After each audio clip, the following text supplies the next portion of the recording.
Good morning. Would members of the Economic Development Committee please report to Committee Room 1 for quorum?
Ladies and gentlemen, good morning. I'd like to call the meeting to order.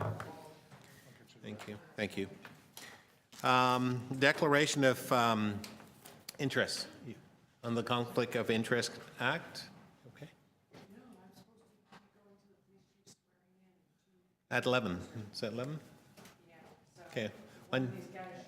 Okay, we'll get you out as soon as we can. Thank you, Councillor Carroll. All right, so no declaration of interest on the Municipal Conflict of Interest Act? Seeing none, that's great. Thank you. Members, I just wanted you to know, and members of the public, we actually have 8 items on the agenda today, and for those in the room with us, there's a screen at the back to my right and to most of your left of the room provides real-time updates on the matters and the agenda items that we're dealing with and also what's coming up next. I'd also like to say for those who are watching online that you can follow the agenda debate on your computer or tablet or smartphone at www.toronto.ca/council. I understand, Madam Clerk, that this is the second of the committees that are streaming online. And that's something that's new for us, and I think that's absolutely terrific. Councillor Carroll, so yeah, just go through the agenda, and Councillor Crisanti is here, so you'll be able to go ahead and so on. Thank you very much, Councillor Carroll, for being here to be able to have quorum. Thank you.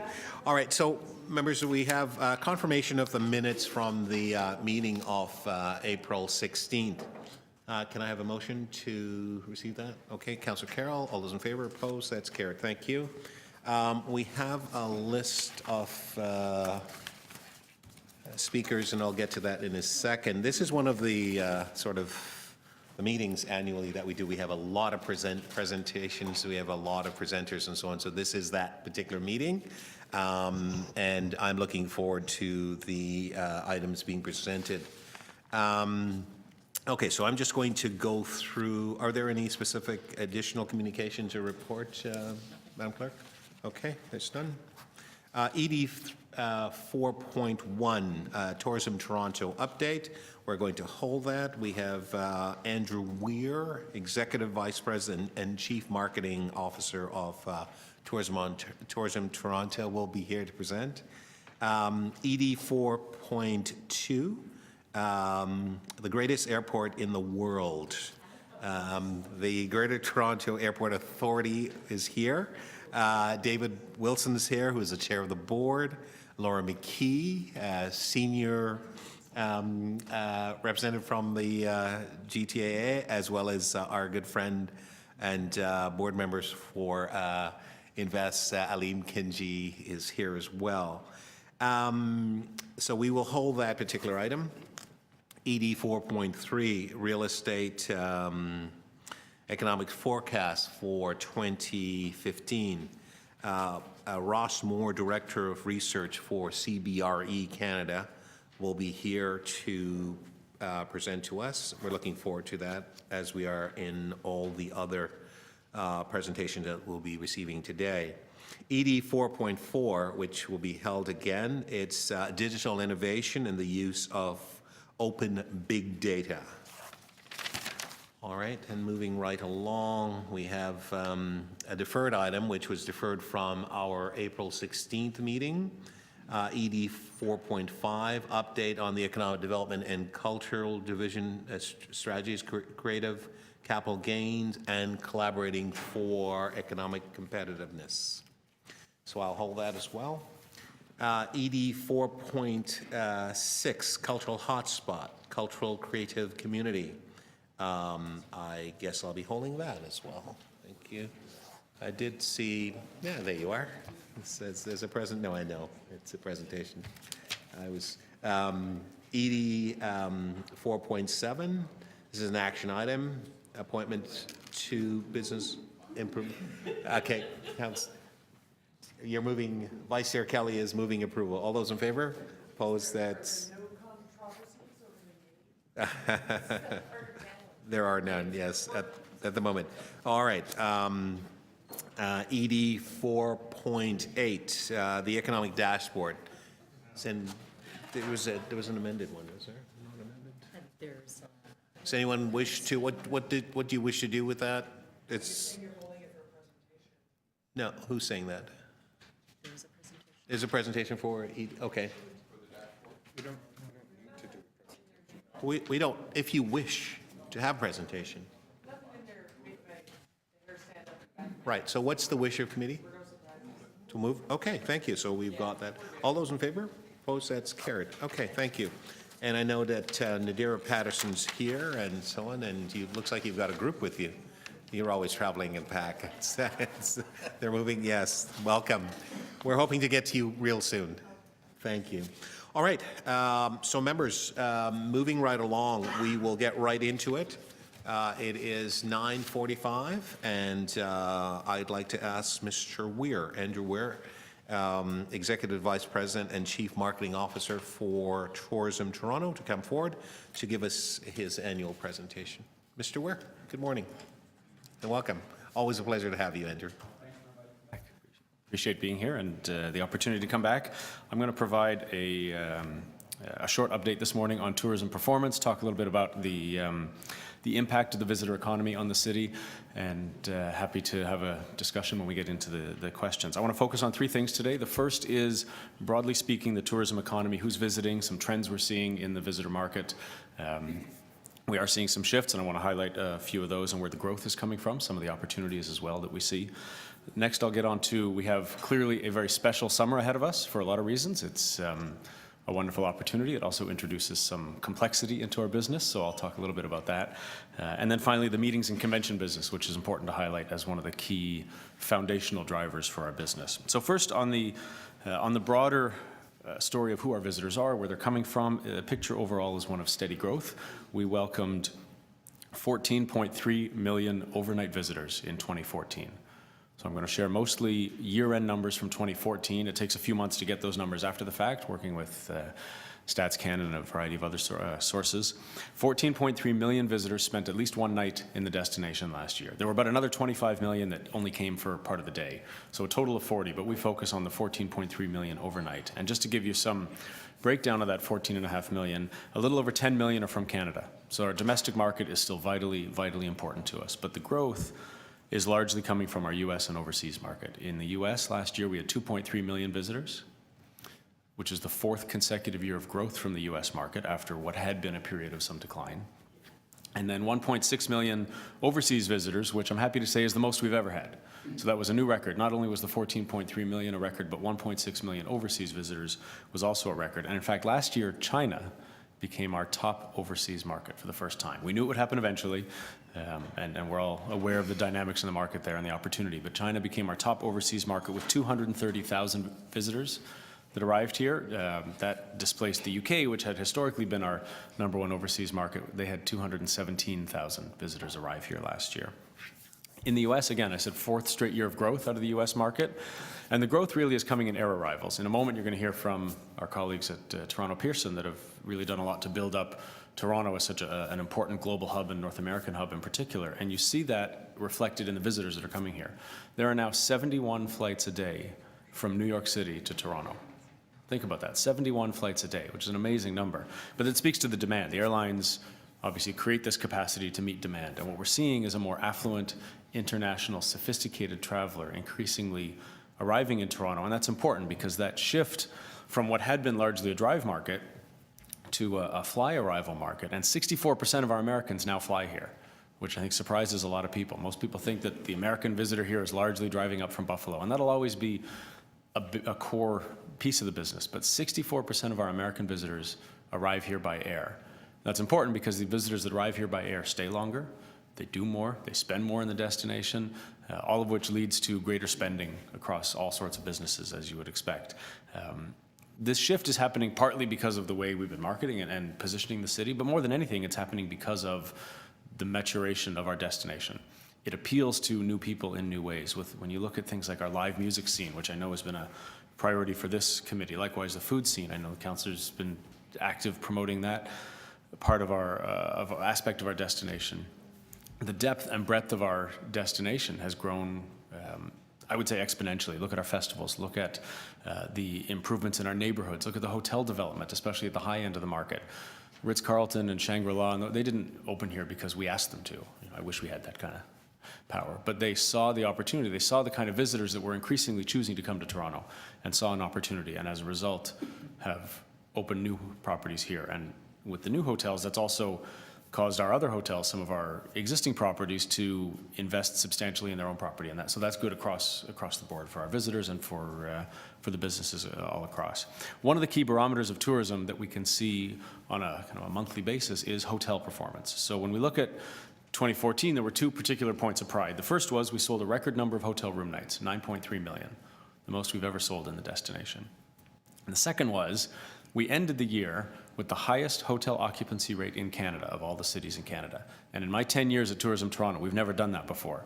It's a particular challenge because we have so many more hotel rooms to fill. So we always sold more rooms, but having the highest occupancy rate, because occupancy, of course, is equally a function of supply and demand. But we have about 40,000 hotel rooms compared to Montreal or Vancouver, which has about 30. We're an Ottawa bigger than Vancouver or bigger than Montreal. So that's the volume of business we need to do. So to be #1 overall in the market was a real achievement, and again, speaks to the demand and the people that want to be here. Just quickly on some spending numbers, the 14.3 million people who came here spent $4.5 billion while they were here. That doesn't include getting here, airfare and other things. That's what they spent while they were here. And that, if you expand that to the same-day visitors, then it was $6.5 billion. So a significant footprint across the broader economy, and tourism and hospitality, broadly defined, employs about 315,000 people in the GTA, not just in the city itself, but in the census area. So those are 2014 numbers. It's still a little bit early this year. We're kind of on pace, a bit of a flat year, but when you're coming off a record year, flat is not altogether a bad thing. Sometimes it's hard to just keep up your pace. But we do have a unique summer ahead, and that's the second thing I wanted to talk about today, which is the truly unique summer we have ahead of us. Obviously, the Pan Am and Parapan Games in the center of it are the principal reason that it's such a special summer. But on top of that, we have a number of new developments. The waterfront, and our office is down there, so we've watched it every day for 3 years and walked through the construction and the dust. And I'm telling you, no one is going to be more happy than our staff to see that completed. But it's nearly done, and we're a few weeks away, so on June 19th or 20th, I think we'll have the opening of the waterfront. But that's a big new piece to a new piece of infrastructure, but a new experience for visitors also, to see that new waterfront, to walk along Queens Quay. Up Express is an important new piece of infrastructure as well that has a very significant impact on the visitor experience, particularly for group travel when you look at meetings and conventions that have to move large numbers of people to and from the airport and downtown. The Aga Khan Museum is still new. The Ripley's Aquarium is still relatively new. The South Core, there's a lot of new special exhibitions in many of the museums and galleries. I know we have the Magna Carta coming at the end of the summer at Fort York. So there's quite a substantial new product. And in the tourism business, new is our oxygen. We need new things to get people coming back, especially the people that have been here before. And this year also such a deep lineup of festivals, and particularly on the live music side. I mean, it's almost an embarrassment of riches when you look at the festival scene we have this year. So we have a new campaign this summer that's been in our regional markets, but we felt it was important to get our campaign into market earlier and more aggressively than we've ever done before. So it actually went into market at the beginning of April. You wouldn't see it a lot here because, of course, we don't market in the center of Toronto. But this year our footprint is broader than it's ever been across Ontario, Montreal, upstate New York, Cleveland, Detroit. Again, in my 10 years, I haven't seen a campaign go into Cleveland and Detroit. But as the economy starts to turn with a favorable dollar on our side right now, it's the chance to go back into some of those drive markets that we haven't been in for a number of years. And that's the focus of our summer campaign, positioning the whole summer. It's not just an invitation to come to the games.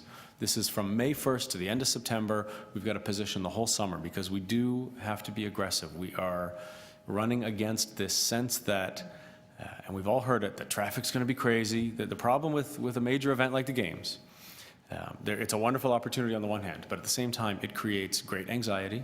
It creates a lot of conversation about traffic, about the expectation that things are going to be too busy and it's just not the time to go to Toronto. And the problem is that there's a long tail to that, both before and after the Games. People don't know exactly when they start. We have to be very aggressive in pushing the entire summer experience, and so that's what we've been doing this year, and focus as loudly as we can on the reasons to be here, not on the reasons not to be here or to get in and out as fast as you can, but on the reasons to be here and spend some time for the Games, for all the other festivals going on this summer, what's new in the attractions across the entire region. Now, just on the Games, one other thought is the legacy of the Games is important to touch on. I know we've touched on it in this committee and elsewhere before, but it comes in a few forms. One, of course, is the exposure and profile that Toronto will receive in some key markets. We're working very closely with rights-holding broadcasters in Brazil, Mexico, and Argentina that we've established as key growth target markets for long-term tourism. So the exposure that we'll have in those markets we expect will lead to long-term visitation and increased demand to come to Toronto from those markets. The other part of it is the sport tourism business, and if you look at facilities like the Aquatic Centre in Scarborough, that allows us to bid on international sporting events to a degree that we couldn't before. And I'm not talking about Olympics per se. This is about international swimming competitions or cycling or other sport competitions that we simply haven't had the sports infrastructure to bid on before. It's a big part of our business. We have a dedicated sport tourism sales team that just bids on and wins major sporting events. So having an increase in our sports infrastructure enables us to bid on events that just weren't even open to us before. And that brings me to the third part, which is the meetings and conventions and major event attraction. It's a good time to be talking about this because this week we have in town 20,000 psychiatrists. The American Psychiatric Association is meeting here. In fact, they're just wrapping up their meeting, so you can insert your joke about psychiatry here. But 20,000 psychiatrists are here. Now, that's a meeting that we booked in 2005. And it's common that these things are booked 5 or 10 years out, sometimes only 2 or 3 years, but when you have a meeting, when you have to think about moving 20,000 people around, you've got to lock down your venues, lock down your hotels, and make plans. So they book about 10 years out. Now, the Psychiatry Association is not to be confused with the American Psychological Association. They're coming in August, and that's another 11,000 people. That one was booked in 2006. Just a coincidence that they're in the same year, but again, insert your psychiatry and psychology jokes here. It's a good year for hosting meetings, but last year we had a very strong year in booking future meetings. So our team booked 440 future meetings that will total 640,000 future room nights. Some of them are in the next year or two, but some of them are in 2024, 2025. And again, you can see the need to book some of these major meetings years in advance. also a point of pride for Toronto. Last week, some new rankings were published by the international association that tracks what are called international congresses, which is a special category of meeting. Toronto was the North American city that hosted the most international meeting delegates last year. And this is a new stat that just came out. There's a certain tier of meeting that qualifies for that, so it's only counting a certain type of meeting. It's a very strict definition. But Toronto hosted the most international Congress delegates of any North American city last year, which is kind of special. So let's, we've got to build on that momentum, of course. The good news is we are well positioned to succeed in international meetings. We have the diversity in our community and the comfort for anyone arriving from anywhere in the world. This is a comfortable place to arrive and visit. We have tremendous global air access, and that helps us book these meetings. We're working now in countries like India to develop more corporate meetings. We hosted a group last summer from Amway, India, 4,000 people. And you can only do that when you've got the air access and you've got the hotel product and you've got a community and a destination that appeals to that particular market. Also, another aspect of the appeal of our destination is the proximity of our hotels to our convention center. Not a lot of North American cities can offer a convention center walking distance to about 12 or 13,000 hotel rooms. That's a real competitive advantage that we have that's important for us when we bid on our meetings. So I'm going to stop there and allow some time for questions. I do just want to acknowledge the economic development and tourism staff team that are here, Mike and Zabe and Rob, Larry. I'm going to miss some people. Michael and Carrie and Jamie are over there, but we enjoy a very good relationship with the team and work with them every day. So thank you to the staff for their support, and Councillor, to you and the committee. I'm happy to talk tourism with you for a little while. Fantastic. Thank you very much, Mr. Ware. Questions for Mr. Ware? Councillor Carroll, I'll let you start first. I know that you have some timeline. Yeah, thank you. Really pleased to hear that we're now a majority of U.S. visitors, 64%, are flying here from the U.S. even. So I'm wondering if tourism, I know you do a lot of surveying, do you track when they get here? If they fly here, are they renting cars, or are they looking at transit and taxi industry to get around? Do we track? The short answer is no, we don't track Yeah. that. What I can tell you is things like the Up Express will help a great deal. Now, that total visitor number also, some of these people are visiting family in Brampton, and they're not necessarily all coming downtown. A significant portion are, and I would imagine a majority of those are not renting cars. They are finding their way downtown either through any of the various channels that are available to them.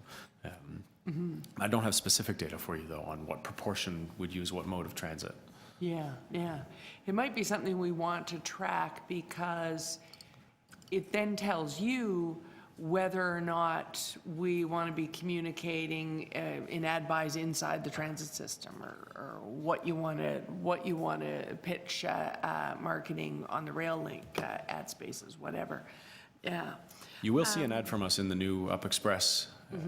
I don't remember the name of it, but their new magazine. I actually saw it for the first time yesterday. It's just come out, and so we're advertising in it, and I think that's important because we're trying to drive people when they arrive. One of the first things they'll see, we want to drive them to our website. Our website is set up with hundreds of restaurants listings, and all of our full membership database, all the events that are on right now. So it's a great resource for people. We also, when people arrive at the airport, they'll also find our magazine. And again, a partnership that we enjoy with Toronto Pearson is our Toronto magazine is displayed at the visitor information kiosks right when you arrive, especially at the international gates. Right. So I just have one other question, Mr. Chair, and that's about whether or not you're looking at whether people tend to be one-time visitors or repeat business. And so if there's a potential for repeat business becoming a favorite destination as opposed to just a we're curious, let's go there once destination, then like for instance, World Pride, we got a lot of additional visitors to Pride. We'll get a lot of additional visitors coming here this summer to Pan Am. Should we invest in getting them to come back, or do you really just keep marketing wide to get new visitors? No, it's a great question. The truth is we do both, and we have to do both. We always need to be generating new business, obviously, Yeah. but repeat visitors are very important, particularly when you look at the opportunity to convert a business traveler to a future leisure traveler. Yes. People often get their first taste of a destination when they had to go for some reason, whether a family wedding or a business trip or a convention, but they often don't get a chance to really get into it, so they want to come back with their family. That's a great opportunity, and we are placing more of a premium on reaching out to repeat visitors, particularly in the U.S. market, where we've begun some new partnerships with a lot of our conventions, where we call it our extend and return program, where we want people to first extend their trip when they're here. Maybe if they have to come for a convention, but don't leave on Friday, stay for the weekend. Right. Maybe your spouse will fly down and join you for a few days, or bring your kids. A lot of conventions have spousal programs, but again, it increases that destination consumption, and then get them back again. The more they do, the more likely they are to come back. So the more we can increase their consumption of the destination when they're here, and that's why our website and many other tools are so important in that. We have an app that's been downloaded 170,000 times now. It helps people get out and do more, and the more they do, the more likely they are to come back and talk about it and share pictures and become ambassadors and advocates for the destination. Okay. Thank you, Mr. Chair. Thank you very much, Councillor Carroll. Councillor Crisanti. Thank you, Mr. Chair. Andrew, what great news. What a wonderful way to start the day, too. Just listening to all the wonderful news you have. So just to I want to clarify a couple of the stats that you gave us. 14.3 million overnight visitors. Is there a seasonal breakdown on that in terms of when the peak visiting times are? Yeah, the peak time is when you would expect it to be, but it's not. It's not as uneven as you might think. Toronto benefits from strength in both leisure and business travel. There are some destinations that are only business travel or that are only leisure travel. And if you were only leisure travel, then you'd see very high visitation in the summer and then nothing in the winter. But because the convention season, for example, there's not a lot of conventions in July and August. They tend to be in the April to June and then September to November period. So our fall tends to be quite strong. In fact, historically, September and October have been two of our highest occupancy months, and so have May and June. August, over the last year or two, has been our highest occupancy. December is our lowest by far. And the main reason for that is I don't think Toronto has yet defined itself as a leisure destination to the degree I think it could be. The potential is there for the holiday season, and business travel really dries up in the second half of the month. So that's why an event like the International Hockey Championships last year was so important, because it was late December business. Next year we'll have the NBA All-Star Game in February. So anytime we have a chance to bring in a major event in an off-peak season, we're certainly going to look to do that. But the peak season really runs from May to about October. It is a little bit slower after that, but it's not as dramatic a swing as you might think. Okay, thank you. And like I said, this is excellent news. How do you package this information and let the world know that we're a great destination place, particularly with the stats that you presented here this morning? So you're asking, how do we share some of these statistics, how do we the share economic story? Let everybody know, yeah. Let the world know. Well, there's two. I want to understand what you're asking, because there's two parts of it. How do we tell the world about Toronto and invite them to come here is one thing. What you just told us this morning. So when we report we produce an annual report. We have in the past produced more detailed statistical reports. We haven't done those as much in recent years. We just found not as many people wanted to see them as we perhaps would like the demand to have been for them. Is this information available on our website? Some of it is, yeah. It's on our website, and we share it with the city staff. Hotel rooms, all that? Yep. Yeah, I know the staff team produced, again, I can't tell you exactly which stats are on there, but we do work with the staff team on preparing an overview of the tourism economic sector, as an economic sector. So I know that some of that is on the city website. Okay. It's certainly on ours as well. And we do an annual announcement. We did it in February this year, where we present all of last year's stats. A lot of what I just shared with you today was announced. It tends to get a fair bit of media attention as well, at least when the news is good. If the news is bad, maybe it won't get quite as much. Okay, fair enough. Thank you. Thank you. Councillor Frakadakis. Question. Thanks, Andrew. So great news to hear that we had a fantastic year in 2014. So 2015, obviously, Pan Am Games. When you're going to be tracking the numbers for 2015, are you going to be pulling out the numbers for Pan Am so that we get a sense of how that event did separate from the rest of the year, so we kind of actually have a sense of how far off we'll be, or maybe we'll be way ahead in 2015 without Pan Am, because Pan Am is generating excitement about Toronto, that people would come outside of those dates, because sometimes people do that, right? They'll wait till the games leave and then they'll come, and like they did in other European cities or other parts of the world where Olympic Games were hosted, and people tend to go afterwards because they think it's cheaper.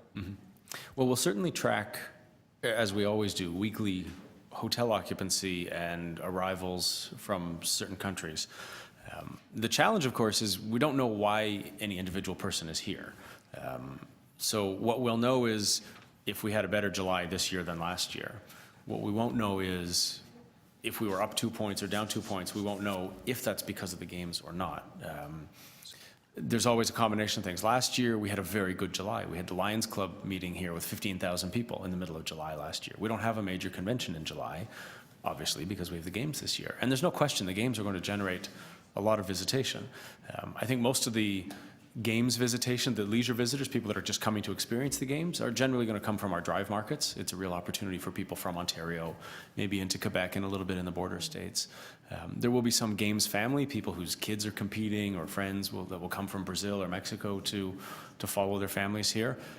But at the same time, the games is displacing some of our usual business during that period. As I say, there's no major conventions in July. Sometimes we do have that benefit. 2 years ago, we held the Microsoft convention in July. Last year, we had the Lions Club. So we don't have that business. It's hard to know. It really is hard to predict. So I have, you track hotel nights, but this year we're going to have a lot of athletes, and they're not going to be staying in hotels. They're going to be staying in an athlete's village. How are you going to be tracking those numbers? Because they're not staying in a hotel, but they are visitors, and they're going to be here for 1 or 2 or however long they stay. I'm not a professional So athlete. there's a couple metrics we look at. One is hotel nights, and the athletes clearly won't be part of that. Although in our conversation with some of the National Olympic Committees, we found a lot of the athletes do stay on afterwards, and the athletes' village basically closes a day after the games end, and then they clean it out. So athletes that stay on will have to move into hotels. They don't stay in the village afterwards. But when they're in the village, that's not counted as part of the visitor base. Now, we do count air arrivals, and they fly here, and they'll be counted as part of that. We'll also be able to look at other business activity like the attractions. And athletes that go to one of the attractions or something like that, then they'll be counted in those numbers. But they wouldn't be counted as part of the paid accommodation metrics. My last question is about China being now our top market. So my question is, now that we know that, and now that we've got China as our top market, what are we doing to tailor things to the Chinese market? I'm not a Chinese tourist to Canada, but I suspect that they like to do and see specific things. Are we going to be doing more of that to continue to attract them and make sure that they continue to come here? It's a great question. I mean, we've been active in the China market for about 10 years now. You may recall it was 2010 when Canada was granted what's called approved destination status. And that allowed visitors from China to travel here for leisure, essentially, independent of designated business delegations and groups. So that really opened up the door. But we had been marketing in China for about 5 years before that, knowing that approved destination status would come. We wanted to be in a position for that. We've been working with media there for literally a decade, tour operators, airlines. The increased air capacity is very important, and I know the Pearson team's been working on that. What you're also asking about, though, is a very good question, and that is, are we ready to serve that customer when they're here? And it's a question that goes beyond China. I mean, it applies to China, but it's going to apply to all the Brazilians that are here this year as well. Do we have information available to them in multiple language? Now, our website is in 9 languages, so we have a Chinese website and a Portuguese website and 7 other languages as well. We are working and certainly encouraging our the front desk staff, and again, working with the staff team here on a program called We've Been Expecting You, that has had very good uptake, and we're very encouraged to see how well received that program's been. And it's about being receptive to the visitors. There's a lot more we can do as a destination to welcome visitors in different languages, including signage and wayfinding, which is another project underway. But at the same time, this is Toronto, and half the people that live here were born somewhere else. So if any city is prepared to welcome visitors from around the world, we're well positioned for that. But we can always do more in terms of making visitor information and some of that available in different languages. Okay. Thank you. Thank you very much, Councillor Fracadakis. Councillor Kelly? Andrew, what percentage of your time and your budget is committed to the convention business? It's about half of our staff count, well, not quite half, probably about 40% of our staff count, and of our core operating budget, maybe a third of the budget, maybe a little. We have dedicated convention sales staff in Chicago, Washington, Ottawa. We have in-market agents generating meetings and incentive travel business, which is part of that corporate group business in India, China, Japan, the UK, Brazil. So that's all part of the investment.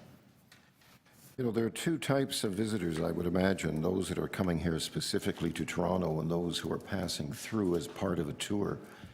How important is that extended tour category?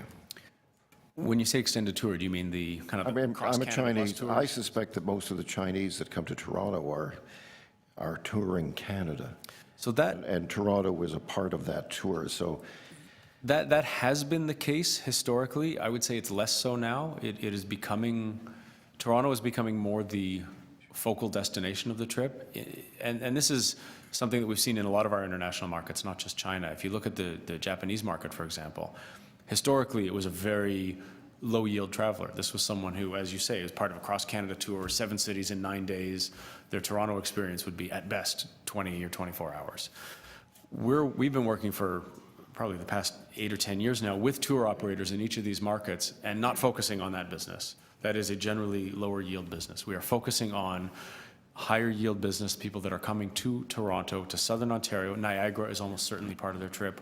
When you look at the Chinese market, they may be going up to Norman Bethune House in Gravenhurst. A lot of people want to get into Muskoka, maybe over to Ottawa. And if you're traveling from China, you're getting on a plane for 12 hours. You're not only going to Toronto, right? You're going to see more of the region. So having Niagara Falls 90 minutes away is a tremendous asset for us. Having the national capital nearby, a short flight or a relatively short drive or train ride is a real benefit. But more and more, it's important that the visitors from those markets are making Toronto the purpose and the focus of their trip. now you mentioned the importance of Pearson Airport to all of this. What about the Island Airport? Island's been, it's been very important for those short-haul markets. You know, it serves the New York, the Montreal, that radius very well. It's helped with a lot of business travel, people that can get in and out very quick. I mean, it does well what it does well, and I think we all recognize that. Anyone in our position would always want to see improvements in access and price competitiveness for customers. So in those short-haul markets, it's worked very well and has been an asset. Just got back from Harbin, and its city government, among its asks of us, was to participate in the Winter City Tourism Initiative. Are you familiar with that? The Winter City Tourism? Winter City Tourism. Yeah. I'm not, no. Okay, I'm not familiar with that. Could it be something that we might be able to enter into a dialogue? You have Mandarin-speaking staff. We do. We do. We've got one of our staff that, in fact, used to be the Canadian representative for the government of China, the Tourism Office of China in Canada, and now she works for us. There's another city federation called the World Tourism Cities Federation it's based out of Beijing that we are a member of. But I'm not familiar with the Winter Cities. I'd love to learn more about it. Okay, I'd like to talk to you about that later. And finally, a lot of organizations and companies use exit surveys just to see how satisfied their customers were. How do we measure the quality of the experience of visitors to Toronto? I'm happy to tell you we have our own exit survey. This is something that we undertake with, in partnership with Ryerson and Toronto Pearson. We interview 5,000 people at the exit gates every year on their way out of Pearson. It gives us tremendous information, great depth of information on what they do, everything from the specific neighborhoods they go to, what they do. So people. How can you sum up Toronto through their eyes?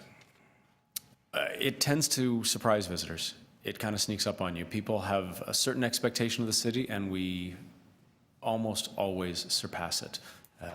In my business, obviously, we host a lot of people. So, apart from the surveys, just when I'm hosting people from other countries here, they look around and they kind of crane their necks upward and say, wow, it's bigger than I thought. And that's a good, of course, we want them to know that it's a big, major North American urban destination, but it's always a very strong, I know you host a lot of people as well. I'm sure, I hope you get a similar response when you do that. Thank you. Thank you, Councillor Kelly. Councillor Cho, a question? Thank you, Mr. Chairman. Years back, I'm from Korea originally, and I met the Canadian ambassador in Seoul, Korea, and he said, when Koreans come and visit Canada, roughly they spend $150 each year tourist, whereas the Japanese, they spend roughly $100. We have that kind of statistics. Approximately, if a Chinese tourist come from China, every Chinese spend how much daily, whether it's USA, that kind of figure we have at the tourists? We do. I don't have the country-by-country numbers in front of me. I can tell you that just at looking at the three large groupings of markets, when we look at the Canadian market, the US, and the overseas market, the overseas visitor on average spends about $800 per visitor when they're here. That does not include their transportation to get here.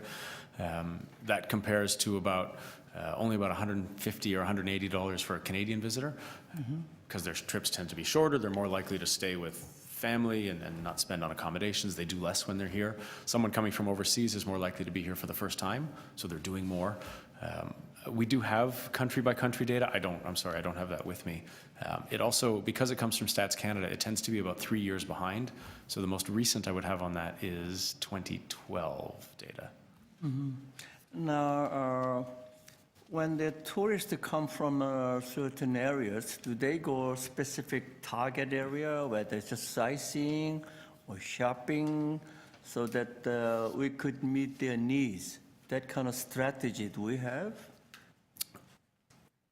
Toronto is fortunate to have a real density of experience within a walking area, but what's important is that that's not the full extent of our experience at all. And the from the zoo to attractions all around the region. And again, when we market Toronto, we don't draw a boundary around 416. We market the region as a whole, which is important because visitors don't care when you cross a municipal boundary. And if they want to experience Port Credit or the Bluffs, whatever it may be, it doesn't matter what part of the region, what borough or municipality you're in. So we market a regional experience, a destination, not a city. We certainly encourage visitors to get out and do as much as possible, partly because that's our mandate and more businesses benefit that way, but also, as I was mentioning to the councillor earlier, the more they do, and our exit surveys in fact show us this, the more visitors do, the more attractions they visit, the more festivals they go to, the more tickets to concerts they buy, the more likely they are to come back, the more likely they are to recommend it. So it increases their yield in the moment that they're visiting, but it also increases their advocacy and the downstream effect of advocating for growing long-term visitation. So my final question, Mr. Chairman, medical tourism is a big thing in Asia, and they have a package, playing golf, and they have a full medical exam, they get the treatment, things like that. What's happening, anything happening in Canada about this medical treatment? I know there's a pros and cons, it affects public medical insurance, etc. So any development or? It's not an area that we focus, to be quite frank with you. We certainly, when we look at the large growth areas, then we've identified, especially coming out of some of the Asian markets, for example, we're looking very aggressively now at corporate meetings. Like I mentioned, that Amway group out of India, which is 4,000 people. Generally, with a lot of our sales strategy is focused on group travel. It's focused on one sale leading to 1,000 people traveling. On the leisure side, it's a little bit looser, of course, and much more of a broad and general destination appeal. But when we look at developing some of these international markets, we're focused on a lot of that group business because, again, as I say, one sale, one yes leads to 500 or 5,000 people visiting. And so that's a high return on our marketing and sales investment. Okay, thank you. Thank you very much, Councillor Cho. That leaves me, Andrew. So I guess my first question to you, and I think that the folks from the GTAA may want to just pay attention to this question as well.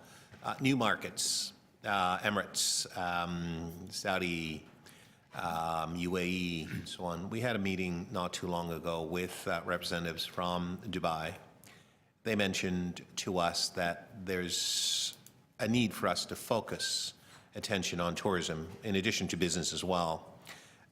They mentioned that the average traveler from that part of the world could spend up to $3,000 per traveler based on when they visit. And they gave me some overview in terms of visiting London, New York, and so on. I'm just wondering, what are we doing in terms of that market? I would define it as a new market, perhaps, as from my perspective. I know what we're trying to do business-wise there. What are we doing in terms of the tourism piece, which is a collaborative piece? It is a market that's more recently available to us. We look at, when we're developing new markets, one of the first things we look at is the direct flight access. If people have to connect 2 or 3 times, they're a lot less likely to make that trip. So again, the global hub and expansion that we've seen through Pearson has been so important. There are some limitations in those markets, as you're well aware, in terms of federal aviation policy that limits some of the capacity. But apart from that, we've seen significant growth and larger planes and more seat capacity coming out of those countries, as well as new airlines. Saudi Airlines started, I think it's about a year ago. And that's, again, it's important new capacity. When the councillor and I met with the group from Dubai last week or 10 days ago, I was able to report to our colleagues from Dubai at the time that one of our staff, in fact, was on a plane to Dubai at that very moment as part of a sales mission. So we are active in the market. It's a very sales-focused market. We've been working with a lot of media out of that market to generate some broad-level awareness. That's where it starts. We've got to have some base-level destination awareness of what Toronto is, particularly because the impression of Canada internationally tends to be one of wilderness and cold and the great white north and the wild. So we've got to work very hard against that and show this urbanity, this cosmopolitan destination that we have here that a lot of visitors from that market would be interested in. But it's been a sales program that has become more active. It is one of our, I wouldn't call it one of our primary markets, but it's absolutely an important secondary market. And simply because we don't have the resources and breadth to be equally invested in all markets, but it is one of the emerging markets that we're working on. The cultural community is always working very hard, and I know we have the folks from the hotspot here. Culture, entertainment, you talked about music and so on. Those are extremely important initiatives and things that people want to see and are attracted to here. I'm wondering whether or not you would comment on the thought, the idea of looking at ways and means to raise revenues and resources for the cultural community, such as perhaps a voluntary contribution, for example, that could be made to the arts and cultural sector that would be collected through the hotel industry and so on. I know that you had the destination marketing fee some time ago. I'm just wondering your thoughts on something like that, because this would be an enhancer as well to create more opportunities long term. So if I understand you right, the suggestion would be the hotels collecting revenue that then goes to augment the cultural sector. Right. It's done in elsewhere in the world I've seen. I'm just, yeah, and then specifically earmarked for the cultural sector. I think, Your thoughts?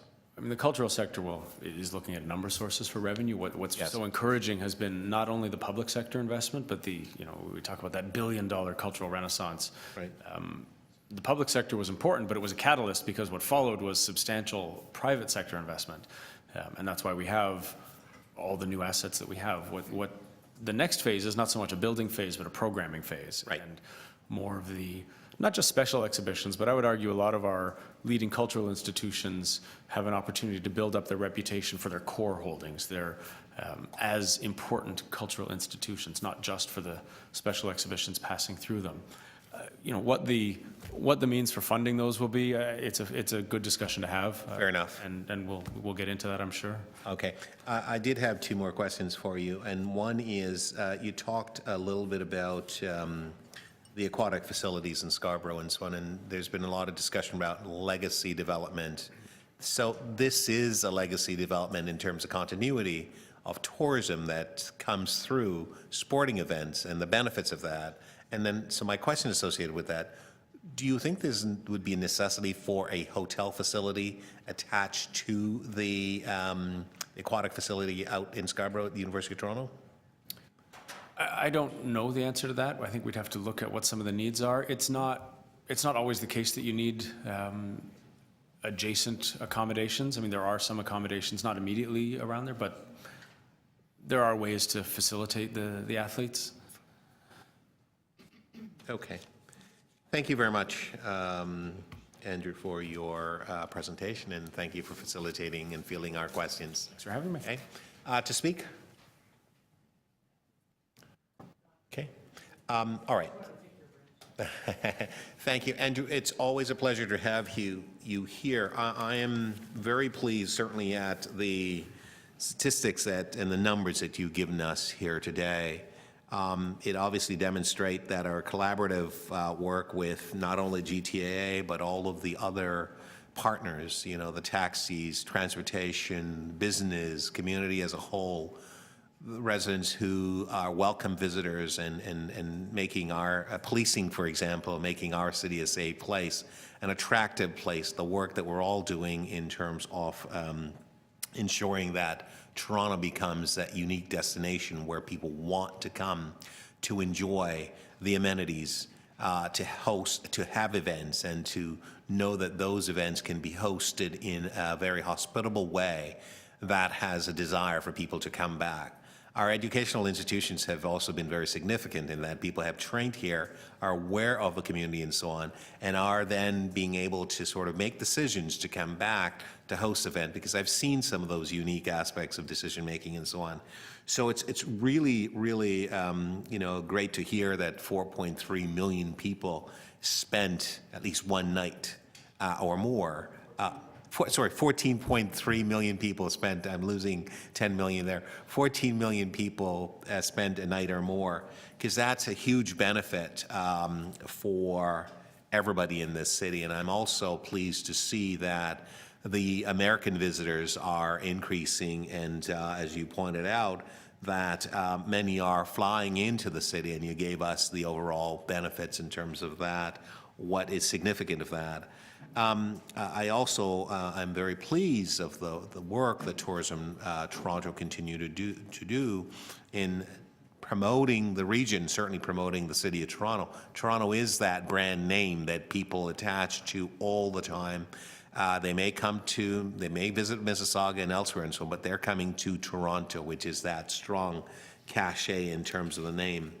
I'm also, pleased you talked about when Councillor Kelly asked about, what is it that you do for folks from varying areas when they come in? And what I heard you said, well, it's not just a specific group that you're looking at helping. You want that the tourism experience to be had by all when they actually come in. And, I've spent some time looking at a couple of websites that talks about, events that are happening around the world, particularly eventeye.com. Spent some time looking at eventseyes.com, looking at the variety of events that occur throughout the world and what people are doing to compete. And that's a collaboration with not only the tourism sectors of partners, the NGOs and so on, but also government as well in terms of what we do to promote our areas and our community. And at the end of the day, the beneficiary to that are our citizens who are benefiting from the jobs, from the investment, the new hotels that are being obviously developed, and also that whole marketplace in terms of people wanting to invest. So I think we're moving in a great direction. I know that I'll be asking the folks from the GTAA a little bit about the landing and the issues surrounding, the Emirates and so on to the federal government, what could we do? Because we know that if they're able to land more planes in our city, there's a greater benefit for us. So we should be looking at the issue, and we have been for some time. So this is extremely helpful. So I want to thank you, and the funding piece for the arts, it's an area that I want to look at, and you're right, we should have some discussions to see whether or not people would be amenable. I do think so with the advent of crowdfunding and all the rest of ways in which to raise money, the arts and that sector is a great sector to want to ensure that the resources are available, because then people coming into our city have more options and more opportunities to be able to entertain themselves, to be able to be culturally enhancing their visit, and I think that all Torontonians would be the beneficiary of that. So I think it's something that we want to look at a little further. So I thank you. I would ask that you continue to work with us, and if there's anything that we need to tighten up, let's do that. And I'm very pleased that from an economic development perspective, we've all been, and the city's been able to work with Tourism Toronto and continued success with respect to what you do, Andrew. So thank you very much for being here today. Thank you. I heard there was a big round of applause there. This is great news, by the way. All right, so moving right along, we are now going to, oh, that's right. So I'm going to basically move that we receive Mr. Ware's presentation. All those in favor, opposed, that's carried. Thank you. And moving right along, we are going to now invite David Wilson, who is the chair of the board for the Greater Toronto Airport Authority, and also Laurie McKee to come forward. I don't know if Aleem is coming as well, Aleem Kinsey, to come forward to give us their presentation. Thank you.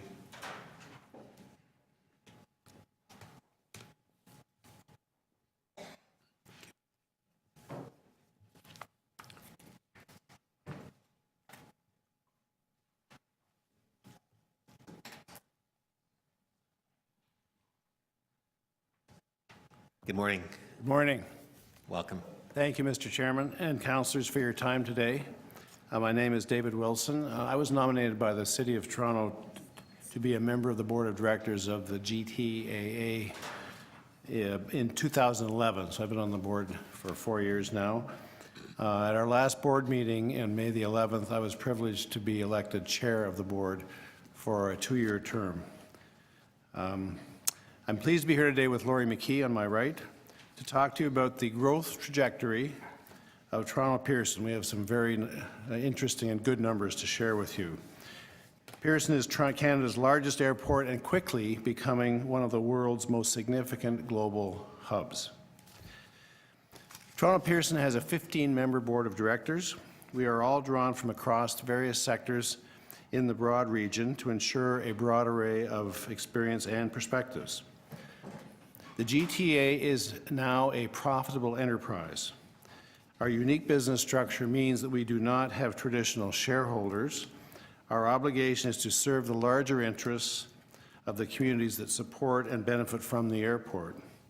So any profits, therefore, are reinvested to help us meet that obligation to benefit the region. The Board of Directors' role is to oversee and provide guidance to management. In this regard, we strive constantly to ensure our decision-making is efficiently executed and effective in moving the overall business of the airport forward. Speaking on behalf of the board, I can tell you that we take our economic development responsibilities very seriously. We are keenly aware of our responsibilities to facilitate a competitive activity for the city. We've just heard a lot about competition for tourism, and also the region's businesses to attract new business to the region, so we can do our part to deliver a competitive product to our airline partners and continually improve passenger service, and to be thinking long-term so we're ready for the growth that we are seeing every year.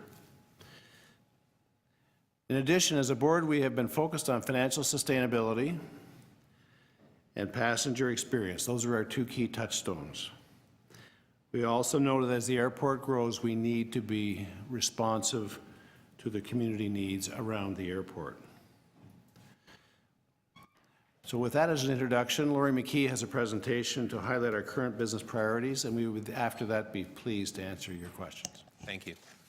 Great, thank you very much, Mr. Wilson. I'm going to focus on three areas here. I think Andrew has set up this presentation very nicely, so I'll have to thank him for that. But I'm going to talk about growth at the airport that we're seeing, a bit about our financial position today, and also talking about the role we need to be playing always to be a good neighbor. So if you look back over time, you can see the growth that's occurred at the airport starting in 1970 through the 90s and now to today. We've basically seen the airport double in size every 20 years.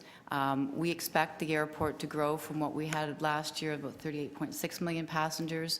That was, I must let you know, it's about a 6.8% growth last year. We expect the airport to grow to about 60 million passengers by the time we get to 2033. We're seeing the mix of traffic growing and changing at the airport as well. Back in 1985, for example, the traffic we saw was split pretty well 50-50 between the domestic passenger and the international. Last year, what we saw was about 60% of the traffic that arrived at the airport was international travelers, so U.S. and international, and that aligns nicely with what Andrew was telling you a few minutes ago. We look ahead, and what we're seeing is that's going to continue to get an even larger number of international passengers, to the point where by about 2033, 70% of the travelers at the airport will be international. We also track what we call a connecting passenger versus an origin destination being that passenger that starts or stops their trip here in Toronto. So right now, we're about 70% origin destination and 30% connecting. That percentage split will stay about the same over time as we grow, but the actual real numbers is going to change significantly. Right now, we have about 12 million of our passengers are connecting through the airport, and that's going to grow to about 19 million when we look about 2033. When we compare ourselves to other major global hub airports, we're second to JFK in terms of international traffic in North America.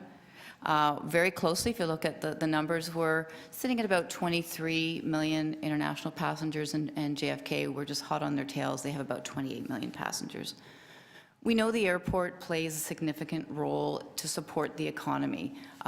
Most of the traffic and aviation demand really is strictly tied to our economy and growth in the economy.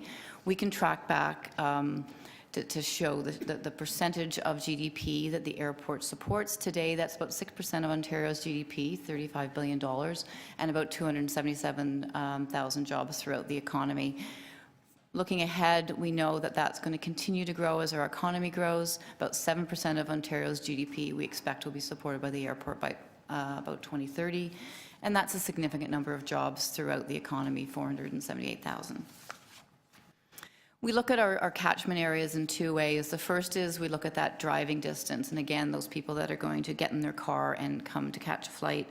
So what we have is the large population within this 3-hour drive time, 2.5 million people that then become passengers.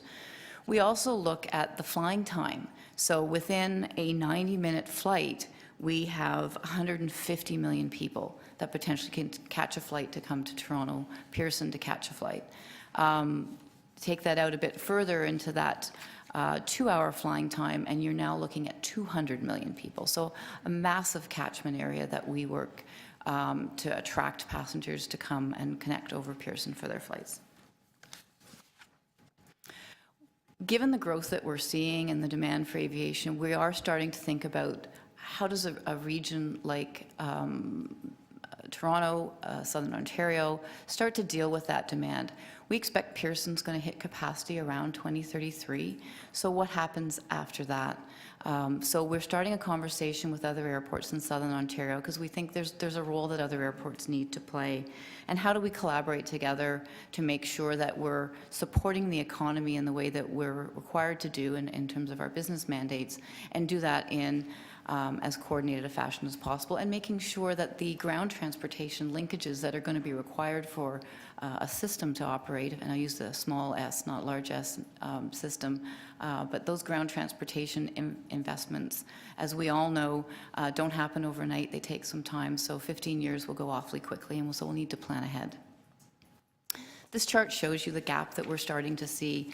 The 70 million line across the chart shows you the demand that the capacity that we know is in the region in terms of airport capacity.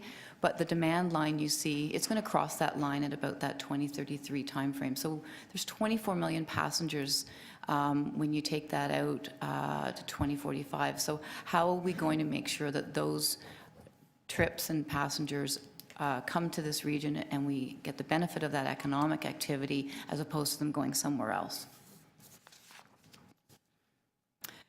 As David mentioned, the board's been very focused on making sure that our financial books are in order and that we're in a strong financial position. This year, we did show, for last year, we showed a $42 million net income. That's allowed us to continue to pay down our debt and actually start to pay down debt more quickly. We're in the second year of a 3-year freeze in terms of aeronautical rates and charges, so that gives airlines certainty in terms of their own business planning. And we continue to look at that long-term debt and making sure that that's being paid off as efficiently as possible. We also continue to look at how we continue to grow what we call our non-aeronautical revenue. So that's retail, concessions, parking, those items. So we had an 8% increase in the non-aeronautical revenue in 2014, and we continue to see that grow. So that's good news for us in terms of continuing to make sure that landing fees are competitive and that the airport is able to compete for that traffic. Here you see what's happened in terms of the aeronautical fees for airlines. They've been reduced in the last 5 years between 25% and 30% for our carriers. It's also important that we're a part of the community. We're not just a large employer, but we're also a really big neighbor to a lot of people in the region. So we need to make sure that we're always focusing on the things that matter as a good community partner. We have a community investment program, and that focuses on 3 key areas: assisting new Canadians, promoting environmentalism, and developing young leaders. And so we do have programs to make sure we're giving back. Here's a couple of the examples of Toronto-based investments that we've made. Arts Etobicoke is a group that we've focused on in terms of training and employment programs for youth. Arts for Children and Youth, and I see Julie is here for another item later on your agenda. We've had a great partnership with them. A couple of projects we've worked on. One is painting of a mural in the Kipling area that's employed youth and artists to work to make sure that it's revitalizing that neighborhood.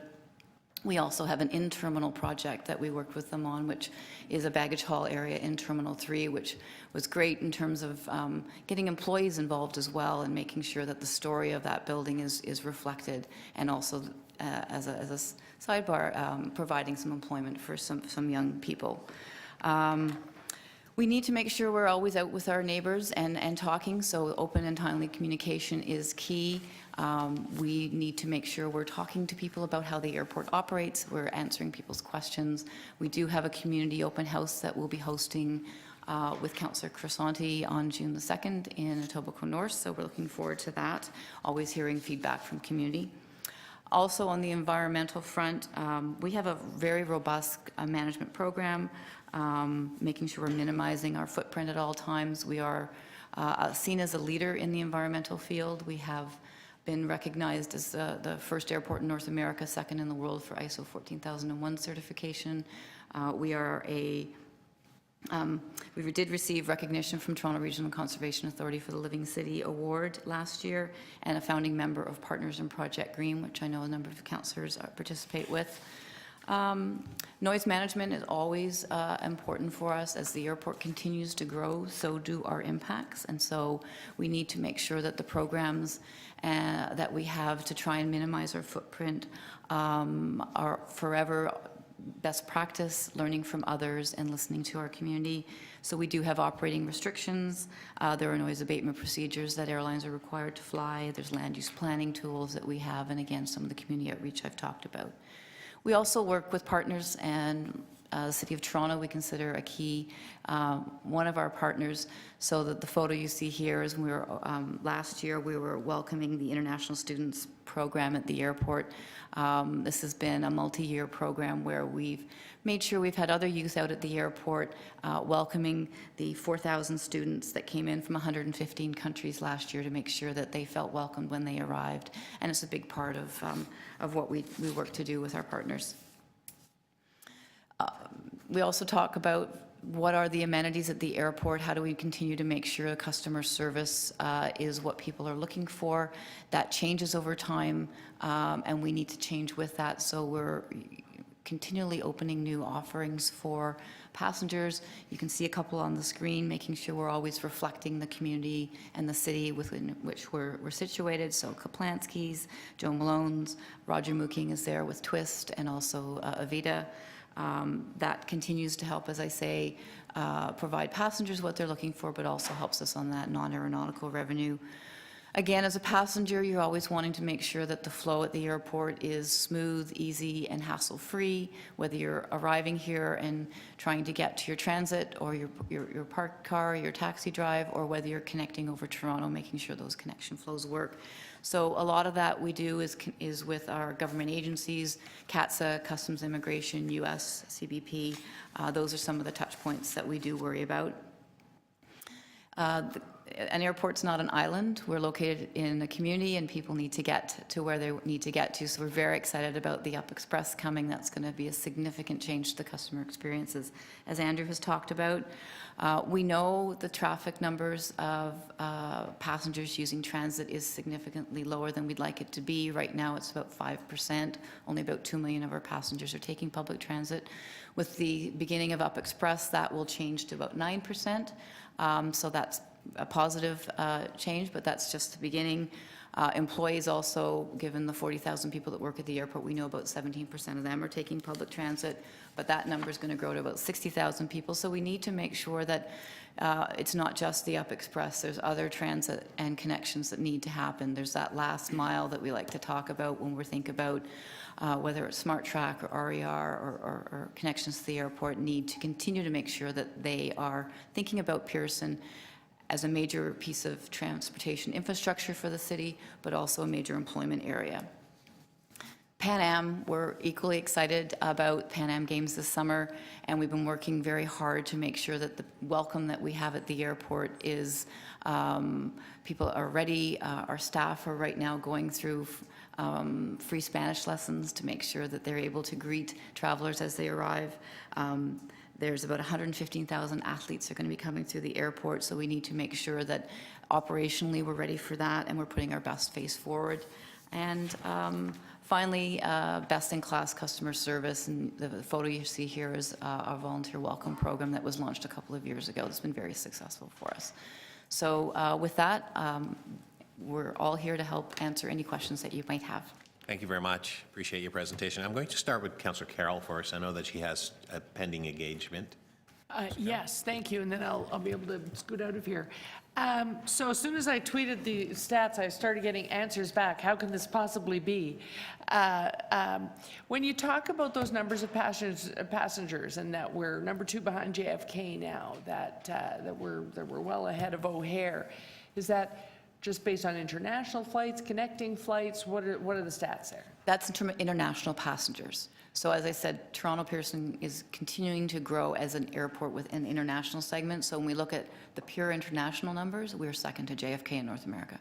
And that international piece, that's where there's growth. Whatever the airport, that's where you're going to build your growth. You only have so many people in your own hometown. You got to grow by pulling in those passengers, whether to connect or to come to the city. That's right. I mean, we planned for about a 3% average annual growth rate. Last year, we saw almost 7%. This year, we're tracking about 6%. But when we look at that split between the domestic, the U.S., and the international, where we're seeing the most growth is in that international segment. So, okay, so we're talking about how we invest in air travel in this city coming right up, and in amidst controversy. But if we just strip away all the controversy and the emotion and things like that, you're seeing 7% growth where you forecasted 3. We're seeing growth here.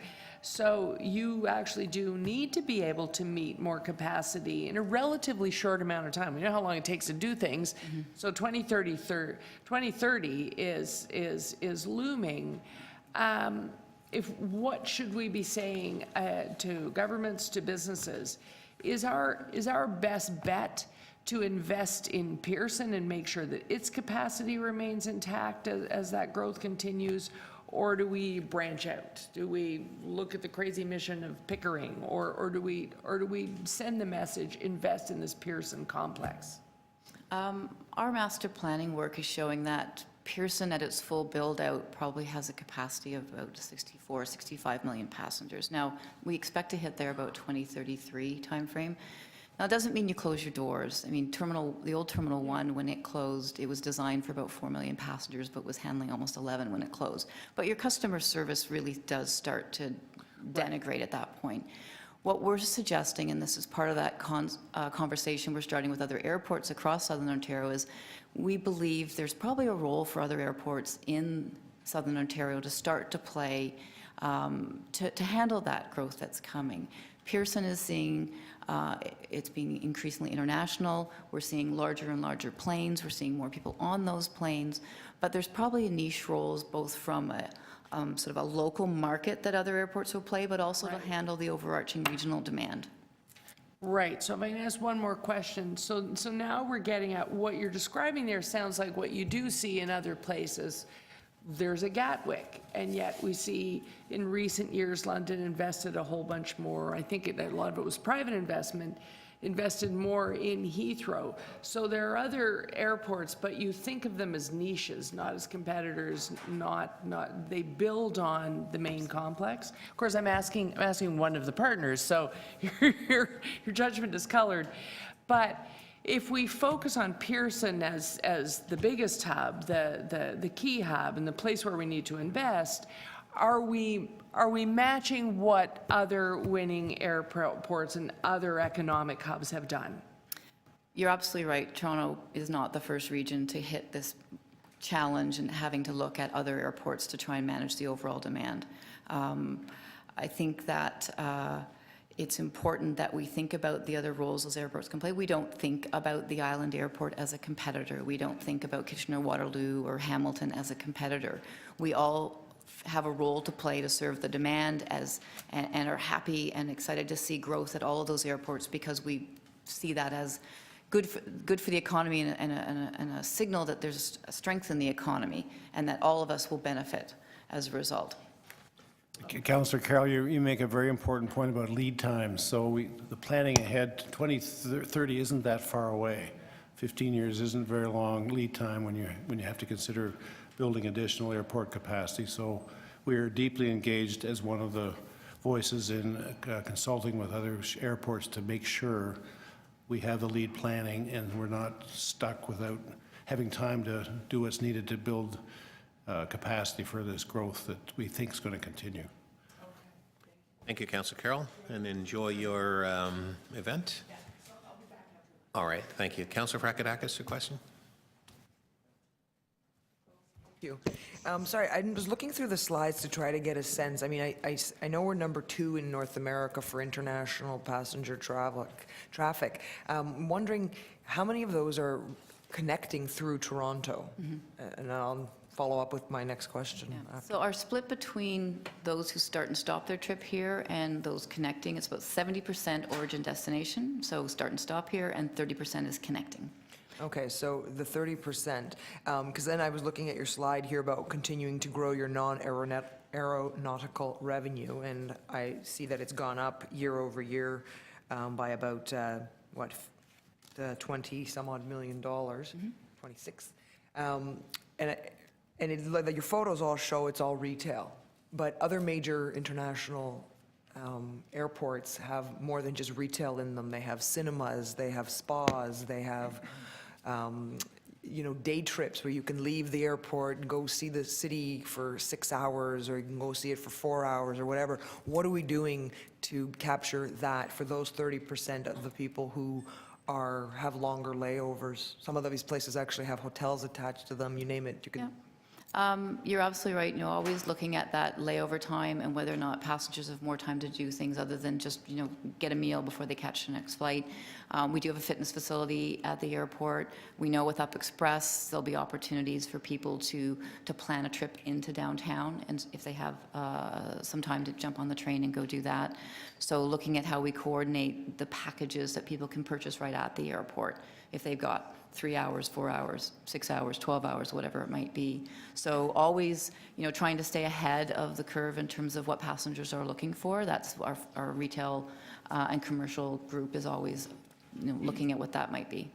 So is there something in the works? Along those lines, like a cinema, like these, I haven't heard any ideas about a cinema. Casinos had been looked at previously. The easy one would be the cinema. That wouldn't just need a big discussion. Yes. But no, that's always, trying to make sure that people have things to do, whether, and again, even from food and beverage, it's always making sure there's that variety of choice. So if you want a Subway and a glass of pop versus a great glass of wine and a gourmet burger. So making sure there's something for everybody. Okay, great, thanks. Thank you very much, Councillor Prakadakis. Councillor Crisanti. Thank you, Mr. Chair, and good morning. So I just want to go back to the comments that were made earlier about airport capacity. We're only about 15 years out in terms of what you're projecting. And so I just want to tell you, and we may have discussed this over our GTA meetings, but what are the current plans? I mean, you almost have to shovel in the ground pretty soon if you want to accommodate that capacity, which is, I believe, what I saw here around the 64 million mark. Is that correct? Yes. So in terms of Pearson development to meet our ultimate capacity, we have 5 runways at the airport now, and our expectation is that we won't. I'm sorry, I didn't get that. We have 5 runways right now at Yeah. Pearson, and we don't expect we'll require any additional runways to service the 65 million passengers. There will be development that you'll see in terms of the terminal development. There's significant renovations going on right now in Terminal 3, which now is actually quite an old building. So there's investments being made there. And you'll start to see some additional development over the next 5, 10, 15 years in terms of what Terminal 1 is and linking those terminals in different ways. Okay. So And of course, essentially, the ground transportation as well is key for us. True. So making sure that our partners and those responsible for ground transportation are also at the table and understand that the need to make sure that Pearson is connected from a ground transportation. Up Express is part of the solution, but we think there's more that's required in terms of making sure the airport's well connected. have you also considered moving away from local regional flights, short-haul flights, and focusing more on longer flights and international? That's happening just naturally. We're seeing the carriers really focus on long haul. As I said, what we're seeing is huge growth in international emerging markets. India, China, Brazil are really driving our growth right now. The average size of aircraft is going up. We do have a number of regional carriers, but we will never tell a carrier they can't come in, but that point, as our peaks get busier and busier, that traffic will probably naturally get pushed out into some of the shoulder areas and then may choose to go elsewhere. We've got great regional service that happens at a number of other airports already in the region, Billy Bishop, for example, Kitchener-Waterloo. So what role do those and other airports play in terms of serving those shorter haul destinations? Okay, and final question, connecting time. What is the average time between connections?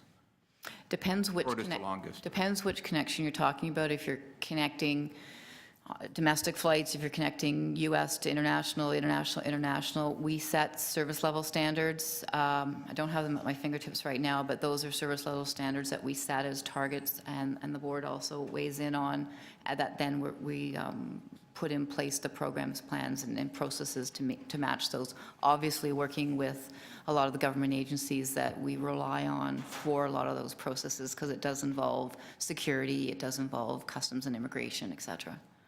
Okay, thank you, and I look forward to my June 2nd meeting. Thank you, Councillor. Councillor Cho, a question? Thank you very much for coming out and making a good presentation.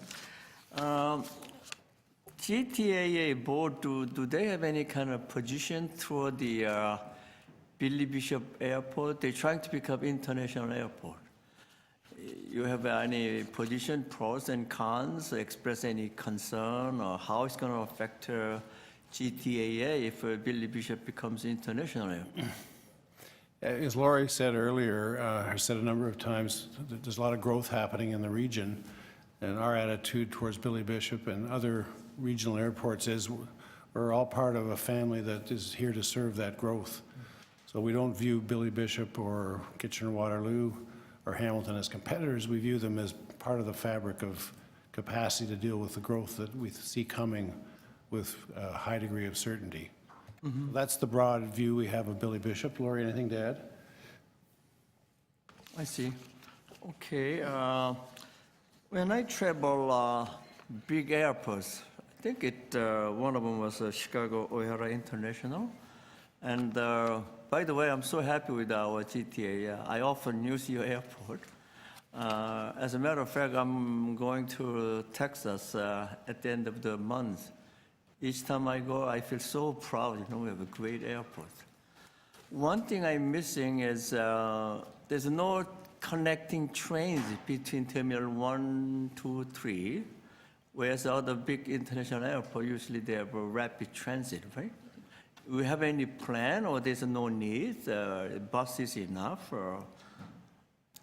There is a people mover system. It is a train. It's run on a cable system, and it runs between Terminal 1, Terminal 3, and out to a Viscount station, which is where additional parking and the Alt Hotel is located. So there is a train at Pearson. Oh, there's a train. Yes.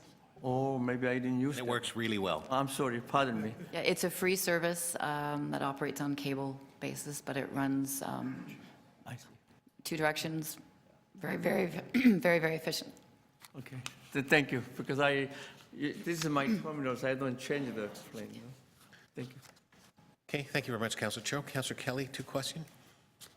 Tremendous growth in international traffic, and you see that continuing. What's driving that? For the most part, it's emerging markets where their residents are now having the capacity to travel. So where they have the income rising, you look at China with 1.2 billion people. Well, it's people coming in rather than... It's both. I mean, our economy grows, and that increases the linkages as well. But What in the economy is growing that's facilitating this type of growth at the airport? India, China, Brazil, those are the main markets that we're seeing growth. Also significant opportunities into the continent of Africa. We saw the first 787 land at Pearson from Ethiopia. That was our first direct service into Africa out of Toronto Pearson. And so that just shows the strength of the African economy, and we can expect that to continue to grow as an opportunity. So it's the for us. strength of other economies? And Well, how we what fit happens as in- well How is- we fit into them that's facilitating this growth? Is that what you're saying? It's both. I mean, there's the strength of the Canadian economy that's allowing business here to continue to look out to new markets. It is the diversity of our economy, which means that we have people that live here that are doing and traveling for business and leisure back to their home countries. And so that continues to drive that international growth. The demographics of the city, is that what Yes. you're saying? Absolutely. You talked earlier about niche airports or other airports in Ontario serving niche markets, and that you didn't see them as competitors. What about Buffalo? We think about it in a similar way.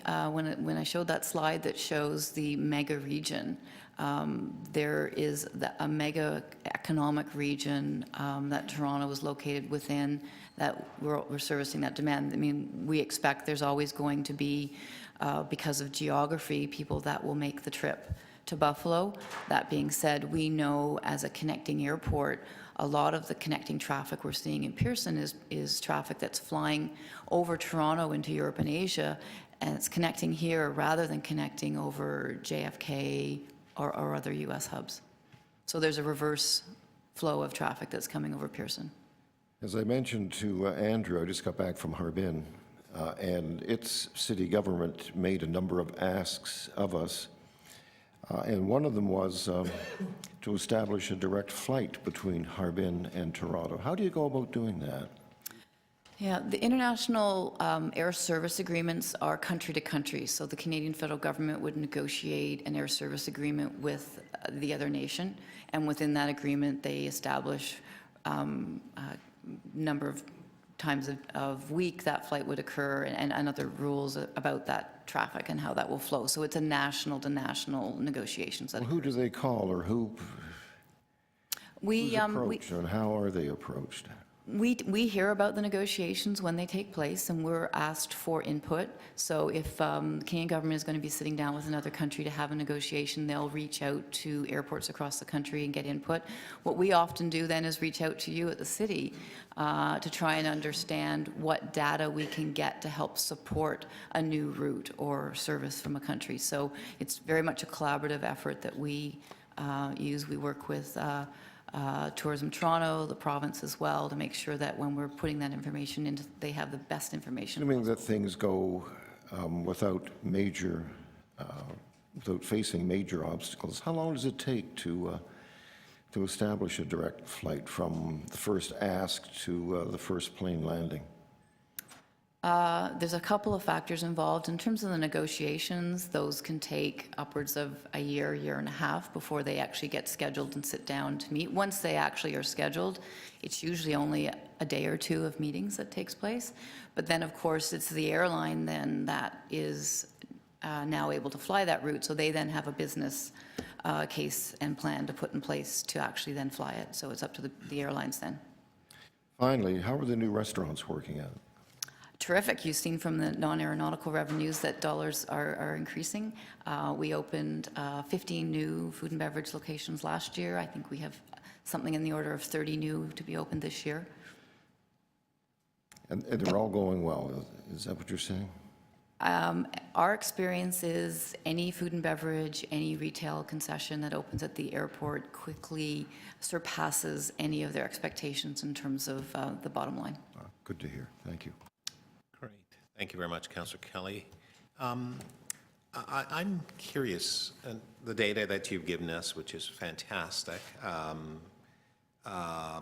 suggests the continued growth of air travel and expanding international users at Toronto and so on. On the other hand, we hear about, just last week, Bombardier made announcements, for example, about layoff and so on. And I'm just wondering, there's a dichotomy there that exists where, on the one hand, the industry as a whole is having some challenges with respect to orders. On the other hand, there are some countries that are ordering. I understand from some sources in Middle East that, you know, the airline companies there ordered a combination between them of 70 new Airbuses, for example. So that's a big order, takes a lot of time. My question is there really a problem in the industry, or is it simply a shakeout where some of the types of equipment that would normally be manufactured are is not in demand, whereas there's more of a greater demand for larger type of crafts, et cetera? Again, maybe we're not with the airline industry, so No, maybe the best person to ask, but generally speaking, we're seeing, you know, there's growth that we're seeing in terms of airline orders for new aircraft. There's definitely new orders that Air Canada, for example, has coming online in the next number of years as they continue to turn over the fleet. You know, as you can imagine, investments in a new aircraft is a significant investment that an air carrier makes, and they do that. You know, once they have an aircraft, it's kept in market for a significant number of years before they then start to turn it over. But That 6.8% growth, or 6 we've seen this year, as I said, we planned for 3% growth, so we expect that that will come back down to that planning line over time. So that it's really 3% growth that we expect to see over time. Sorry, and can you tell me, because, I mean, naturally, the questions always ask about airlines and airline travel as it relates to the environment.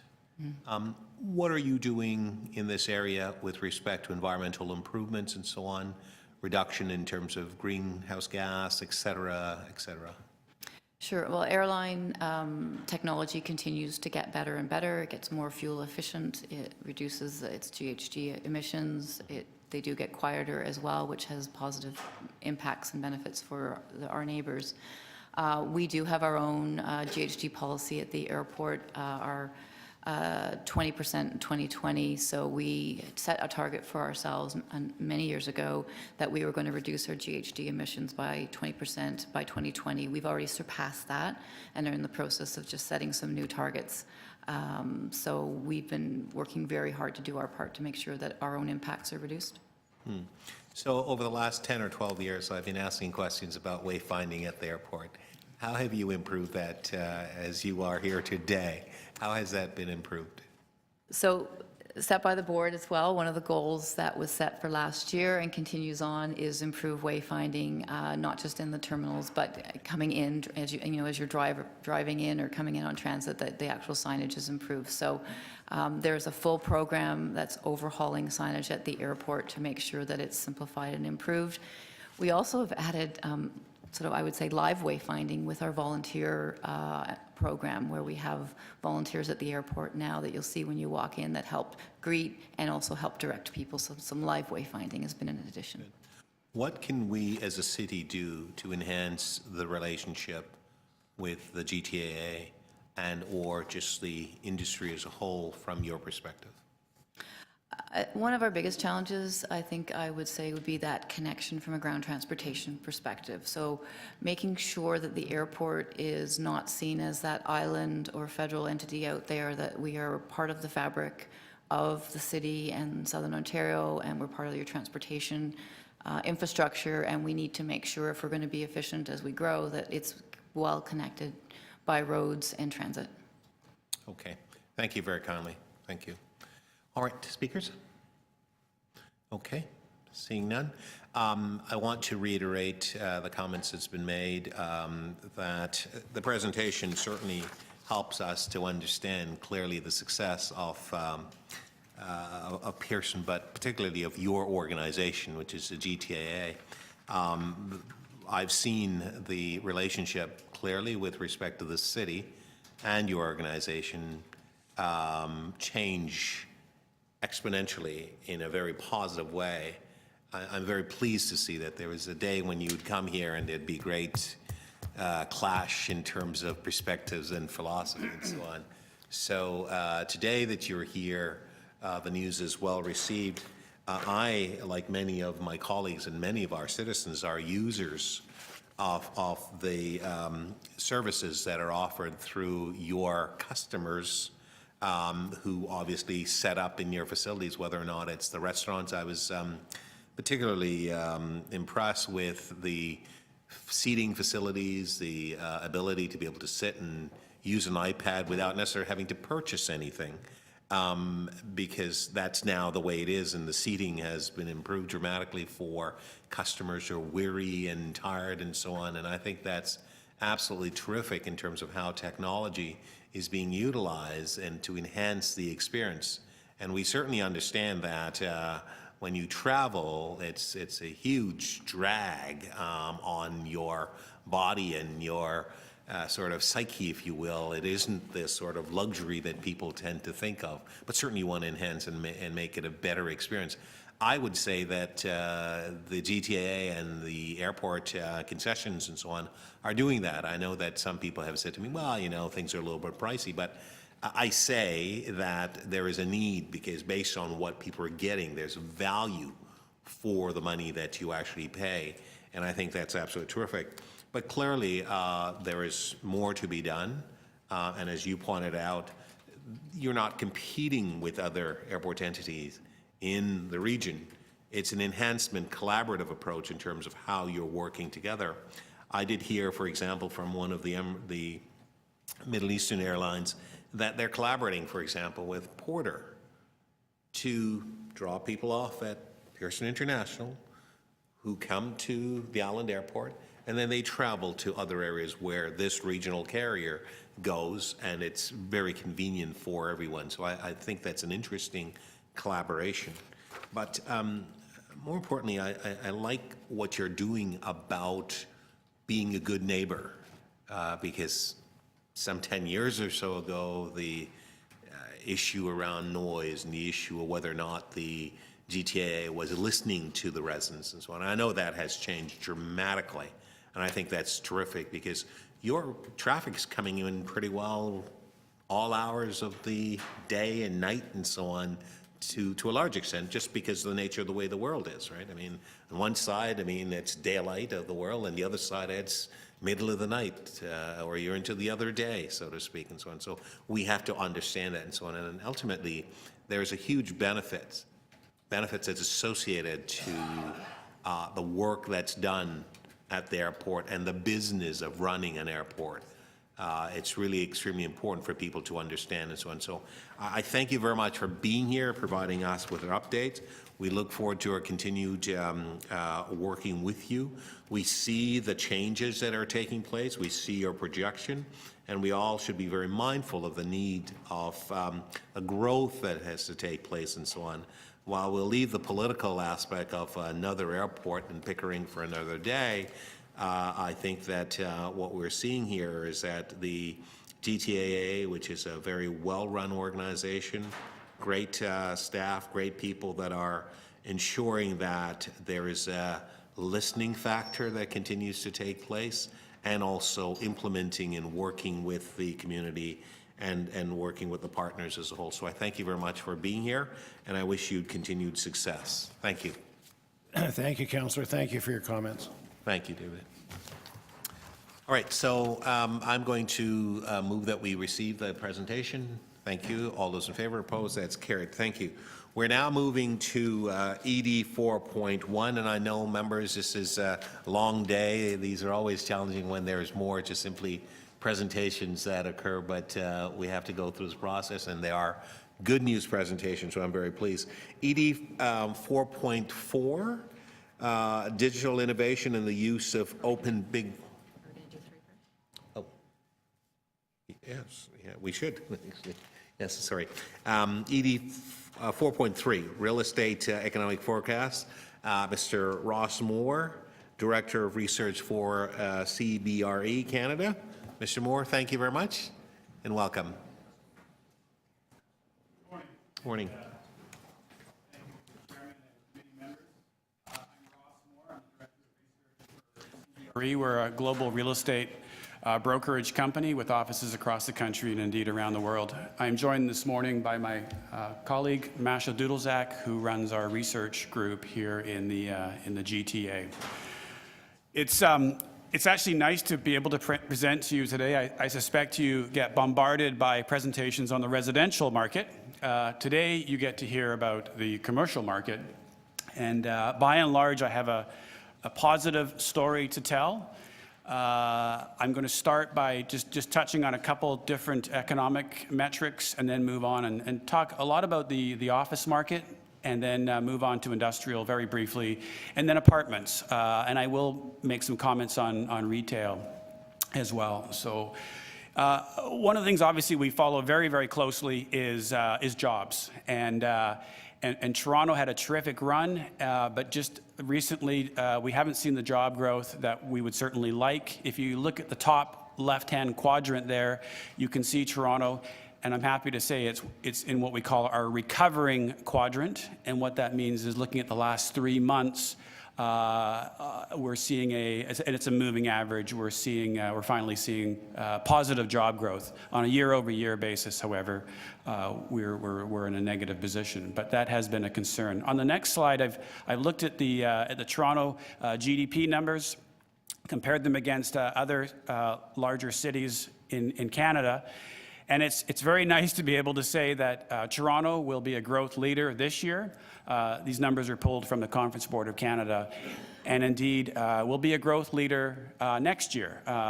Vancouver and Toronto are up there. You can see the volatility with the Calgary numbers, and I suspect that's self-evident. But it's terrific to see Toronto posting such good numbers, and indeed came off a pretty good 2014. Now, if we go to the next slide, I want to talk about the office market. I thought, starting with the map of Canada and showing how Toronto compares size-wise. The circles illustrate the relative size of the office markets across Canada, and hopefully no one's surprised to learn that the GTA is indeed the largest office market in Canada by quite a large margin. I appreciate the font is very small, but you should also notice that the overall vacancy rate is in the single digits.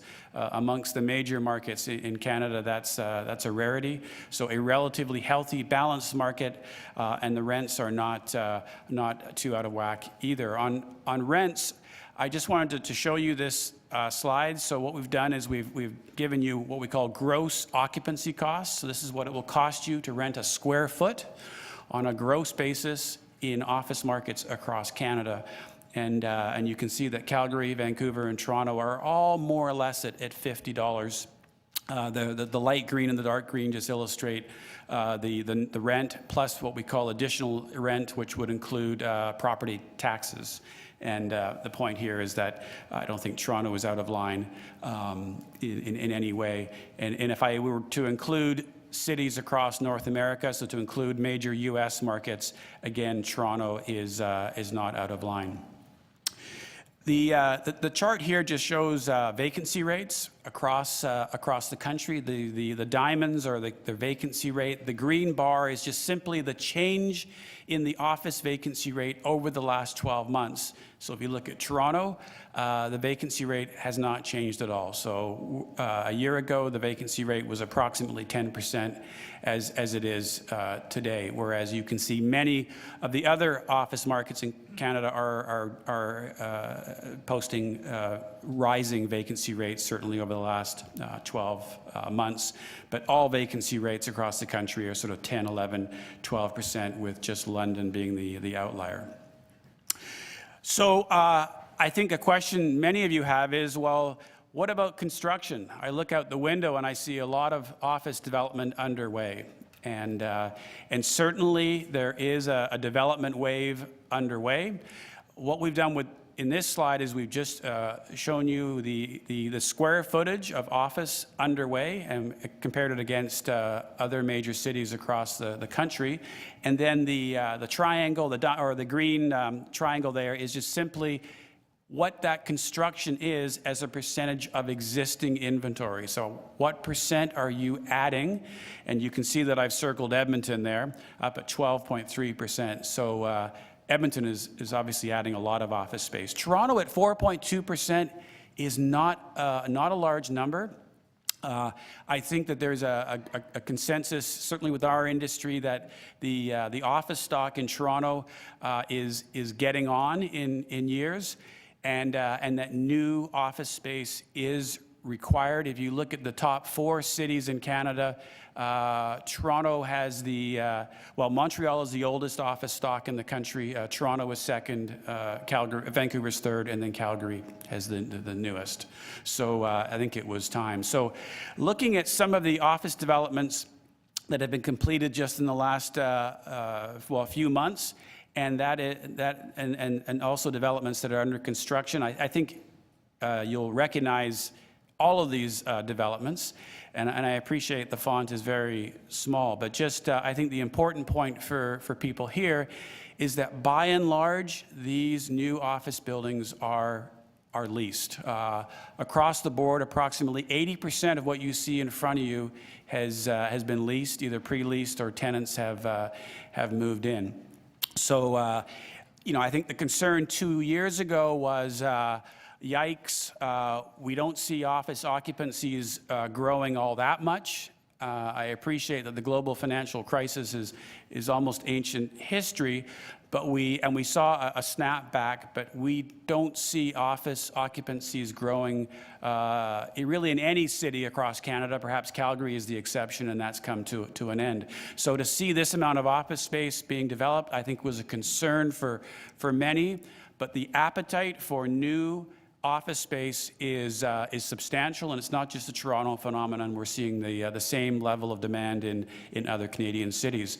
On the next slide here, what I thought was interesting is okay, so how does this current development wave compare to history? And for those of you who are around in the late 80s, early 90s, I suspect you'll look at the one dark green bar there that's up at, north of 40%, and remember those days. So between 1987 and 1992, Toronto added 40%, 40%.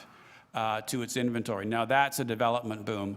So you can see on the right-hand side, you can see Toronto at, call it 5%. Keep in mind, this is 5% that's added over a number of years, so it's not just 5% hitting the market at one point. And again, I've added the other Canadian cities, so you have some context. Just one more point on the office market, and perhaps this is something that you know, but if you look at most of Canada's office markets, there is a high degree of ownership concentration, but I would argue more so than Toronto than any other. So if you look at the chart there, we've highlighted a number of downtown office towers. I suspect you know many, if not all of them, and really you're talking about a handful of owners. So if you need office space, it's a matter of making 3, 4, maybe 5 phone calls. I thought it was just a point worth making. So let's move on to industrial. I'm going to speak very quickly on industrial, just to say that the GTA industrial market is, and again, looking at this map, you can see that it is the largest circle by a long shot. So roughly 40–45% of all industrial space in the country is located in the GTA. I would just add, however, that we are seeing a shift, and that Toronto is while it's still important, we are seeing more importance placed on Western industrial markets. Calgary, in particular, is becoming a real Western hub for Canada. So some of the growth that might have occurred in Toronto is starting to occur in Western Canada and in Calgary in particular. I thought this would also be interesting to you, so you can see that we've just looked at warehouse construction across the country and just compared that construction against the size of its market. So again, looking at Toronto, you can see that the inventory, that's the dark green bar, is call it 40–45% of all industrial space in the country, and yet less than 30% of construction is occurring here. So in other words, Toronto is punching well below its weight in terms of adding construction at the current time, whereas the Western markets are doing just the opposite.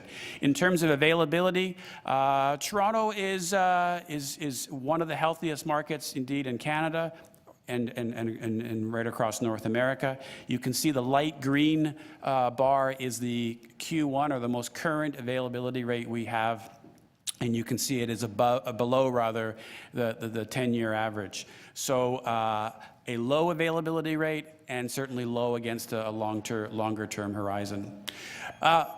Apartment, and it's probably one of the strongest segments of the commercial market. It often gets overlooked.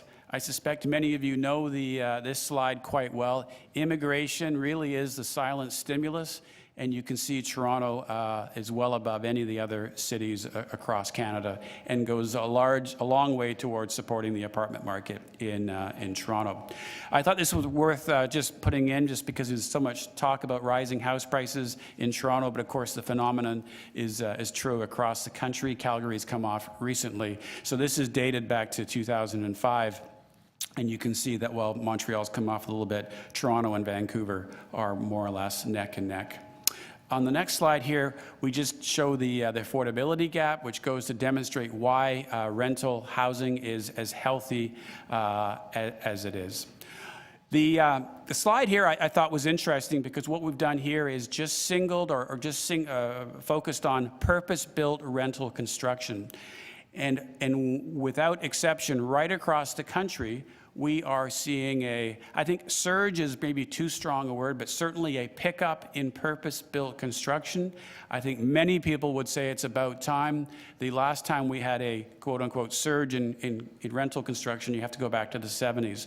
So what we did here was just looked at, this is for 2014, looked at apartment starts compared to the 10-year average, and you can see across the board, starts were up in all cities. Now, many of you, I'm sure, are familiar with the amount of condo construction, and some of that does make it into the rental pool. And so here what we did is we just compared rental construction against condominium construction. Interestingly, in cities like Toronto, Edmonton rather, you can see that the mix is roughly 50-50 between rental and condominium, whereas Toronto and Calgary, the vast majority is condominium, upwards of 88%. I just want to finish with a couple of comments on demographics. What we did here was we looked at downtown populations versus suburban, and we looked at 5 cities across the country. And I thought what was interesting, and we have used a fairly narrow definition of urban.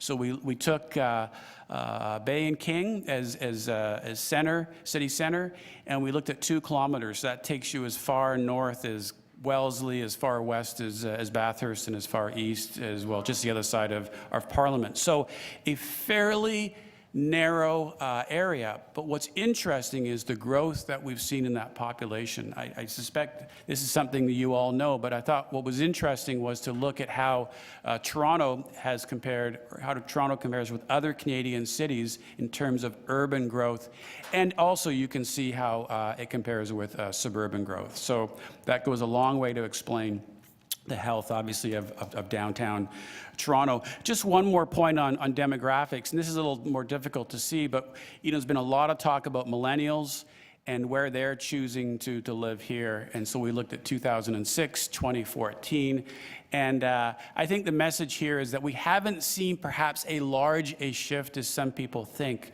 I do wonder whether this sort of millennials all living downtown is perhaps more myth than reality. I mean, there's been a very subtle shift, but nothing that I think is worthy of commentary. But if I can just wrap up by saying that Toronto, relative to other Canadian cities, I would say is healthy, if not healthier than most. I haven't touched on retail, but retail is, the Toronto market, again, is the largest retail market in the country. We are seeing subtle shifts on what's being constructed, what's being demanded, but generally speaking, retail with a vacancy rate of 3.5%, both across the country and in the GTA, is healthy as well. So my report card on the Toronto commercial market is that it's generally in good shape, and I think you can expect reasonable growth rather in the coming years, but perhaps not the surges that we saw back in the 70s and the 80s. And it's largely a reflection of demographics, but also office tenants are using space more efficiently, and they're certainly getting more productive in terms of the number of people they're putting into this space. And then we have seen a slight shift away from financial services towards technology. That's a trend that is certainly true in Toronto, but also in other Canadian cities and North American cities. So I will wrap up there and happy to take questions. Thank you very much for your presentation, Mr. Moore. Questions for Mr. Moore? Okay. I have a few. Okay. So I have, Councillor Kelly, 2 questions. Very briefly, I had, as I was listening to you, I made 3 points in attempting to identify the drivers. The first was immigration, and you've answered that, the silent stimulus, and there doesn't appear to be any diminution or diminishing of its impact on the Toronto economy. The second was the millennials, and I think you've addressed that. It's not as important as in terms of the growth of the downtown lifestyle that many people have projected. And the third was technology. And you mentioned it, but only very briefly.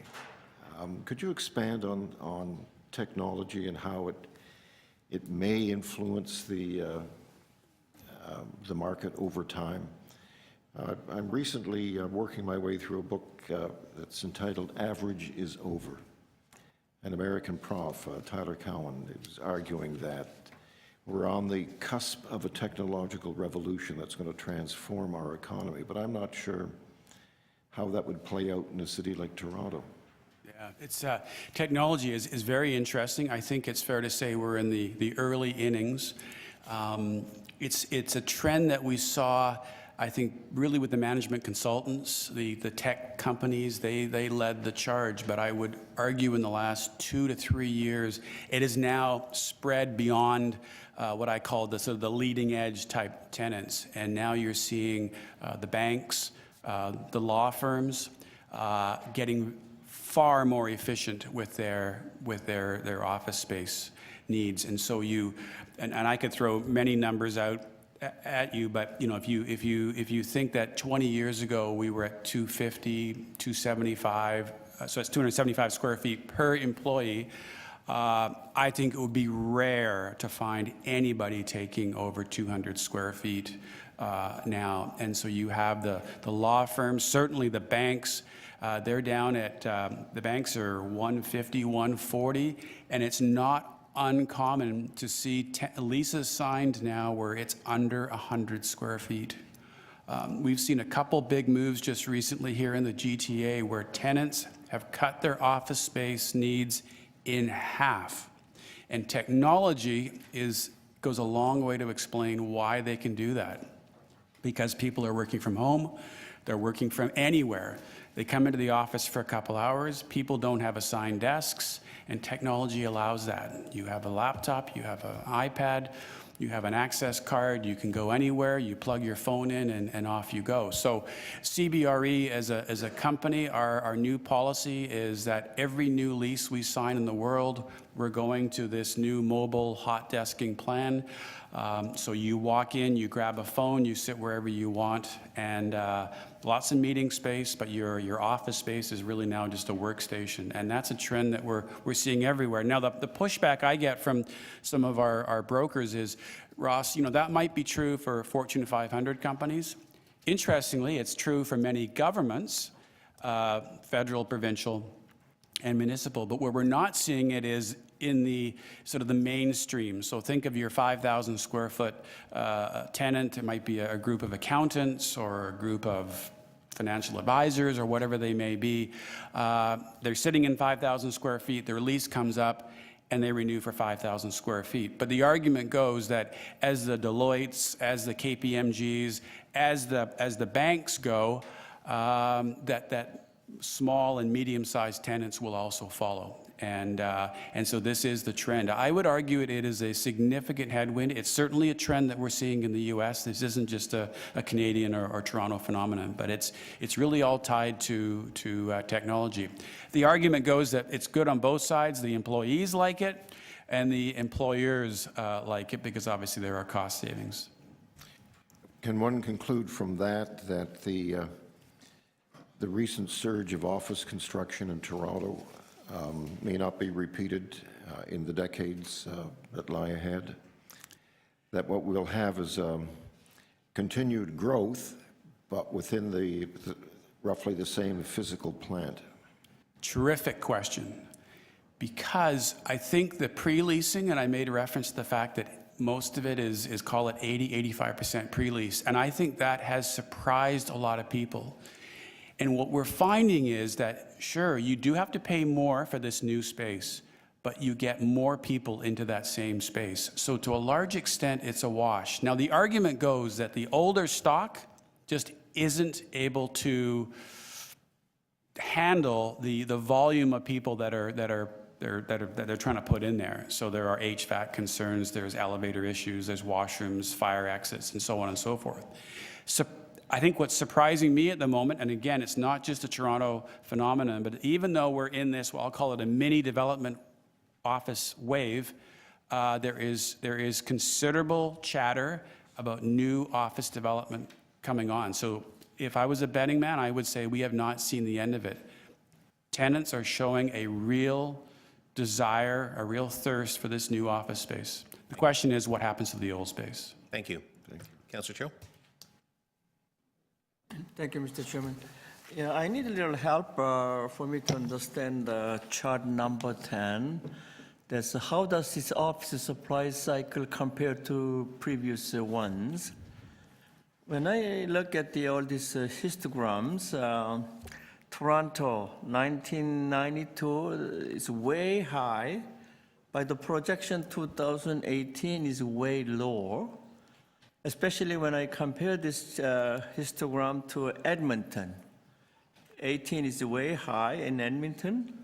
So what were the factors that 1992 we supply office building so high, and how come 2018 is so low projection compared to Edmonton?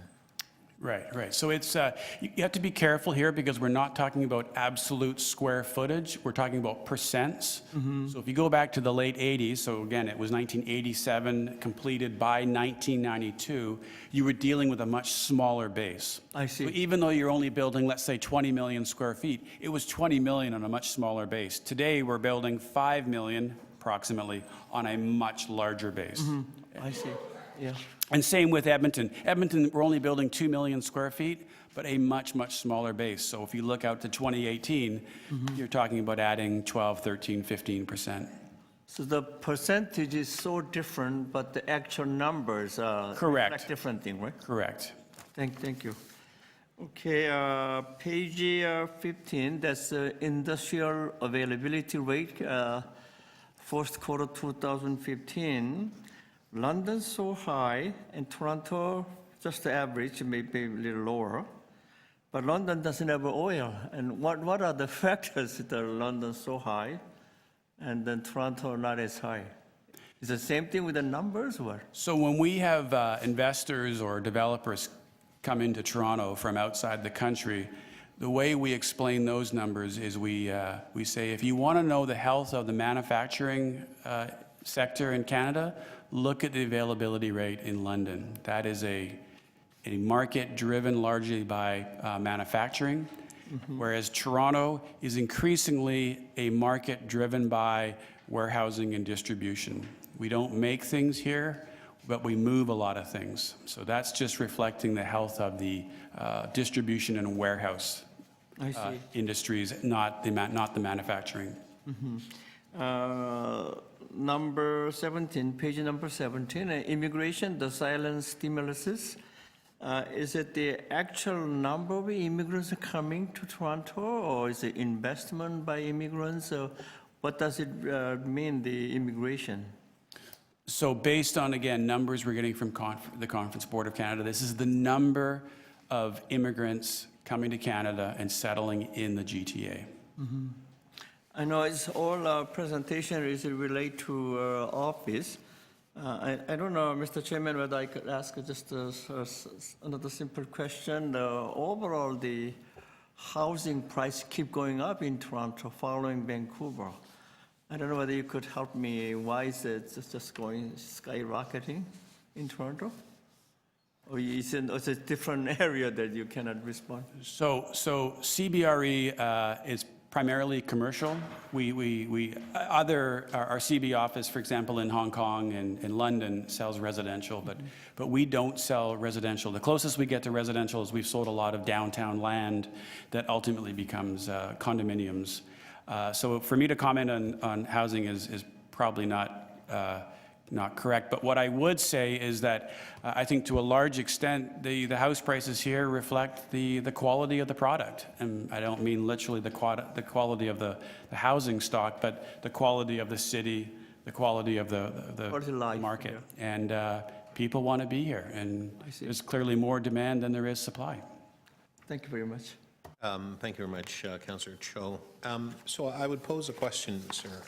How are areas like Los Angeles and New York comparing to Toronto as it relates to your presentation? It appears to me that in Toronto, if there were more lands, more buildings would be developed. Would that be correct for me to make that statement? Right, so I see two very different questions there. Yeah, there are two component parts. So how does Toronto compare to other North American cities? And then, if we had more land, would we get more construction? I would say in the first question, Toronto does compare very favorably. But what's interesting about the U.S. is it's really a country of haves and have-nots. You have 5, perhaps 6 cities, and they are driving 95% of the growth in the U.S. When you get beyond New York, you get beyond Washington, San Francisco, LA, Seattle, and maybe Washington, D.C., the growth in office space is almost zero. Now, obviously, I'm generalizing both over geographies and time, but if you look at the last 2-3 years, we've seen very, very little office demand. So Toronto does compare favorably.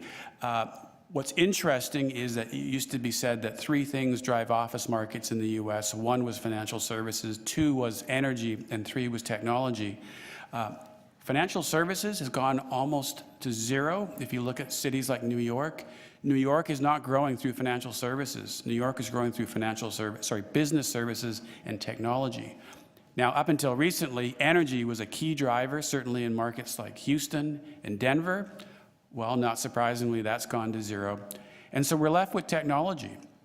And if you don't have a substantial technology sector in your city, demand for office space is effectively zero. It is, I can almost, I can be that blunt. It's quite shocking that technology is where all the growth is.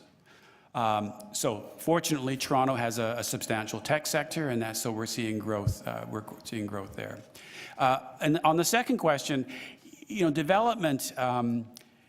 I've heard many times that we're out of lots. We're out of land. We can't build anymore. Yet developers always find some way to build. So I think to look around and say there's no more land, I think is probably a mistake. They'll find some way of building. It's purely a function of demand, financing, and pre-leasing.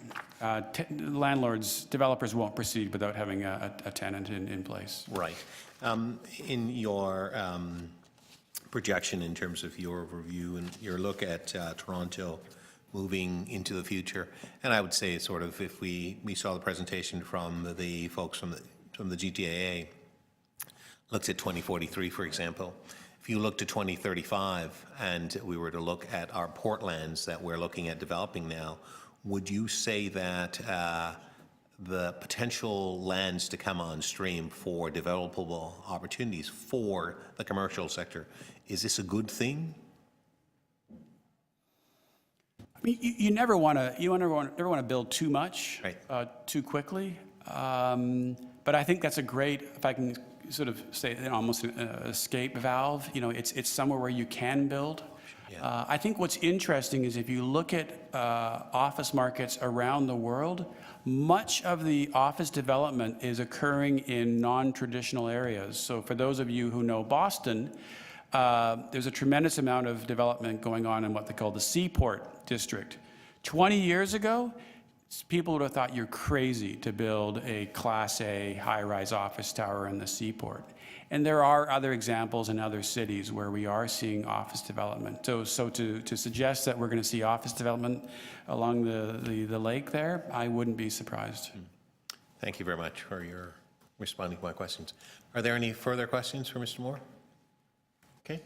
Seeing none, thank you very much for your presentation to you both. Thank you. Thank you. To speak? Okay. Councillor Kelly, to speak? Very briefly, really appreciate the research that went into this document. I want to thank you very much for it. Okay, a pleasure. Okay, yeah, so thank you, Mr. Moore, and I think that there's a lot to learn from this because you did give us some important information for us to consider today. Thank you again. We look forward to seeing you again. Good, thank you. Thank you. All right, members, we are now moving to, yes, to the next item. But just before we do that, motion to receive the presentation from Mr. Moore. All those in favor, opposed? That's carried. Thank you.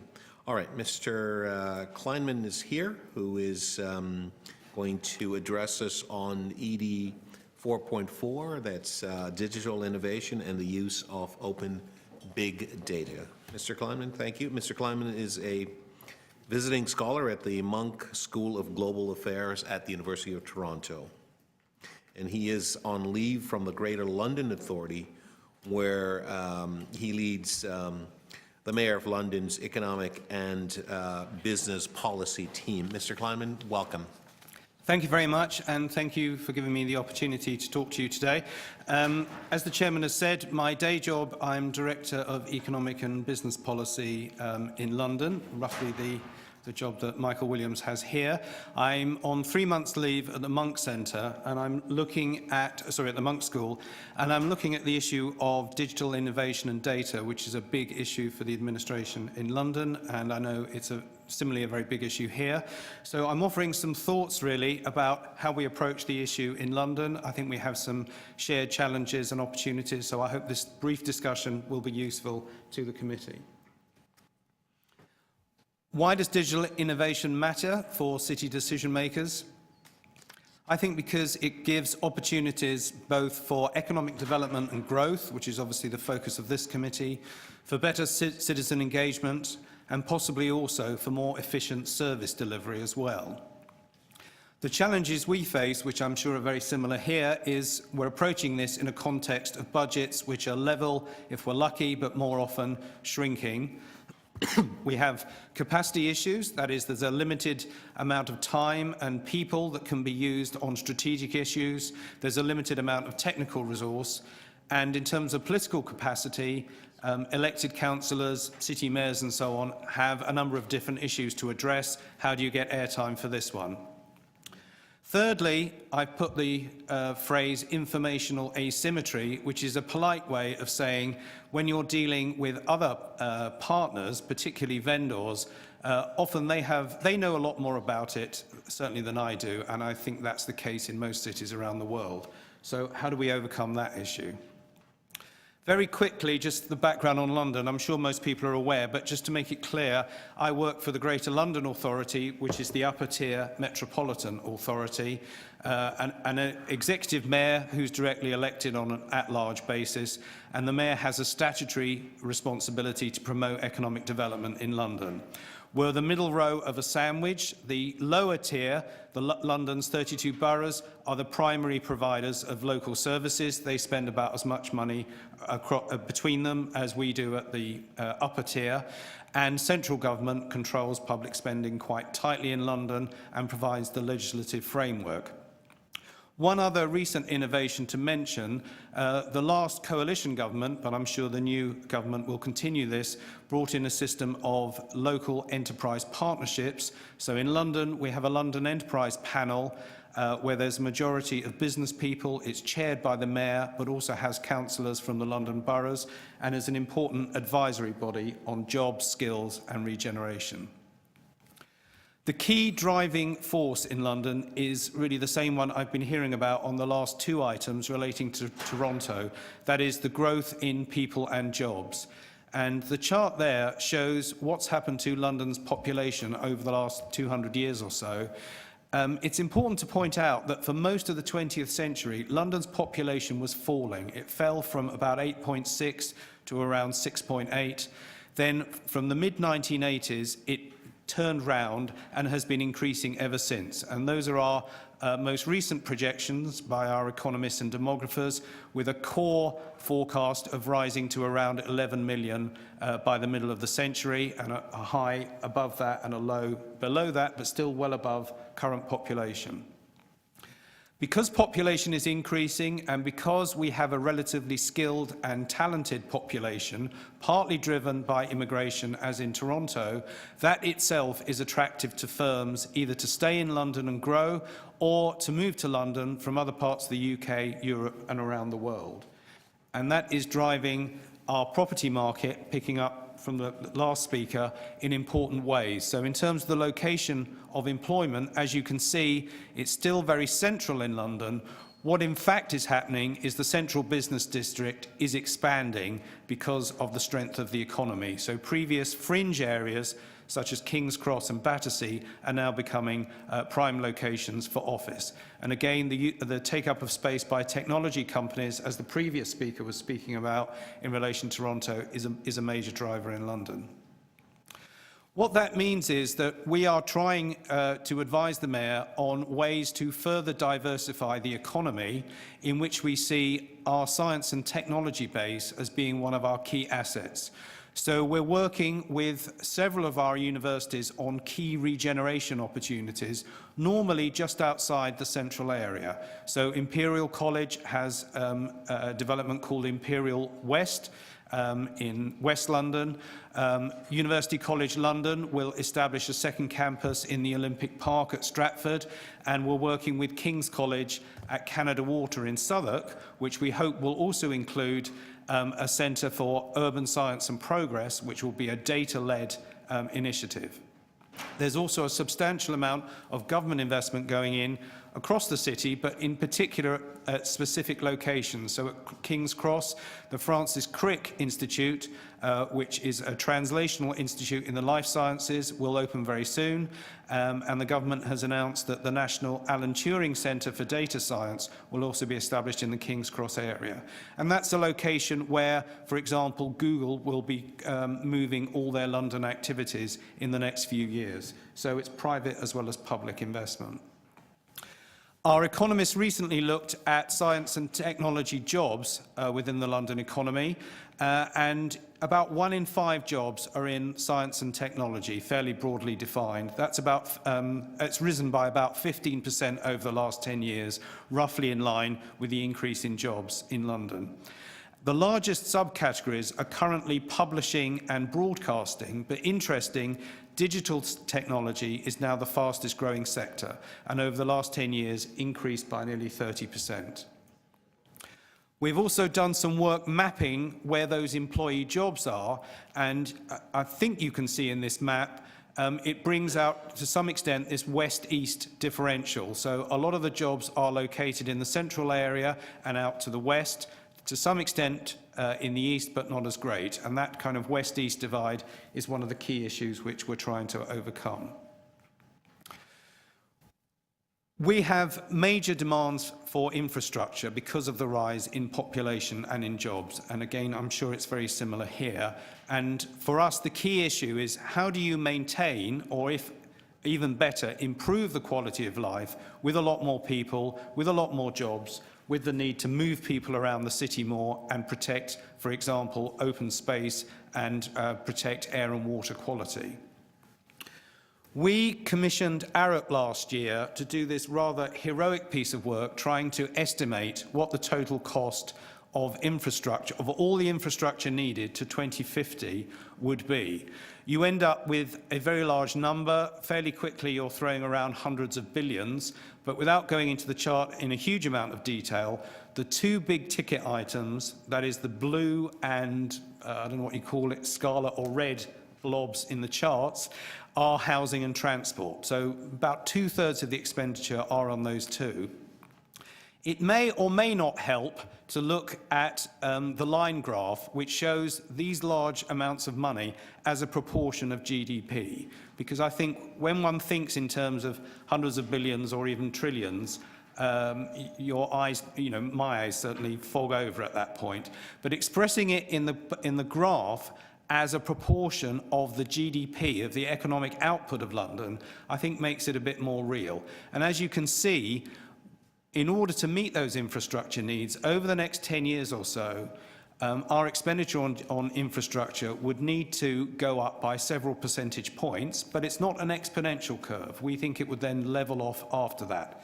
It's a big bill, in other words, but it's not necessarily unaffordable. When you actually look at the digital connectivity piece of that, in terms of actual pounds spent, as I said before, is relatively small compared with housing and transport. So we know our digital connectivity could be better. It's not bad in London. It stands reasonable comparison with other countries, but it's certainly not best in class when you look at some other places like Seoul in Korea. But putting that right generally isn't expensive. It's really about getting all the partners to work together and providing some practical solutions to some knotty issues. It's always more difficult to provide that digital connectivity in older cities, where you have to essentially thread it through an existing network and an existing street pattern. In newer cities or in new regeneration schemes in older cities, it's easier to do.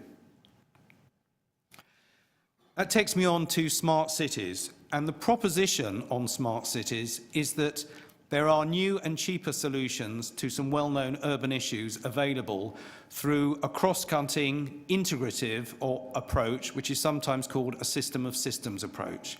The argument that's frequently made by a number of large companies and other consultants and commentators is by harnessing the power of data and technology, particularly data generated by sensors which are either in the urban infrastructure or in the cars and buses and trains that move around, or increasingly, of course, that we're actually carrying around ourselves in our smartphones, we can harness that to support city leadership and capacity.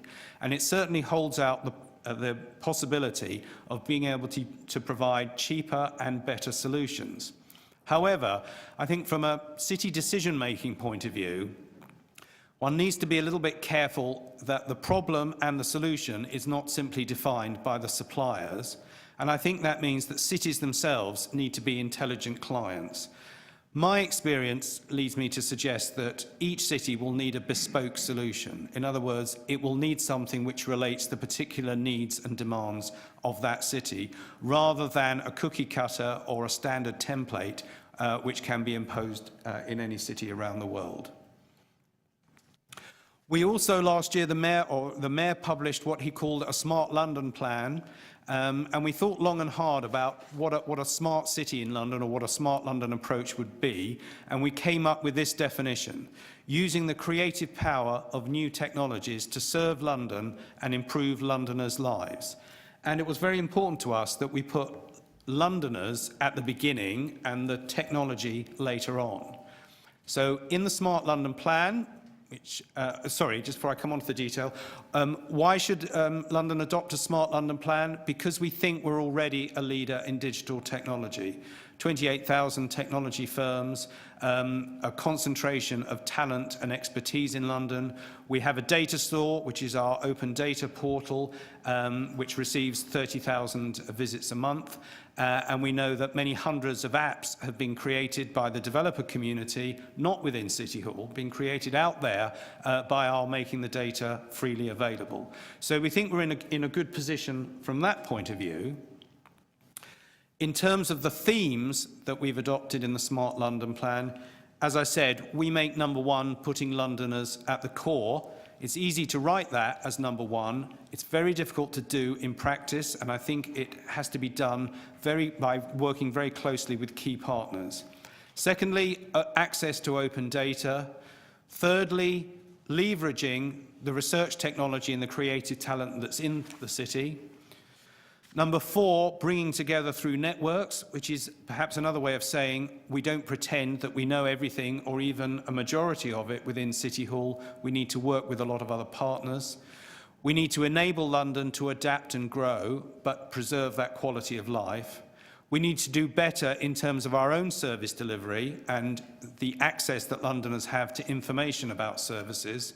And finally, we need to offer a smarter London experience, not only to business and leisure tourists who visit the city, but also to citizens who are just going about their neighbourhoods or travelling to work. So in terms of Londoners at the core, we have put in the Smart London plan some measures of success. So we have some numbers and KPIs in there. We have targets for the number of people who get engaged through our technology. We have targets for our technology apprenticeships, which we want young people to take up. And we want to use the existing infrastructure of hackathons and so on to actually direct that to some of the key growth challenges which we have in the city. I've talked already about open data. We think, one of the first cities in the world to create a data store and a dashboard through which people can look at how we're doing on certain key indicators. But we also recognise that this is a very fast-moving field. So what looked groundbreaking 3 or 4 years ago is beginning to look routine. We need to update that data store. We need to widen the conversation so that we're not just engaging the tech community and the tech-savvy people, but broaden it out to many more amongst the 8.5 million Londoners. So, in conclusion, that's a rather whistle-stop tour. I would say that innovation, the smart use of technologies and digital engagement is essential to achieving economic growth and indeed population growth while maintaining the quality of life and also the accountability of elected politicians and non-elected officials like me to the population. And that's a major issue for us in London, but I think there's a very similar set of issues in Toronto, certainly across Europe, and I think many cities across the world have shared interests. There's a lot cities can learn directly from each other in this way. Thank you. Thank you very much for your presentation, Mr. Kleinman. Questions? Okay. Councillor Crisanti first, and then Councillor Kelly. Thank you very much for your presentation. So I'm just wondering, what do you attribute to talking about technology? So in terms of, you had significant growth in the tech and digital sector. And so what do you attribute that to? How did you manage that growth over a relatively short period of time? Okay.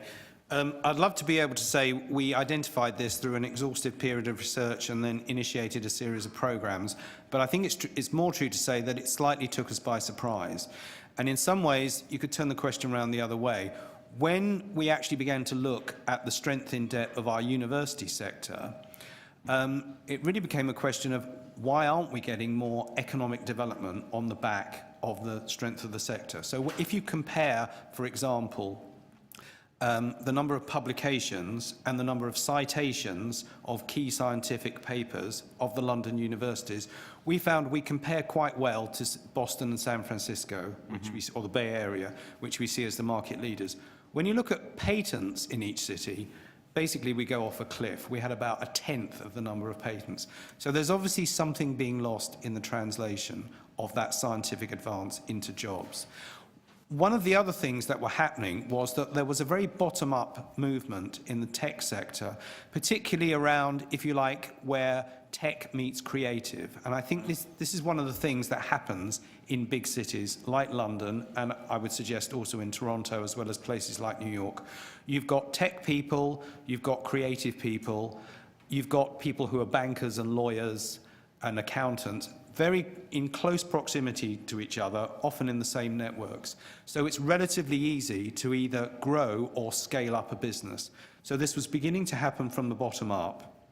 At the same time, there were some top-down initiatives, both from the mayor and also from central government, but we were really leveraging the kind of deep assets of the city, so that intellectual strength in the university sector and the strength of financial and business services.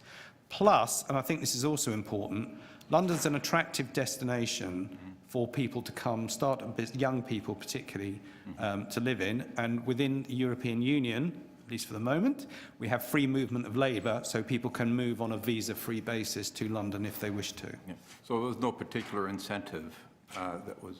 No, we have very little in the way of city-based financial incentives. We have an enterprise zone in East London, but that's really an exception. That's a very tightly drawn area. There are some national incentives. So, for example, a very important recent development, we have a tax break for the film industry. We've had that in place for some time, as you do in Canada. Yes. That was extended to high-end TV, digital, animation and game sector last year. So again, that was important that that was extended, but that's a national initiative. Okay, thank you very much. Okay, thank you, Councillor. Councillor Kelly. It may be the literature that I'm reading, but the attempt to narrow the skills gap and I'm looking at the page entitled Londoners at the Core. Yep. There's not a number here. Others would argue that with the technological revolution that we're just entering, that in fact skills gap will enlarge.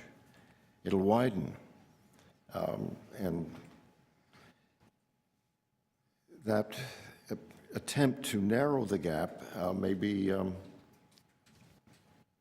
frustratingly elusive.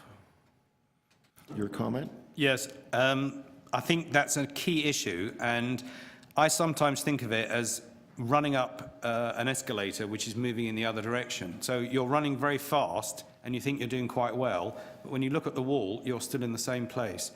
Our economists say, I can't remember the exact figures, but within a relatively small number of years, nearly 40% of jobs, entry-level jobs, will be level 4 in our jargon, which is university or the equivalent technical qualification. So we have a skilled population in London which is able to match that demand, but we know we have some communities and some neighbourhoods which are well below that. And what we're trying to avoid is a situation where you can have the jobs in one particular part of the city, but you can walk a fairly short distance into neighbourhoods where the people growing up there not only are not accessing those jobs, but maybe don't have the aspiration even to think that they could get those jobs. That's a very complex question, so it's a very complex issue to try and answer. I think our approach is to acknowledge you have to do things at every stage in the skills ladder. You need to have your champions from the technology sector going into schools, even with 8, 9, 10-year-olds, after-school coding clubs. Coding is cool, maths is cool, getting that message over, and a lot of the inward investors we have in London, the big technology companies, are quite keen to do that kind of work. Then at what we'd call the secondary level, the sort of, the high school level, encouraging people to stay on maths and science courses, and then making sure that at university level, and what we call further education, which I guess would be community college level, the courses are designed in a way which do actually give people the specific skills they need in the industry. Because if you might have a computer science course, but if the curriculum hasn't changed for 10 years, people in the industry will say this is no longer relevant. So that is a big issue. My second question is with respect to hackathons. Yeah. Chair Thompson and myself last year co-chaired a series of roundtables, and in one of those roundtables, I was introduced to the concept of hackathon.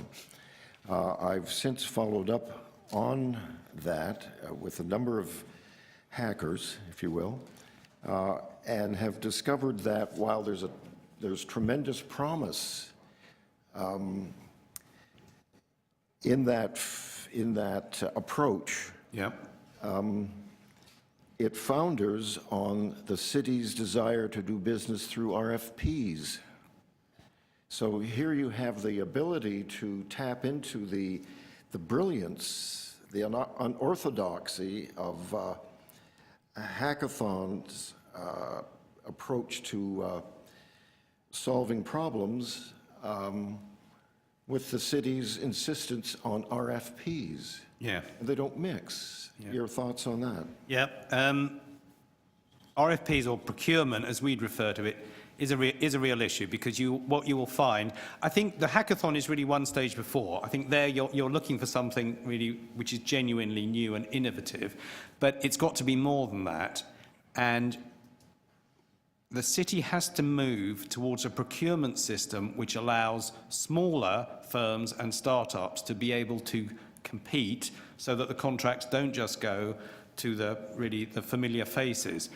That's difficult to do, but not impossible. So, for example, in the lead up to the Olympic Games in 2012, we had a website called Compete For, where all the contracts of a certain value were advertised. And that was a website which was aimed at small and medium enterprises. So that was relatively successful, because it meant that SMEs could find out about contracts which were in their price range that they could bid for. They got a certain amount of support in bidding for it. At the end of the day, it's competitive procurement, of course, and it will go, on the criteria which are set out, but widening the circle a bit to bring people in. And I think we're always on the lookout for ways in which we can broaden out to a wider group of people who can tender for work from the city. Okay, thank you very much. Okay, Councillor Cho. Thank you very much for your interesting presentation. Thank you. Yeah, it's very encouraging, but there are a couple articles that I read, Economist and some newspapers. Now, the jobs we have, 9 out of 10 will disappear in 20 years, 30 years' time, mainly because of automation and robot, and they call it immigration from the future.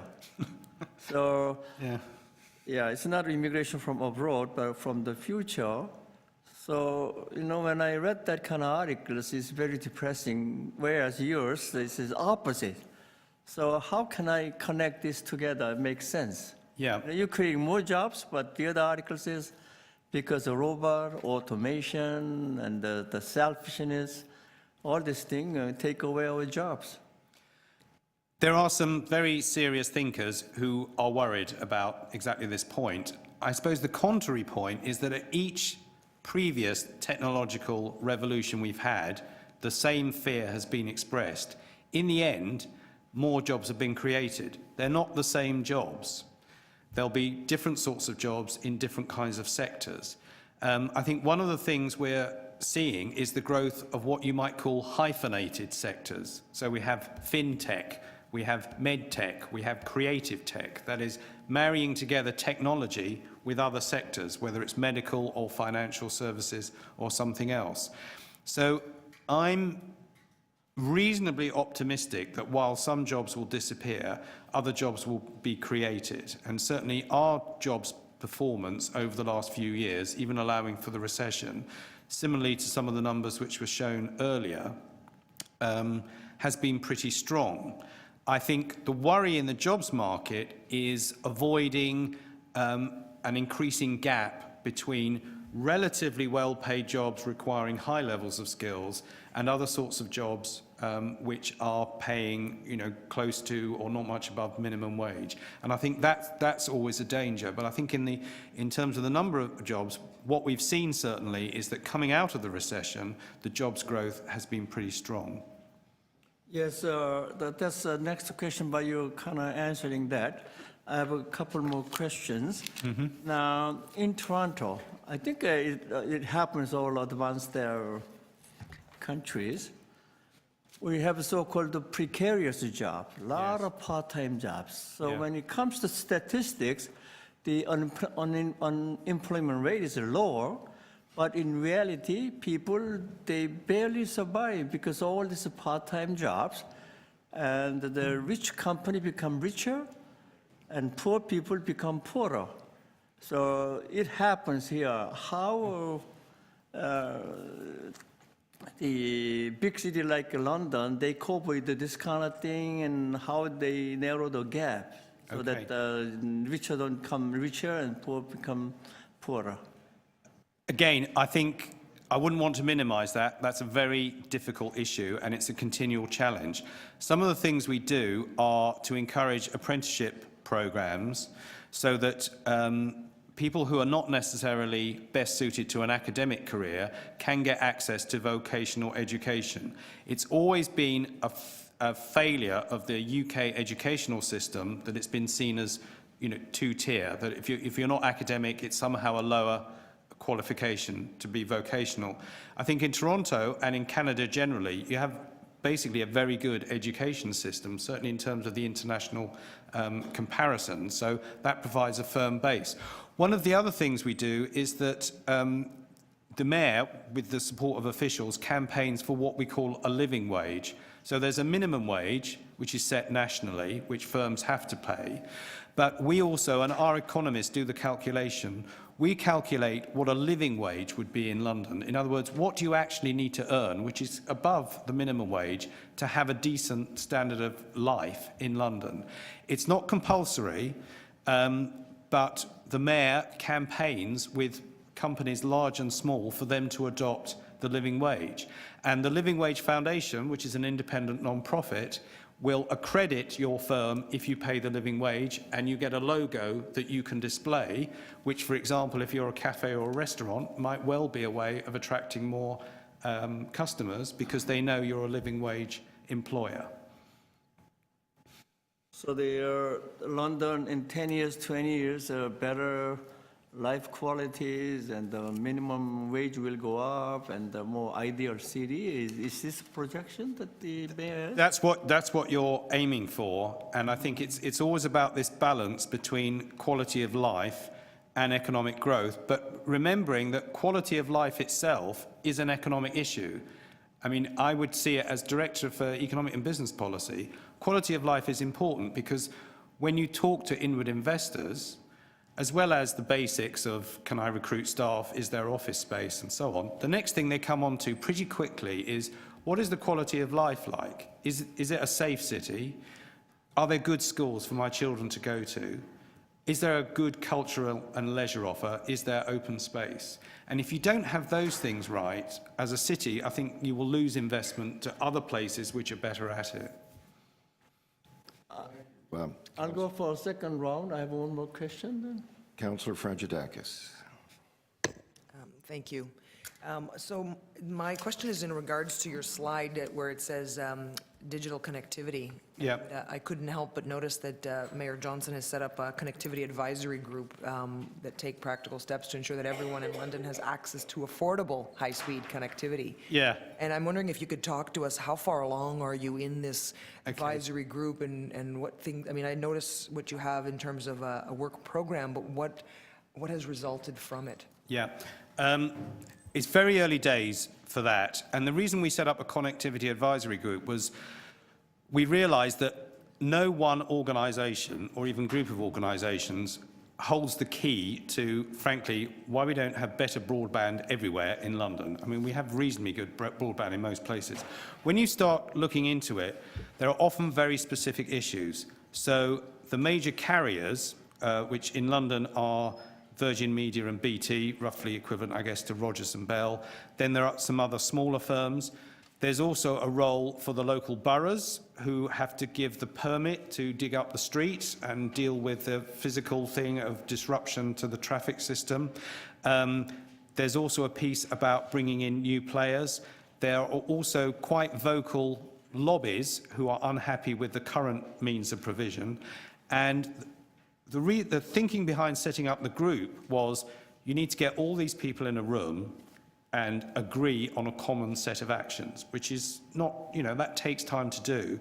And what's fallen out of it, which is specified there are some quite practical, they may sound like quite mundane issues, but if you don't get down to the level of detail, which is there a quicker way of digging up the street and reducing the amount of disruption?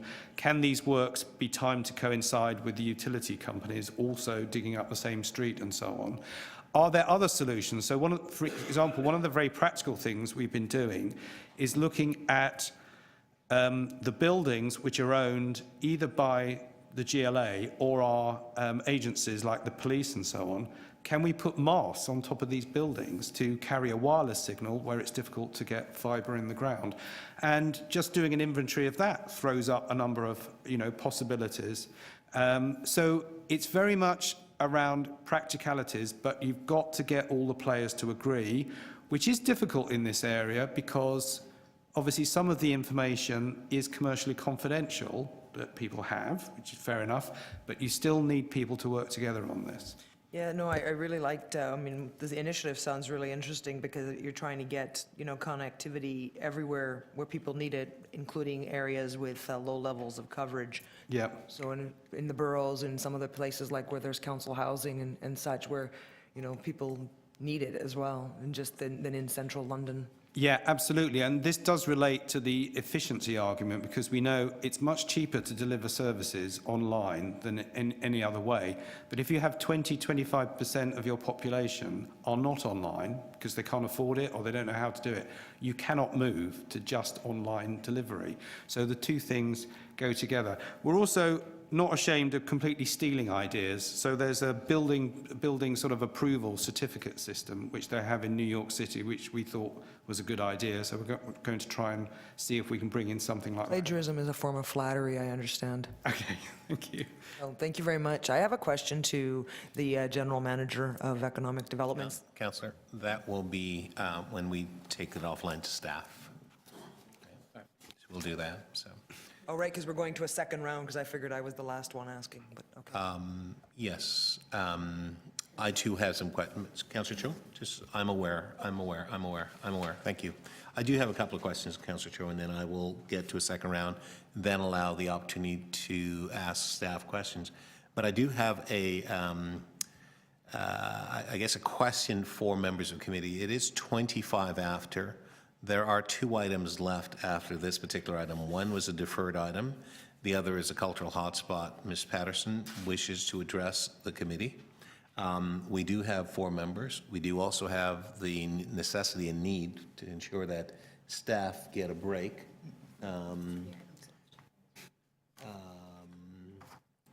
Well, we're completing that. We're doing that now. Staff need a break and so on. So I want to make sure that at the end of the day, if we are able to extend, we would complete, but I'm not sure we're going to do that. So what I'd like to suggest, because Ms. Patterson has a number of people here that have been here all morning, I'd like to see if we could actually get their presentation and conversation in regarding the cultural hotspot. So maybe just extend till about 1:45 to complete that item. I don't know if they're going to need more time than that. I don't think so. And Councillor Cho, 2 things. One is, is it possible for you to take your questioning offline and allow us to complete the round? Councillor Frakadakis, you have questions for staff, so we'd naturally take it into perhaps a second round, so that would necessitate that we're going to be here a little bit longer. So I'm going to move a motion to ask us to look at going to 1:45, and then we will break, but of course completing this particular matter, and then getting the cultural hotspot matter, and we'll come back for the other item. You most certainly can. Please go ahead, Councillor. So could we extend till 1, finish this item and the cultural hotspot? I don't know, I'm not sure about the staff. I realize they have to take a break, but... So that's one issue, that's a possibility, but we have the other item that we have to deal with, which was... And then come back for the other item. We can come back at 1:30 for the other item. I'm prepared to do that. Well, actually, Can I get- no, I want to get staff a little bit more time. I'd like to give them at least half an hour. They're okay with half an hour, just... Okay, was that your question, Councillor? That was my question, if that... Okay, fantastic. Extend. Thank you. Okay, so we'll move to extend to 1 to complete as much of the agenda as we can, and then if we're not complete, we will come back at 1:30. Okay? All those in favor? Opposed? That's carried. Thank you. Councillor Cho, I just have a couple of quick questions for Mr. Clement. Mr. Clement, on your presentation, you showed a diagram there that showed the Mayor of London has created a £22 million fund of a technology growth company. How does that work? And how does the technology companies be able to have access to that? Yeah, this is essentially a fund for small and medium-sized enterprises. So we used some money which comes from the central government through the London Enterprise Panel.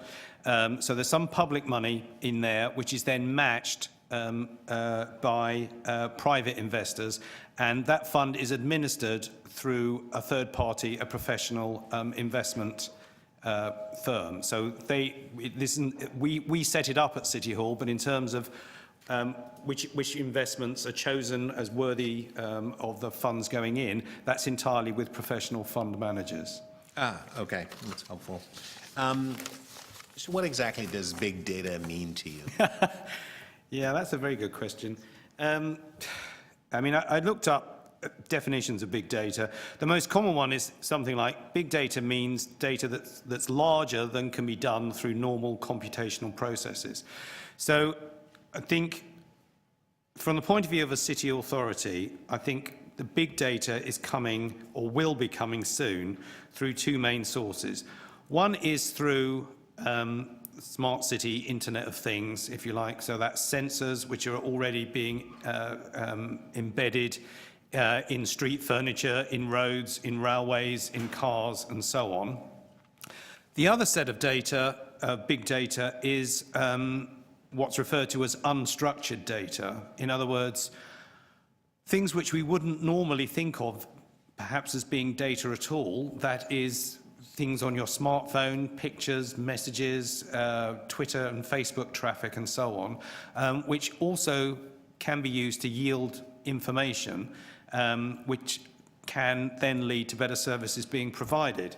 Now, I think particularly with the second group, but maybe with both groups, there's a real issue if you are in the public sector, if you're a bureaucrat or a politician, which is that citizens are much, much more sensitive about the government having access to their data and using it than they are about anybody else. So it seems slightly illogical to me that people are quite happy to trust all sorts of information to Facebook and Twitter and the rest of it, and yet if you're government and you ask quite a reasonable question, you get a kind of, why do you need to know that? So I think we just have to work with that, and that's why we've put this Londoners at the core up front, and we proceed fairly tentatively into that area. Right. So when I hear the terminology open data, it says free. Am I correct in terms of assessing that? And there's a second part to my question. How do you charge for data? Okay. Well, at the moment, we don't charge for it. So through the data sort, we just, I think this is very much, I think this is similar in most cities. The first phase was, we've got all this stuff, let's get it out there. Right. Don't worry too much about it, let's get it out there. Somebody somewhere will find something useful to do. And they did. They wrote transport apps and they wrote mapping tools and so on. I think the second stage is, okay, that's great, and we've got even more data, a data deluge, sometimes is the phrase used. How do we decide what is actually the most useful to people? And also, how do we make it available in the most useful format for people to make sense of? And there is then an underlying question to that, which is quite a tricky one, which is, should we charge for it? And I think the two sides of the argument, it goes against really the principle of open data to say it's open, but you have to pay for it. On the other hand, if City Hall staff are spending time, that's a public resource which is being used to get the data in the right form. And is there a point at which you have to think about how that's paid for? I think people are only just beginning to think about that issue. Okay, thank you. Councillor Cho, this is a point where we are at a second round. Thank you, Mr. Chairman. Yeah, like any other major cities, Toronto we have our own problem, two major problems. One is transportation, traffic jam, and we lose, according to Board of Trade, GTA, roughly $10 billion each year in productivity because traffic jam. Another problem is housing, affordable housing for poor people. In London, how do they use this advanced technology to mitigate, to reduce, or solve this kind of problem? Or you share some experience? Yeah, I think you might. I mean, on the transport issue, you probably need one of my colleagues from Transport for London to be able to give you more detailed information. But I would say that within the transit system itself, there's quite extensive use of new digital technology for knowing exactly where buses and trains and subway cars are at any particular time and communicating that information quite rapidly. The next step is probably, how do we use that information together with other sources of data in terms of what else is going on in the city, where there may be congestion points and so on, where there may be, I don't know, sporting or other events, which mean there's, in a few hours' time, there's going to be a build-up of people. How do you get those systems to communicate? And there's a very clunky word, interoperability, which I've learnt to pronounce correctly. And it's quite a kind of nerdy issue, but it's actually very important, getting to common standards so that different systems can talk to each other. And certainly in the UK, the national government has set up a Smart Cities Forum, and one of the main strands of work coming out of that is exactly around this, is about developing common standards so the different systems can talk to each other. So I think on transport, we've made some progress. Affordable housing is a huge issue, and I think most people would say over the last 2 or 3 years, that's probably been the #1 issue in London because of the pressure on house prices and on rents, which are continually being driven up. That's it. Thank you. Thank you very much, Mr. Clement, for your presentation. To speak. Thank you. Thank you. Councillor Frакadakis, to speak. I have a motion and it's being prepared, so I'm not sure if it's, Maybe may I just ask you to maybe just speak to the motion? Staff in the meantime will basically just draft it up, and so by the time you're done, hopefully we'll be. well, it's, okay. Oh, sure, if that's fine, if I don't have to introduce, well, I'll sort of introduce it by speaking about it instead of reading it. But it Well, really... tell us what it is. It really stems from my questions to you, Mr. Kleinman, around digital connectivity and everyone in your great city having access to affordable, high-speed connectivity, and that's something that we would want all Torontonians to have, because I can appreciate, as you say, 25% of people are not online for a number of reasons, and therefore you can't completely shift to the online model. So it is something that, you know, for efficiency's sake, Yeah. that we need to address, and I love this idea of a connectivity advisory group. So it's really to have our general manager of economic development look at forming such a group and reporting back to this committee later this year, I think in the third quarter of 2015. And there it is. Great. So that's the motion, and you know, I mean, it would, as you mentioned, address a lot of practicalities that I think are worth addressing. So as with every great idea, it was had somewhere else, and so we'll borrow it from London. Thank you. Thank you, Councillor Fracadakis. Are there any questions regarding the motion? No, seeing none. Any further speakers? Okay, I'll just say again, Mr. Kleinman, you have provide us additional food for thought, and there's no doubt that this sector is, I think we're just scratching the surface.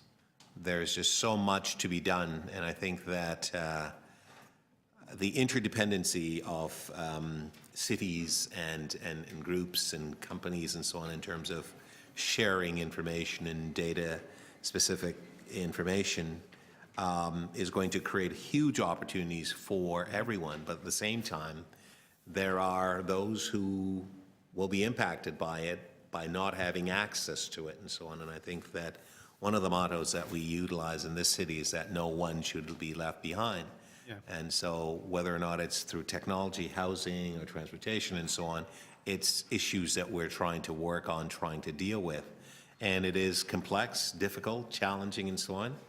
Clearly, you rightfully pointed out, when I hear the terminology, open data, open source, I mean, it's free, everyone has access, equal access to it, and so on. However, there is another component part where there is data that will be utilized in a way that it needs to be monetized. Because there is a business opportunity, there are opportunities, there's a lot of folks doing the research, and they need to be compensated, obviously. Also, there's structure, there's buildings that are incorporated, there's computer that are keeping that information. That investment has to come from somewhere. So there's a economic viability, economic development opportunity and enhancement associated with this concept. And so innovation, I mean, you look at companies like Bloomberg, you look at companies like Thomson Reuters and all these companies that sell data, and there are many others as well, I get that.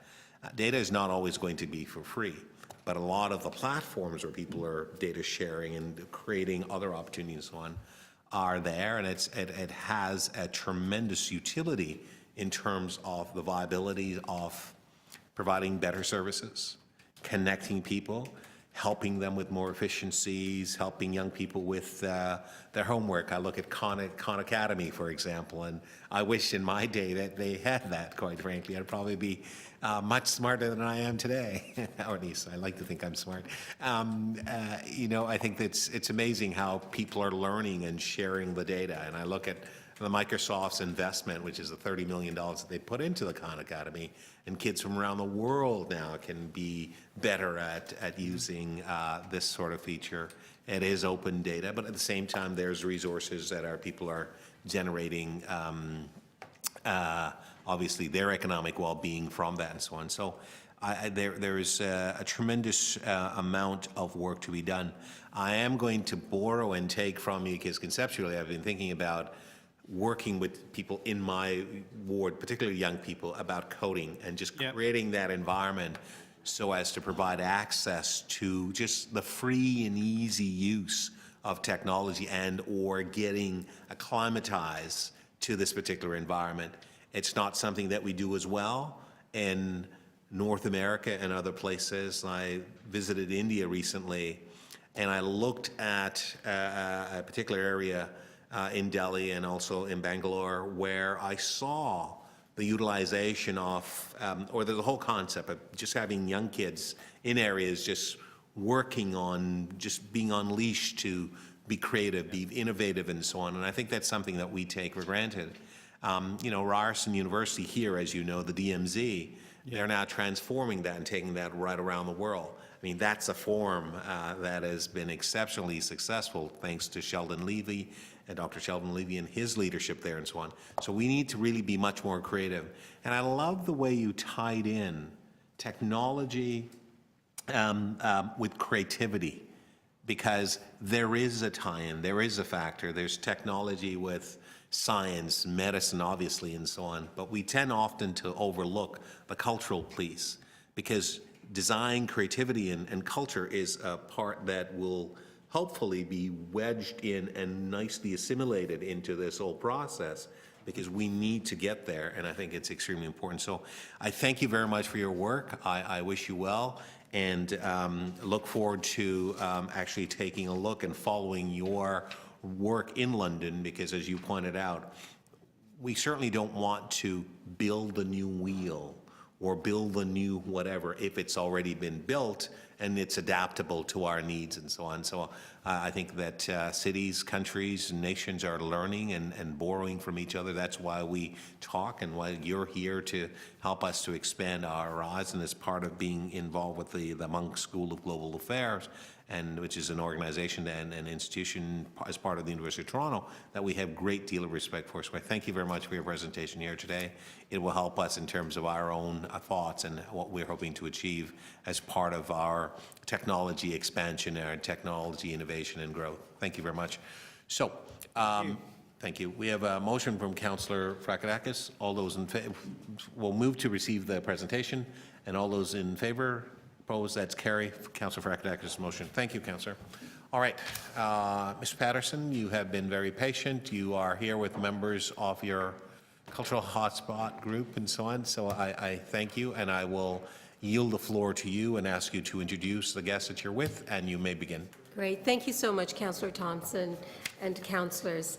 I'd like to introduce Andrea Raymond Wong to my right, the coordinator for Cultural Hotspot, and to my left, Hei-Soo Kim, our Art Services team member, also working on Cultural Hotspot. And I'd also like to acknowledge the community members and partners who came and have patiently stayed with us this morning to see the presentation and to show their support. They really are the backbone and the reason for the success of the Cultural Hotspot program.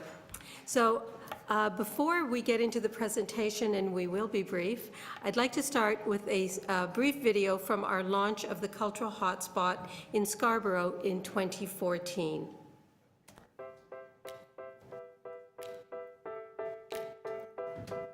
So this year's Cultural Hotspot is focused in South Scarborough. We really wanted the Cultural Hotspot project to provide opportunities for young people. I grew up here, but I realized that there's a stigma around Scarborough, that people think that it's a negative place to live, but there's so much beautiful things happening, some amazing, talented people here. We have so many cultural activities in Scarborough. And what we want visitors to see is how much there is to do and how special this area is. After that, it can move to another neighborhood, but leaving a legacy of great artistic expression and creation. We have art exhibits, we have youth festivals, we have all ages festivals. We have an amazing program. We've got places like Scarborough Arts and Mural Roots. There's mural art. There are groups like Rise who are doing poetry and spoken word with young people. You're going to be amazed that we have over 200 special places that people can visit and see art, experience culture, try fantastic food.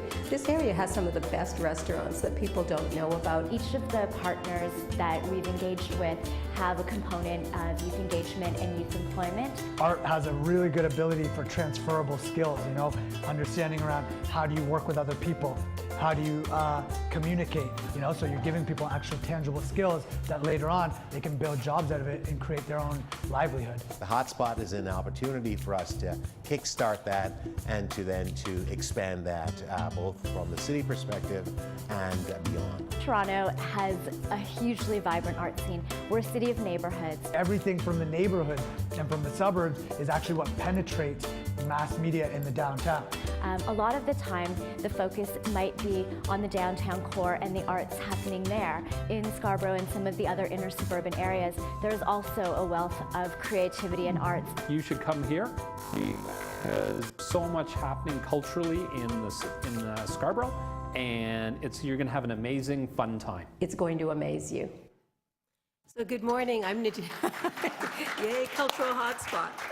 I'm Nadira Pattison. I'm the Manager of Art Services in the Economic Development and Culture Division, and I'm here today to give you a brief update on the Cultural Hotspot Initiative to share some achievements from our inaugural project in Scarborough in 2014 and some highlights from our just launched project, Hotspot project in Etobicoke, and to invite you to join in and celebrate arts, community, and culture in Toronto's vibrant neighborhoods. So what is the Cultural Hotspot? It's a recommendation from the Creative Capital Gains Report accepted by City Council in 2011 and said that Toronto should develop a rotating Cultural Hotspot of the Year program to celebrate cultural activity in Toronto's neighborhoods. South Scarborough was chosen as the pilot cultural hotspot in 2014. With staff, arts facilities, and many established partnerships, this was an ideal place to launch the initiative. We met with local councillors, arts organizations, BIAs, agencies, and community members. We hosted Community Connects to engage residents and stakeholders in the planning process. These meetings defined the shape that the first cultural hotspot would take. We saw a need to expand the mission of the cultural hotspot to not only showcase and highlight arts and culture, but to include everything that makes communities thrive: active local businesses, unique heritage, diversity, and green space. When we launched the cultural hotspot, we wanted people to see Scarborough differently. We wanted Torontonians and visitors to understand that culture thrives all across this city. Overall, the cultural hotspot had 3 key goals. 1, to celebrate. There are a wealth of events and activities happening in Scarborough throughout the year. One of the issues for organizers is often the lack of awareness about how many things people can do in their own communities. To help get the word out, we developed a large branding and awareness campaign that utilized TTC transit shelters and TTC interior advertising, print, radio, and TV ads in conjunction with our media sponsors, and wide distribution of printed event guides and an interactive website. 2, connect. We wanted all of the people who engage with Cultural Hotspot to feel that they had increased their capacity by participating through meeting new partners, receiving funding to kickstart and support a great idea, mentorship and skills development, and through the creation of an informal network of community members. Before the launch in Scarborough, we held 6 Community Connects with over 200 people attending, representing 60 organizations or themselves. Many meaningful and valuable connections were made. People who might not otherwise have met were able to share ideas and collaborate.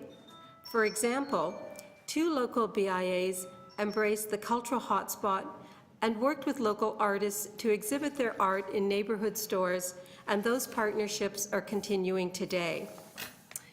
3, grow. Through Cultural Hotspot, Art Services partnered with and developed new large-scale arts projects with established arts organizations, like Scarborough Arts, Mural Roots, Unity Charity, Manifesto, and Artreach Toronto, and with smaller grassroots organizations like the Scarborough Film Festival, Bluffers Park Photo Competition, Kingston Galloway Festival, Peak, and the Scarborough Town Jazz Festival. We integrated youth employment and mentorship as key components of our partnership projects. One great example of this is the We Are Lawrence Avenue project. It provided 10 weeks of intensive training and mentorship for 20 local youth who took portraits of community members that were exhibited in transit shelters and billboards on Lawrence Avenue. This project continues to yield opportunities for the youth, including a recent partnership with Oxford Properties that enabled the exhibit to be remounted in the path downtown. These young people continue to exhibit their work and have paying jobs to photograph events, which they credit to their experience with We Are Lawrence Avenue. Another example, we met Imad Al-Sheikh of Peak at one of our Community Connects. He expressed his passion for showcasing the wealth of talented artists in the city. His idea to create 100 15-second films to be released daily on social media, highlighting a different artist each day. He created a series of videos so compelling that Bell Local Media paid to air his films on Bell 5, a connection that happened through Cultural Hotspot, providing exposure to 100 emerging artists. Our $1,000 investment has paid dividends and enabled artists like those that Imad highlighted to be paid. It's also helped Imad to release Peak 2.0 to showcase 100 more artists and to expand his initial vision. Another key component that was important to growth is the Legacy Project. Through the Cultural Hotspot, our team worked with community input and developed the Cultural Loops Guide and Tour program, which includes a series of self-guided tours that showcases public art, green space, cultural institutions, local heritage, and restaurants. This guide has over 200 of places of interest for you to visit in the Scarborough Cultural Hotspot, and it's in the package that you have today. We will be working with our colleagues in Visitor Services and Tourism Toronto to further distribute these guides so that locals and visitors alike can enjoy all that Toronto's neighborhoods have to offer.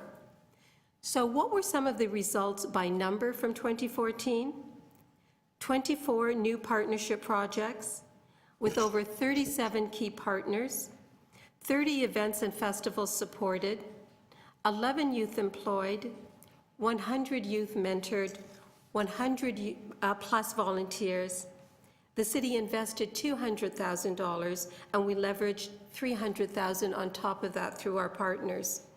Over 20,000 people attended Cultural Hotspot specific events.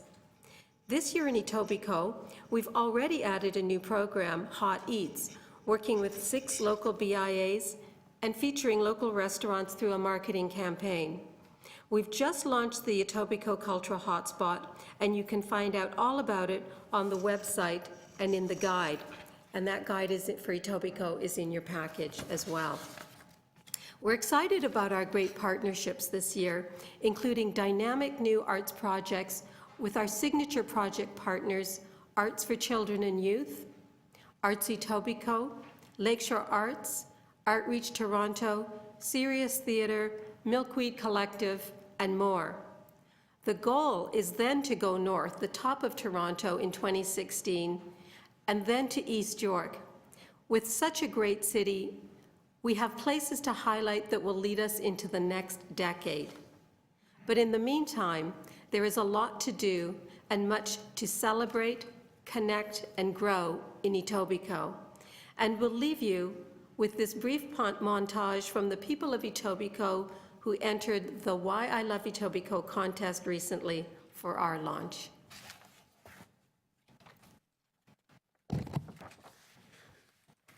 And we'd like to thank you for your time as well and your interest.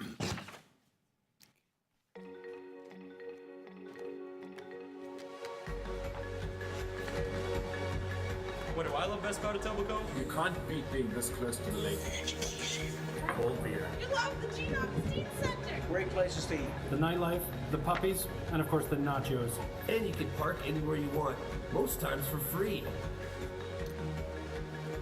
Lakeshore Art. We have a great stores. The new Toronto Cooperative Nursery School.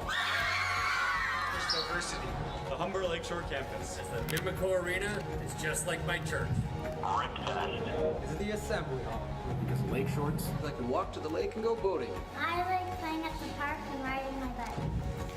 I love the exercise. I love the environment. What do I like about Etobicoke? It's kind of where everything's sort of happening right now.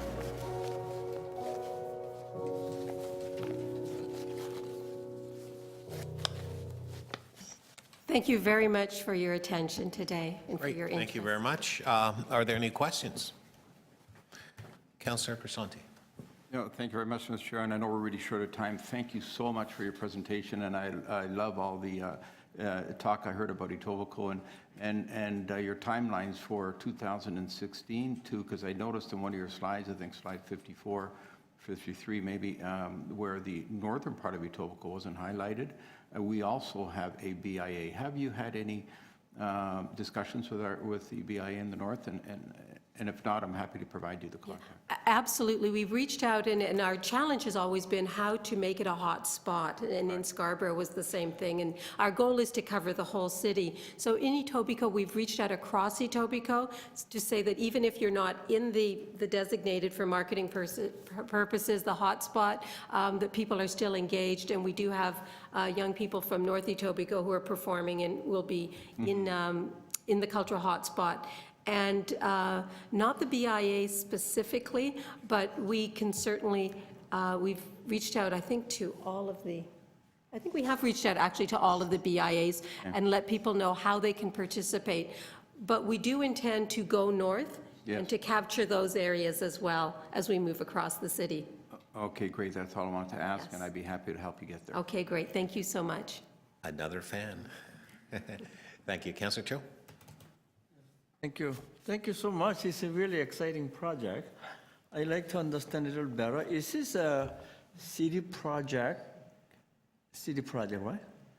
So most money come from city economic development, or you raise some money? Yes. Like a matching fund or something like that? It's a combination. The city invested $200,000 through the billboard tax reserve, and that we had to, the understanding was that we would have to raise a leverage, a matching amount, and we've done that through our partnerships. So it really is a collaborative effort, and we had in Scarborough over 37 partners, and we hope to continue to expand and to bring additional sponsorship, and all our media are sponsors as well. We have media sponsorships.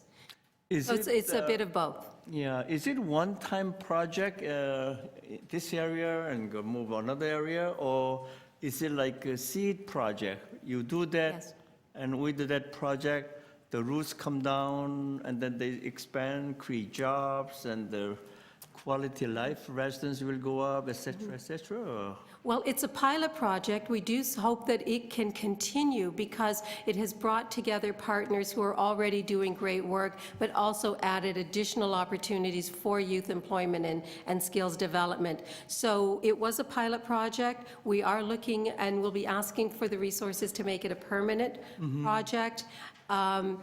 and help people who are already doing great work to do that, but still build on that and help build the local economy, if you will.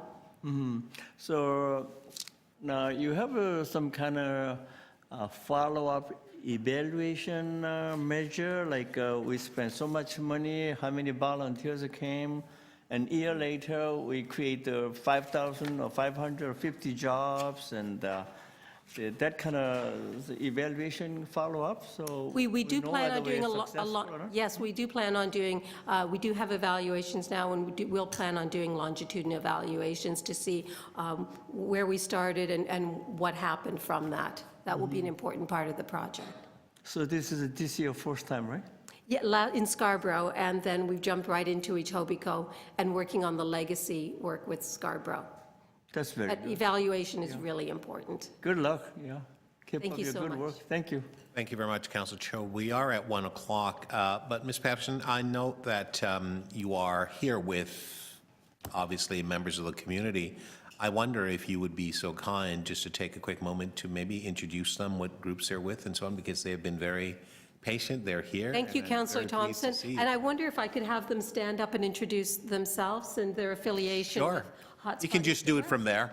And maybe we'll get you, and why don't we start off actually, wait, we've got Paulina and then Mike. How about? So, good morning. My name is Paulina O'Keefe. I'm involved in Cultural Hotspot in many ways this time. First and foremost, as a local resident of Etobicoke.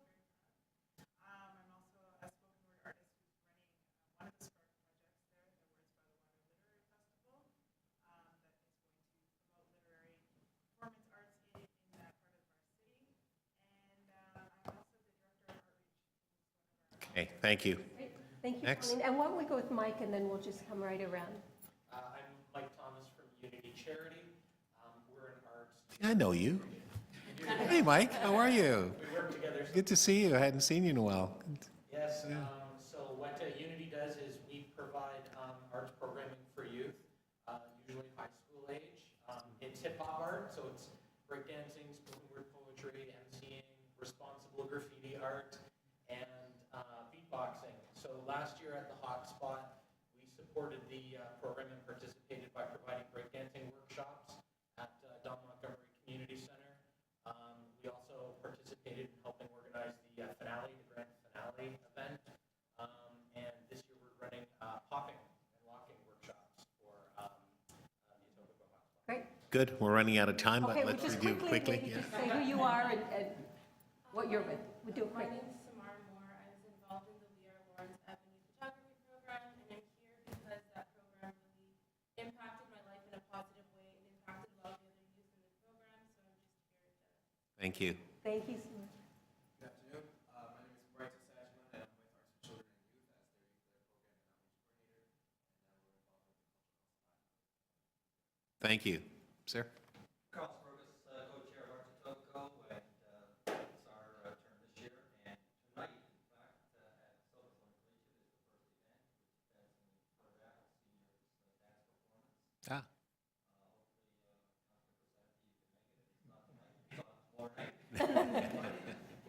And we didn't forget North Etobicoke because we did U-turn through Dr. Ross Ah, fantastic. Thank you.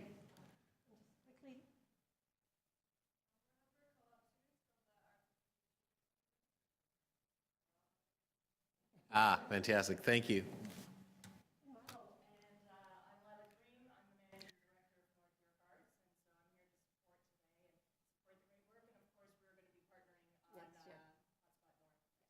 And we'll Okay. take over Mark, who's one of our wonderful staff people. Oh, please introduce yourself.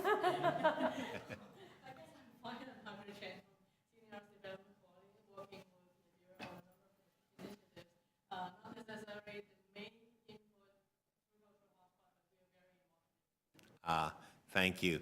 So, Ms. Patterson, thank you very much, and we look forward to seeing good work that will continue to come, and Great. we've had the experience in Scarborough, and the people's lives have been transformed, and we do appreciate your work, and thank you and your team. Thank you, So- and for your support, Councillor No problem. Thompson. And So we will recess now for lunch till about 1:35. Thank you.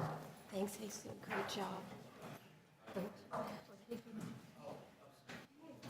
Oh, sorry, guys, just before we actually move, I didn't move receipt of the presentation. Let's move receive, let's reopen the receipt and to receive the presentation. All those in favor, opposed? Carried. Count 1, 2, 3, 4. Councillor Grisanti.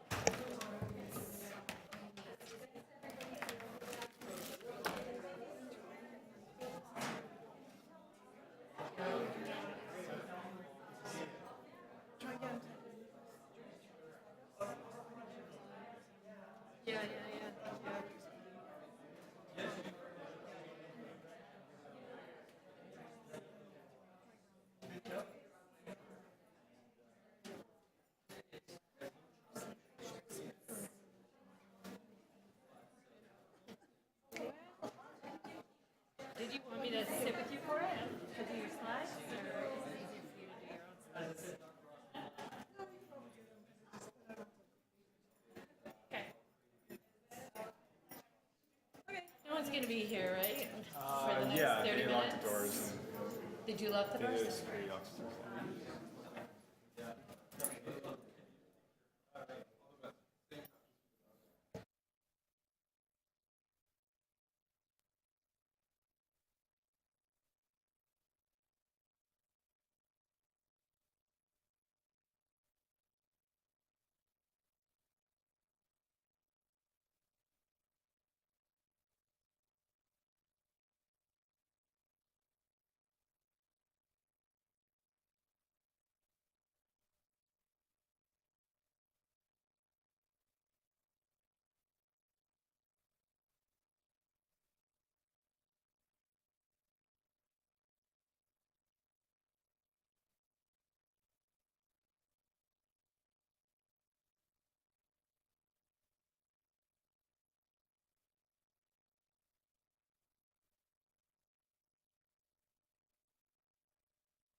Good afternoon. Would members of the Economic Development Committee please return to Committee Room 1 for quorum?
Would members of the Economic Development Committee please come to Committee Room 1 for quorum?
All right, folks, we're ready to go. I just want to remind members of the committee that we do have a start time. We do have a time when we reconvene, and we ought to be here for the start and also ensure that we are respectful of other folks' time and adherence to being here on time.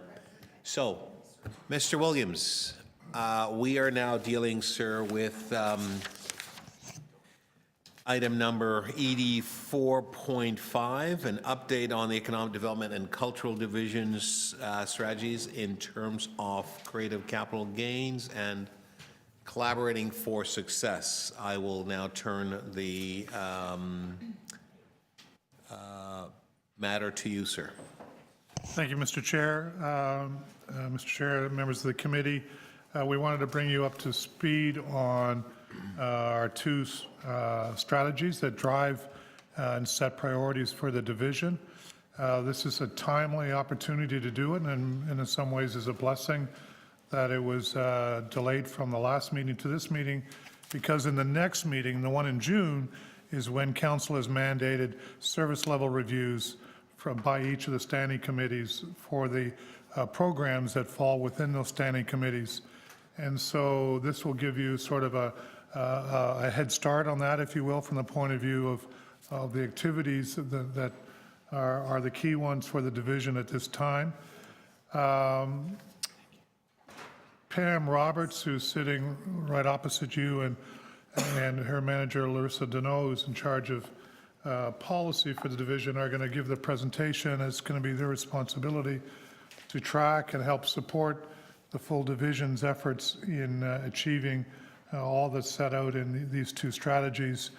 And so I'm going to turn it over now to Pam to give a presentation, and then we'd be happy to answer any questions that you may have on any of these programs and services. Over to you, Pam. Great, thank you, Mike. So, actually, I was thinking when Mike said it was a blessing that it was delayed to today. I was also thinking about the presentations that we had this morning and how all the presentations really demonstrated a lot of the partnerships that we have and the collaboration that exists with the division and the community and businesses, and how important that is to the division in being able to achieve the actions that are set out in the two strategies. So certainly the two strategies, when you look at them together, they do illustrate how well culture and economic development are actually connected, and how important they are in delivering in Toronto's prosperity, livability, and opportunity. So in terms of today, it won't be a very long presentation. I'll go through it quickly, but we will talk about some of the major recommendations, some of our targets, our achievements to date, and just some of our priorities over the next year. So in 2013, Council approved the City of Toronto strategic actions.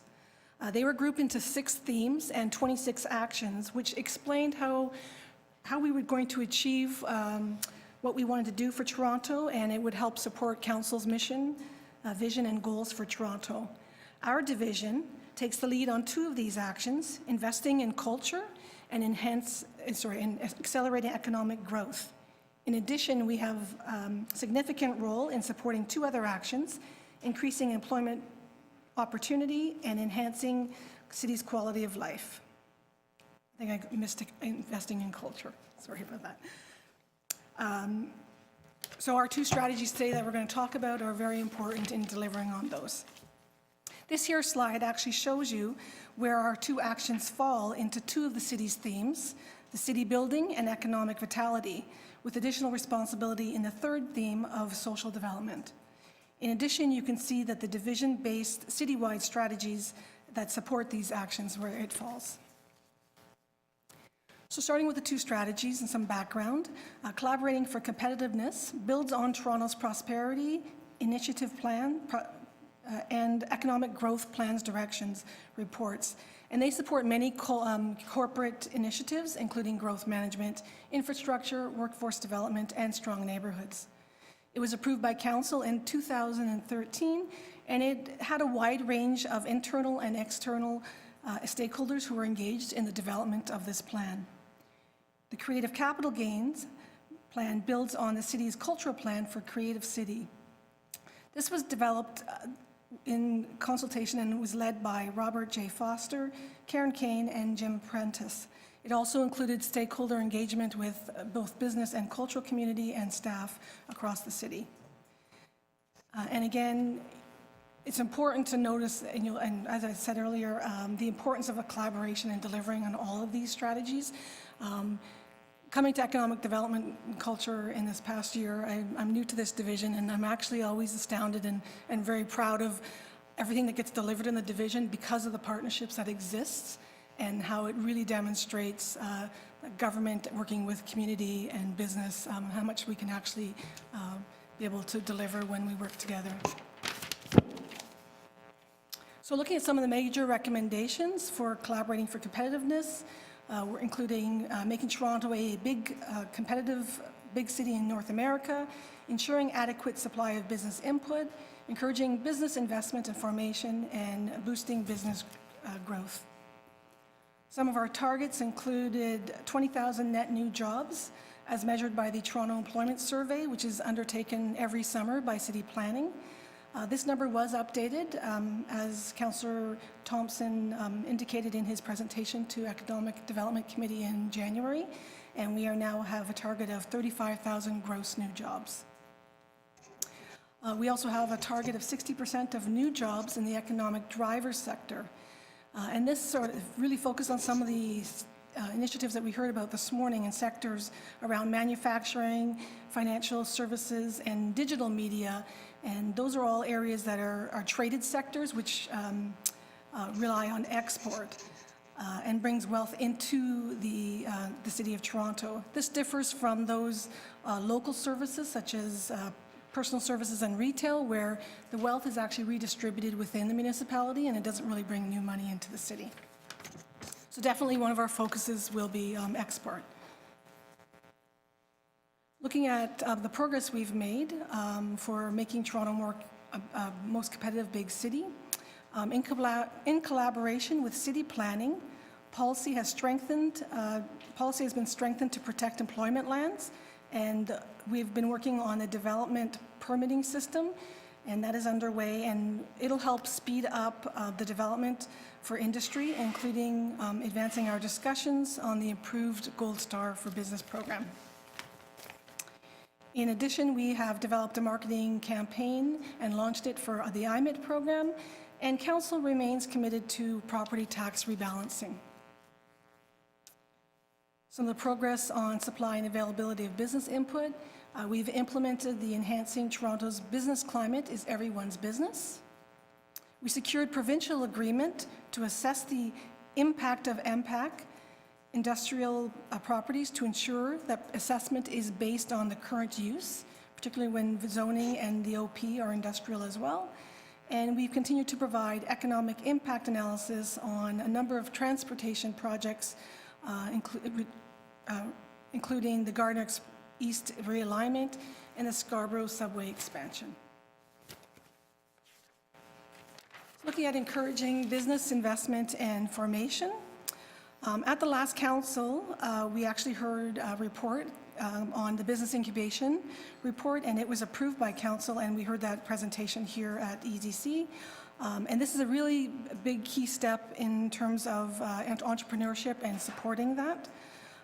We will also be, coming up later this year, we'll be looking at the analysis and suggestions in dealing with vacant properties and distressed retail land. And we've also initiated a process to renew the foreign direct investment framework for Toronto and the region. Boosting business growth. City Council, at its May 2013 meeting, provided its support to continued efforts to create an Aerosmith campus within Downsview Park. A report on this will be coming forward in the fall of this year. We continue to strengthen relationships through MOUs and Friendship City agreements, and we're enhancing the city's profile for small, medium exports and trade opportunities. So now looking at creative capital gains and some of those major recommendations. These are going to be shown on the next few slides, so I won't name them all now. We'll talk about those later. But we had 6 major recommendations. Some of the key targets related to those were reducing the state of good repair backlog in city-owned facilities, for cultural facilities, and increasing the number of business and enterprises in Toronto, and increasing the number of events and the attendance at these events that are city cultural events. City events such as Scotiabank Nuit Blanche, Open Doors, and Cavalcade Lights are all very important in achieving cultural and economic development objectives for the city. And it really brings together an understanding for us of how culture and economic development move together in step. So looking at first recommendation, increasing supply of affordable, sustainable cultural space. We were able to reinstate the Cultural Build program to build non-city cultural events, to support them, with their state of good repair. We created a ward-by-ward prioritization community listing, which builds on the Making Space for Culture document, and this has proven to be very valuable in assessing the development at a ward level. We protected industrial commercial space for culture, and a report on the civic theaters is coming to you it's coming to Executive Committee in June. Increasing access and opportunity for cultural participation in the city. So here we've developed, well, actually I won't talk too much about the cultural hotspots because you heard a lot about that this morning, and what a fantastic presentation that was that Nadir provided for us. But we've also established new local service organizations in North York and East York, and we established a program to support mentorship and partnerships across the sectors. Supporting creative clusters that generate jobs. So we reinstated the Toronto Film Board, and we continue to support small and medium-sized film productions. Now, last month, we actually heard from Zabe on his annual report, so he provided us with a lot of information around the film industry. One of the other things that we've been able to do in Zabe's unit, Film and in Entertainment Industries, is that they have hired their first sector development officers for film and music.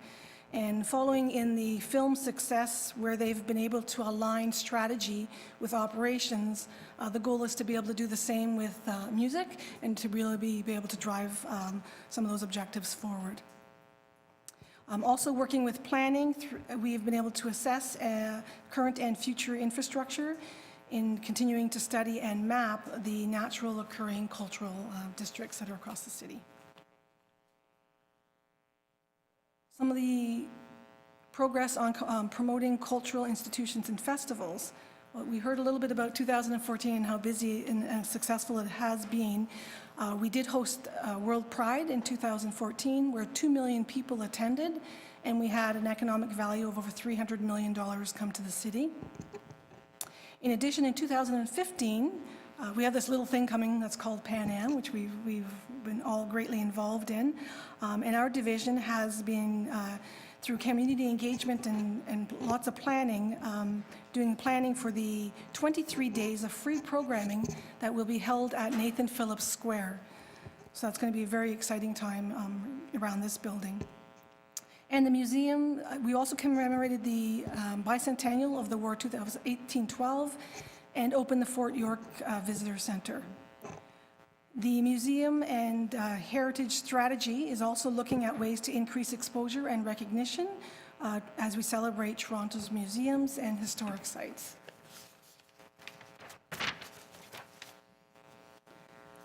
One of the other recommendations was around the mayor's leadership role. In 2012, the Mayor's Ball was held with 900 people attending and over $500,000 raised for the Toronto Arts Foundation. On May 28th, the Mayor is hosting a Mayor's Arts Lunch to celebrate 2015 Toronto Arts Foundation Awards, and there is an evening with the Mayor for the Arts planned for October of 2015. When we think about investing in Toronto, this is something that we've seen a lot of movement in the last few years. And key here is that we've had a very strong growth in funding commitment to culture in Toronto, and we are now halfway past the goal of going from $17 per capita to $25 per capita. So that growth continues.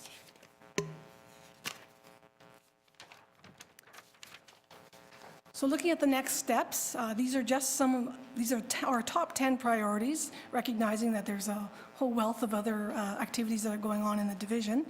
And we're looking at growing our exports, fostering entrepreneurship, building on Pan Am and Para-Pan American Games, lead with our sector strengths, support and promote film industry and festivals, leverage Music City Plan, build on the mayor's leadership role, increase museum and heritage profile, revitalize underutilized and vacant business properties, and strengthen our intergovernmental relationships. And that concludes the presentation, but we are happy to answer any questions that you may have. Thank you very much for the presentation. Just before I open the floor up for members of committee for questions, wondered whether or not the DCM wishes to comment at all on this? No?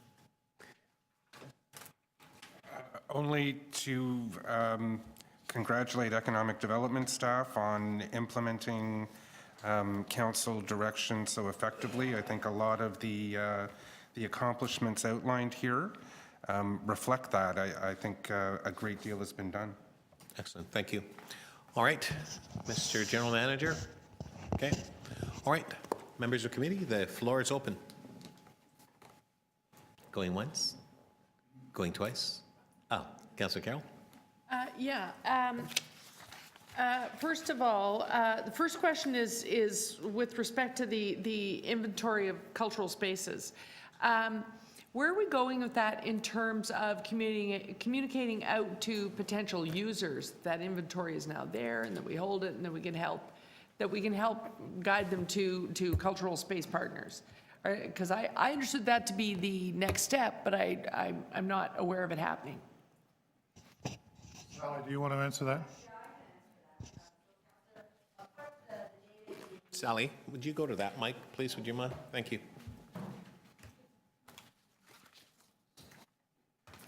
So part of that data is being used through a partnership program with Artscape and ourselves called Creative Spaces Outside the Core. And we've been using a lot of the data to invite both the people who participated in that sort of 2-year project to try to develop partnerships and create spaces in Etobicoke, North York, and Scarborough. A lot of the data that was collected there has also been used by a program called Space Finder, which is an initiative of Work and Culture and the Toronto Arts Foundation. And they're trying to push the knowledge of those spaces in the communities onto websites, so that kind of working like an Airbnb program where people can look for spaces and rent them on a short-term basis as needed. And the arts organizations who operate the spaces can then earn revenues. And it's been very successful so far, so we're going to continue to support that, yes. So there's a number of initiatives that are taking that base information and building out for their own projects. Excellent, so that's already happening. Okay, and then for our big 3 spaces, today we're looking at this because it's kind of a preview, the general manager said, to looking at service levels in ECDEV next month. But it sounds like at the same time we're here talking about service levels and therefore, you know, are we still in the theater business? Those sorts of questions will come to light. But in the same meeting cycle, the results of the theater working group, I think I heard that they're going straight to executive. So how are we going to be informed in what we do in this room? I'll let the general manager answer that question. There are a number of steps on that. We'll address any questions regarding the theaters that we can. Unfortunately, the Economic Development Committee meeting's a few days before the Executive Committee, so I think I've got that right, yes. So we won't be able to address the specifics of the report here, although we'd probably seek some guidance because the report will be out in public at that time, I believe. So we could have read that report by the time we're sitting here I doing believe service so. levels. I believe so. I'm just, And then the other things are, can we have, coming out of what we learned today, and then what we're going to also need to know, if we're doing those service levels with a multi-year approach, which is what I understand we're supposed to take throughout the budget process this time, then we also need to wrap into the discussion for service levels, our current org chart, and then what is the future of Nuit Blanche? What is the future of the sort of arts proper sector with post-Pan Am, with the level of funding now, which is right now sending some to Pan Am? Are there, do staff have targets of where all that money is then moving to after Pan Am? So that we have sort of an overview of what the post-Pan Am cultural strategy is. Where are we going with the music advisory and the building of a new festival? Where are we going with generating enthusiasm in the film sector? And lastly, arts proper and et cetera. Or is it all, as many in the arts granting community believe, all the Pan Am money is just going to one place? I'm assuming that staff have a little more detailed vision than that. Will we have it in front of us in time to be looking at service levels? I think we would seek input from members of the committee on that very point. So we know the quantum involved, which is 2 million of reassigned Pan Am money and 3 million if council continues on its path. So we know that there's 5 million to be assigned, and we'd be seeking your input at the meeting of AcDev committee for the importance we're within it, but we have not submitted our budget information, so we won't have specifics of that at this stage. So through the chair, just to add, you won't have financials in front of you for the service level review. It will be about service activity. So you won't actually be looking at the dollars at the June meeting. Right, but I'm assuming we'll be looking at, right now we have a music guy, a guy doing music. And eventually, I hear that soon we're going to have a meeting. I'm very excited about that. But if there's a strategy to beef up a festival or make a new festival or beef up the existing North by Northeast, all of those questions are yet to happen. In terms of discussing what's the human infrastructure needed for that strategy, we won't have a lot of detail in this division in particular. Although, again, through the chair, I believe the intent is to get input from committee on where the emphasis should be placed going forward, what the service level, and then staff will take that, look at resource implications, and come back with a budget that reflects committee direction. Okay, Councillor, we'll do a second round, okay? Because you're at 6 minutes now. Actually, it comes down to speaking. Okay, fair enough. I can cover it in my comment. But I will be offering a second round should you wish to have it. Okay, members, just before we do the following, in terms of, we had no visiting members of council here when we started. Councillor Crawford has just arrived, and I know there was a question about the theaters.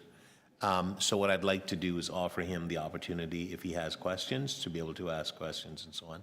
And we'll come back into committee. And as I said, I'm prepared to go a second round as well. No questions? No. Okay, you're here. Okay, fair enough. Then we bring that back into committee. And the next questioner that I have is Councillor Crisanti. If there's anybody else, please let me know you wish to ask questions. Councillor. Thank you, Mr. Chair. And thank you for your presentation. Earlier on in the presentation, you mentioned that it's important that everyone enhances the business. Let me see how, I think page 9, enhancing Toronto's business climate is everybody's business. Can you just elaborate on that? Because I think that is such an important, really important point. So can you just explain precisely what that means for someone?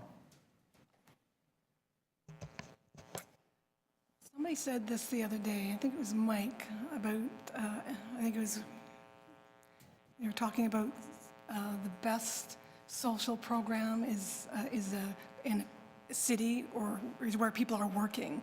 Yeah. So I think, that kind of said a lot to me when that statement was made, that, the best economy that you can have and the best social programs you can have and the best livable city you can have is where people are working and they're thriving and everyone touches everyone in the city. So I think it's just everyone plays a role. Like everyone in the city has a role, whether it's in business, and business is kind of the driver in terms of creating jobs and things like that. And that really struck me. So I think it's just, Okay.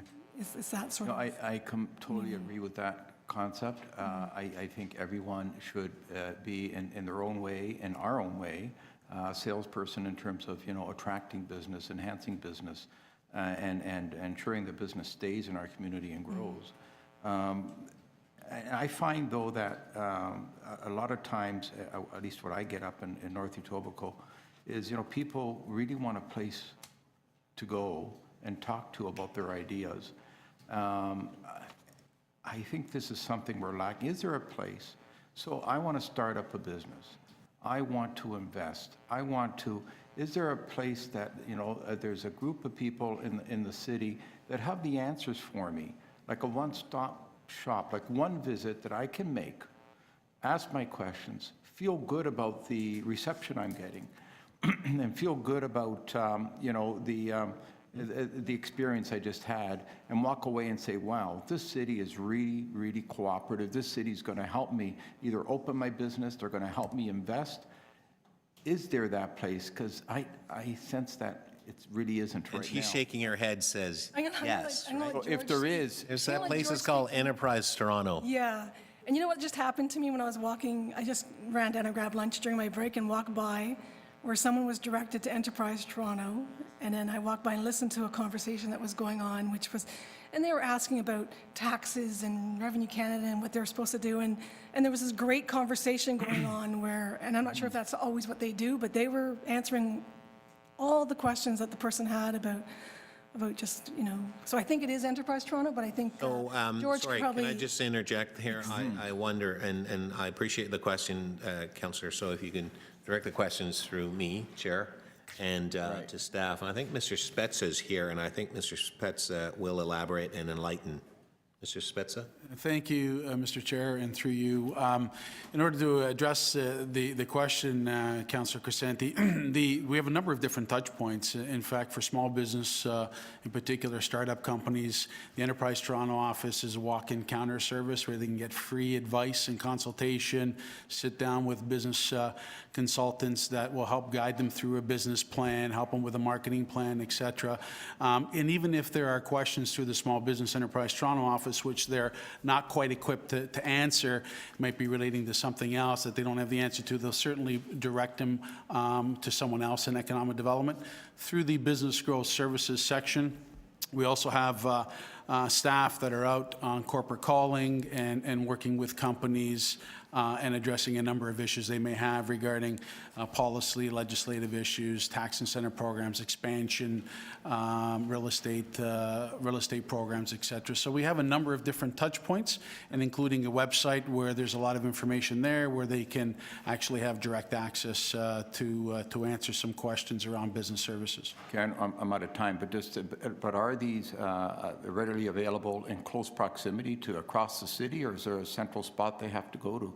Yes, the Enterprise Toronto centers are operating in the civic centers, in North York, in here at City Hall, and in Scarborough.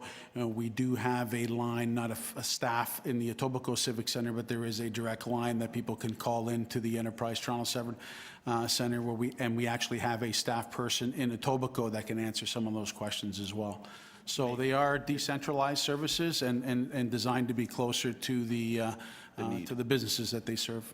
Plus, the other thing is that there are some 30,000 people who make connection to Enterprise Toronto online.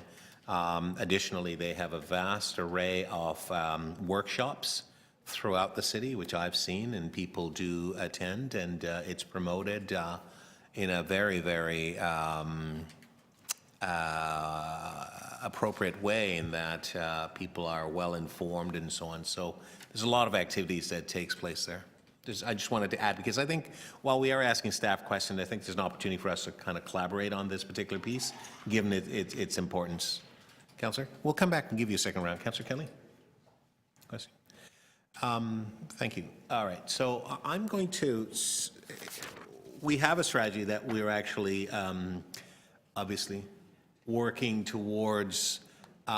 We have a blueprint for success. It's important that we recognize that it's collaborative. It's a collaboration. I mean, we are working with external partners as well in terms of providing us with certainly the ability to collaborate. So I guess what I wanted to understand, how is it that we make available, and I think I know, I just wanted to maybe ask this global question, how is it that we make available the work that we're doing to the varying sectors that we actually have in the city? How do we collaborate with them? How do we connect with them? How do they collaborate with us? How do they connect with us? Mr. Williams, that perhaps for you? Sure. So we have a number of tools. We have a variety. We have our website, obviously, which we keep up to date in each of the relevant areas. We have a newsletter from on a business perspective that we push out to about 3,000, I think, addresses.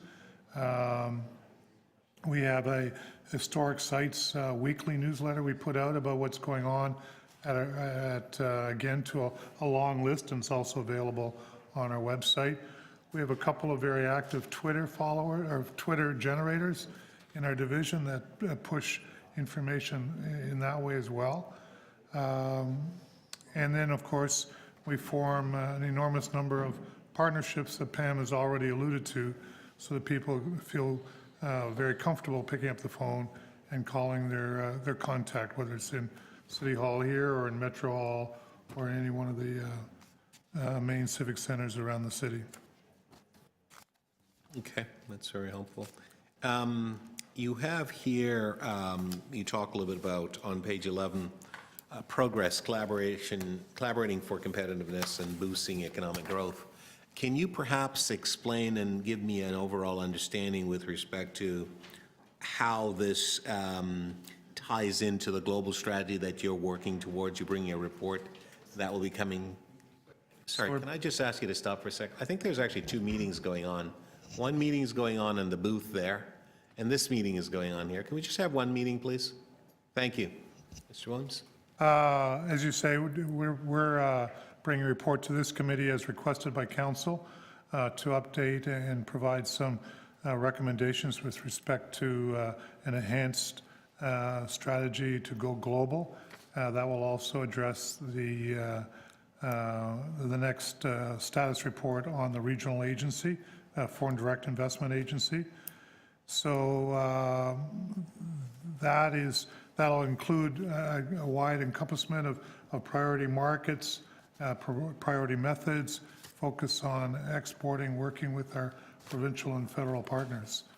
So that's an enhancement over what the strategy was a couple of years ago when we were not as focused on the rest of the world. So it was provided for in our strategy, and we're now expanding on that now that we have the opportunity to do that. And do we have the appropriate complement of staff people in place to be able to help us to achieve the objectives set out in the goals and strategy that we're trying to attain?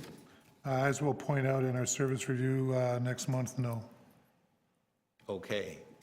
So you're going to point it out next month. My question then is, what's the plan in order to address that? Because in order for us to, and we've talked about this before, in order for us to complete and to be successful with respect to this plan and the strategy, we actually have to have the appropriate people in place in order to ensure that the talent is there. Because it's one thing to have an idea, another thing to have no money to be able to action it out, and the third thing is having no professionals, no people to be able to ensure the implementation of the plan so as to ensure the success. Otherwise, I would suspect that it would be something that we shouldn't be doing Correct. So the guess, what is the? So we believe there's an opportunity to redistribute some of the money that's currently going into Invest Toronto, and we'll bring the details next month. I'm not sure whether it's appropriate for. But that's assuming a regional entity is? Correct. Okay.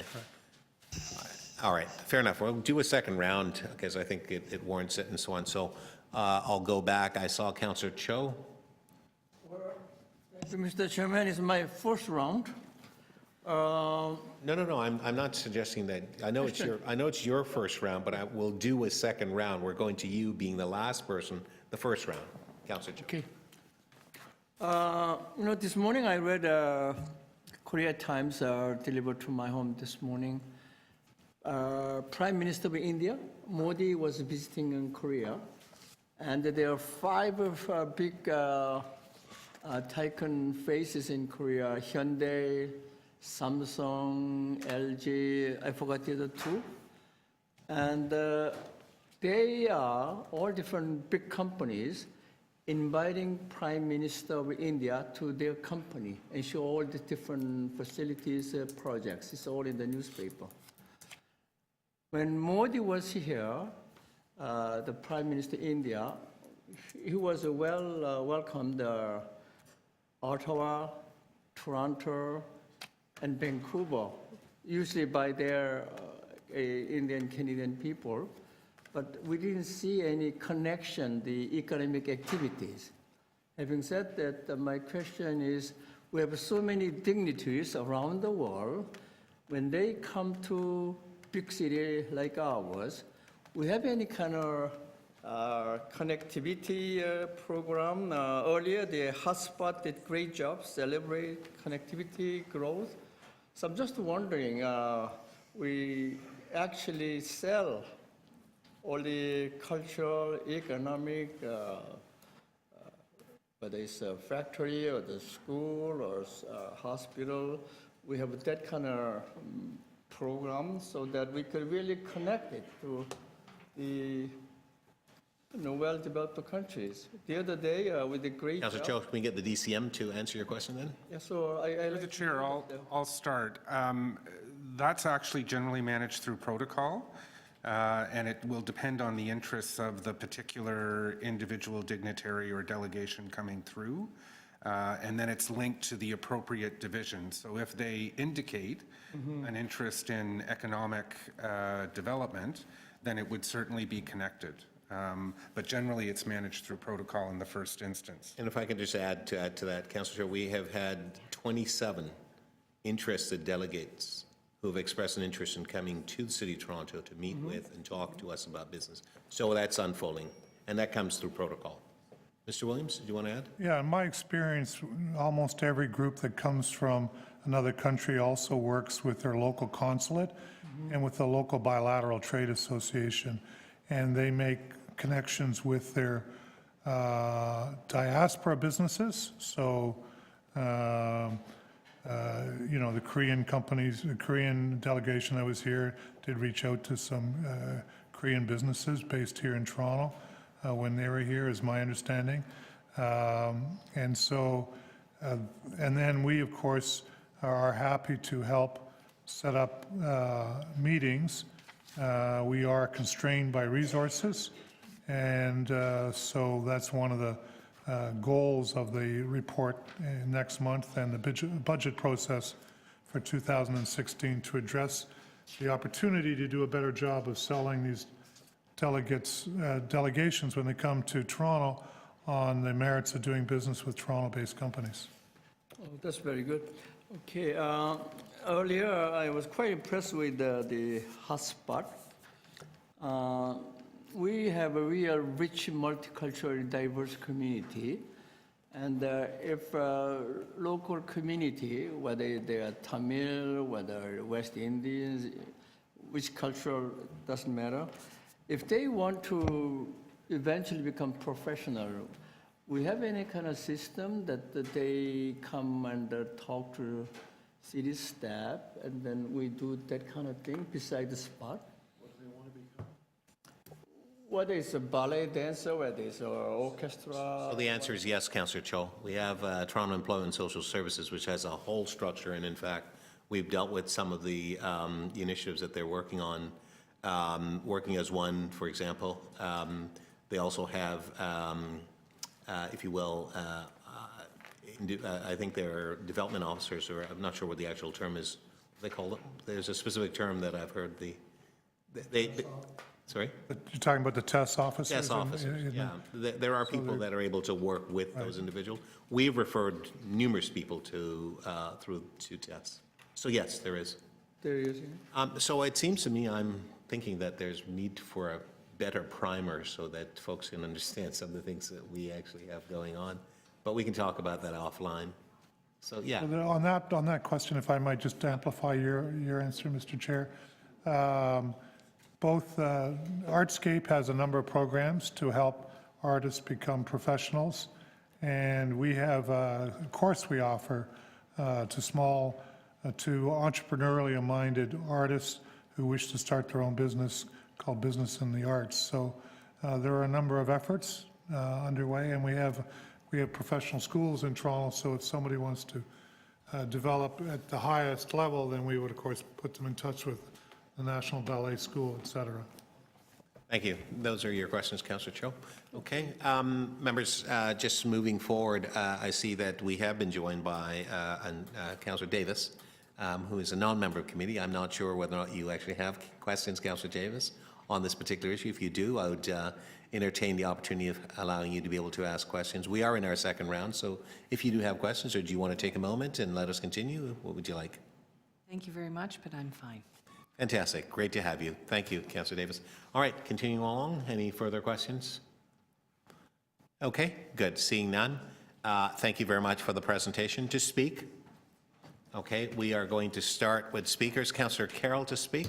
And I'm taking a list. Anyone else who wishes to speak, please let me know. So, following on the sort of lapse into commentary at the end of my questioning, it strikes me that this is going to be one of the toughest places for us to actually conduct the Standing Committee service level review, because so much of what we do has to be visionary. And today we spent a lot of time on vision. Admittedly, whatever was going on in cultural hotspots, I missed.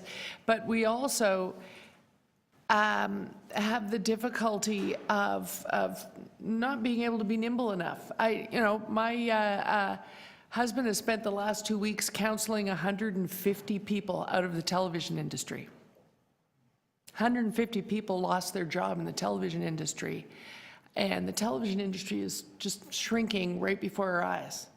And everybody's shifting to the freelance film sector, which is about the most precarious employment that an educated person can go looking for, which means we'll soon have some people who went to all of our lovely post-secondary places to learn screen-based industries, all looking at a shrinking employment pot.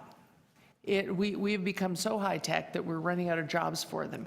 And we're particularly running out of jobs for them if they pass the age of 40. 40. That's a pretty young time to cut somebody loose who's all their skills are in one place. So here we are with, we've got a committee structure and we got a staff structure that has trouble responding to that in a hurry.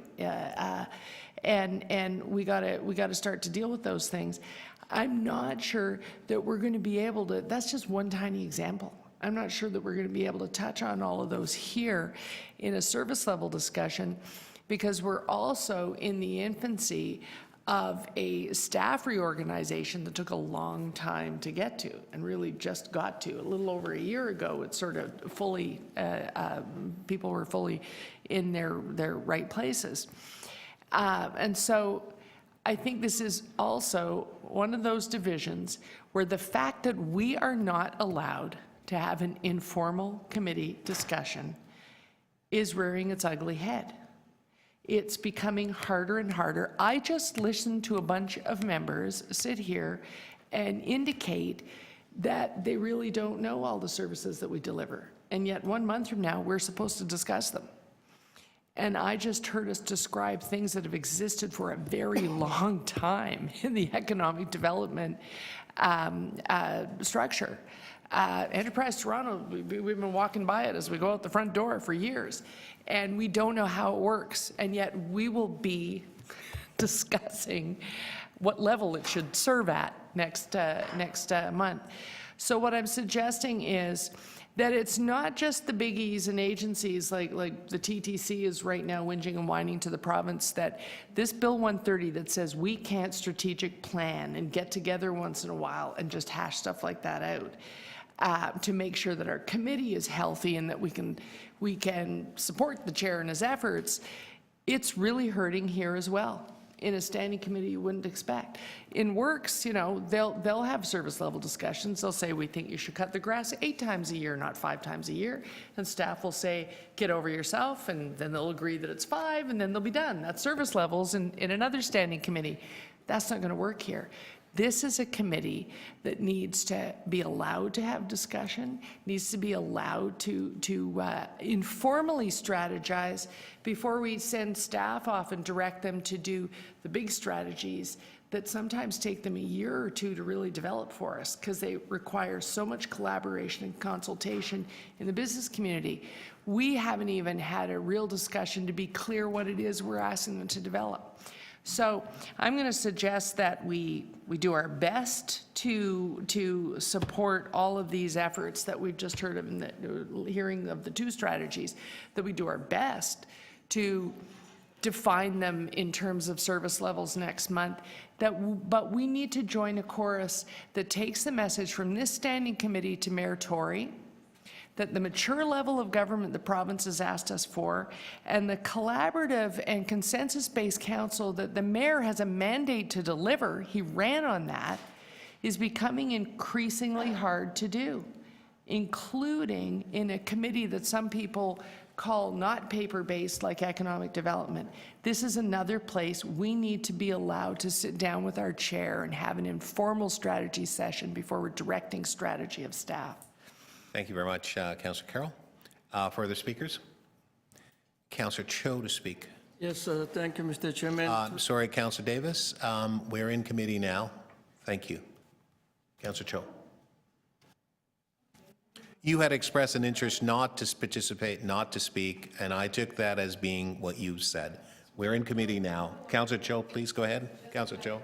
Thank you, Councillor Davis. Thank you. Questions. You asked her. Yeah, no, you asked the question. It's a Sorry? speaking You time. asked her she had no questions. Let us. But she didn't want to participate. She indicated she had nothing to say. Nothing. That No, was she fine. had no questions to ask. Okay, that's fine. Councillor Cho. Okay. Thank you, Mr. Chairman. You know, today I learned so much. We have had an excellent presentation from all different organizations, agencies, and one of them I got really excited was a hotspot. And this one here, there's a collaborating for competitiveness. We know they working together create a lot of good things. First council meeting, German Consul General was in our council chamber, and then he met with the mayor and they expressed his wish to reinforce the sistership. About 3 months ago, I was at the Consul General Germany, and there also mayor's office said, what does he want, having reinforcing the sistership? So the best thing is maybe we invite him to come and speak. So I requested 2 months ago, and the chairperson, Councilor Mike Thompson wasn't there, and before then nothing happened. So I'm not moving any specific motion, but the Consul General Germany is waiting to hear from us. And why don't we invite him next committee meeting so we could start the ball rolling. We're talking about collaborating, connectivity, all these good things, but nothing happens. So all I have to say, I'm not moving any motion, but I'm just suggesting maybe we should go for that. Thank you very much, Councillor Cho. Any further speakers? Okay. I'm going to take the chair Members, I think it's important to understand what actually we have in front of us. I think that Councillor Carroll, when she made the point, which is a fine point, that you can measure certain things like works and some of the points that you made with respect to jobs and being able to kind of see that action out in and seeing some of the challenges that we're actually experiencing in varying areas in the city. We are very aware of all the varying sectors in terms of what's going on. We're also very mindful as to what we're trying to do in trying to work collaboratively. I think everyone understands that governments by themselves don't create jobs. What we actually do is we create an environment in which those jobs can actually take place. We create opportunities in which we encourage people to participate. So, for example, our global strategy in terms of what we're trying to achieve is making the linkage and making the connection around the world, but at the same time, we're actually priming and preparing our small, medium-sized enterprises to be able to take on those challenges and so on, because I think when you're talking about service levels and you're talking about results, because at the end of the day, you actually want to see results. So, for example, on April 23rd, when we had hosted some 300 businesses at the Board of Trades, talking about identifying markets beyond our local market so that they can actually sell their goods, products, and services into that global competitive world, which is actually happening out there. And so I think it's mindful for us to recognize that sort of process that we actually are outlaying and are ensuring that we bring forward as far as what it is that we're trying to achieve, the objectives of this committee. You recall at the start of this committee, the first meeting we had, I laid out a game plan which suggests here's what we're doing and how we're suggests that we collaborate on these things. Every member of this committee has a responsibility to not only educate themselves in terms of the varying activities that are performed within the context of economic development, but also as members of council, you have an obligation to actually be aware as to what the various offering that the city has to offer.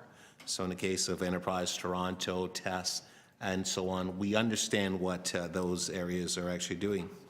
I think that what we actually have certainly is not a final document. It's part of a process in terms of where we are going to go. We are trying to be all things to all people. That's not fully possible, but what is possible for us to at least identify where we're going and so on. Councillor Carroll made the point that we've actually been able to now get in place through the work that's happened from the DCM, the general manager, and others and so on, the right complement of professional staff to do really good work. And that work, we're seeing it transforming itself, and we're seeing the reality of it and so on. So I'm pleased with respect to that particular work and effort that's gone through, and it has taken us a long time. I think of what we're doing in the film and entertainment sector, in our new film commissioner, Mr. Sheikh.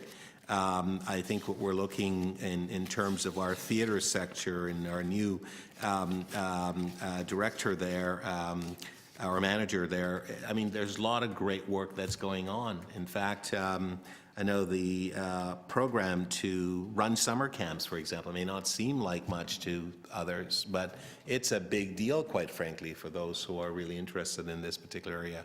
So there is a lot that's actually going on. There's a lot more to do.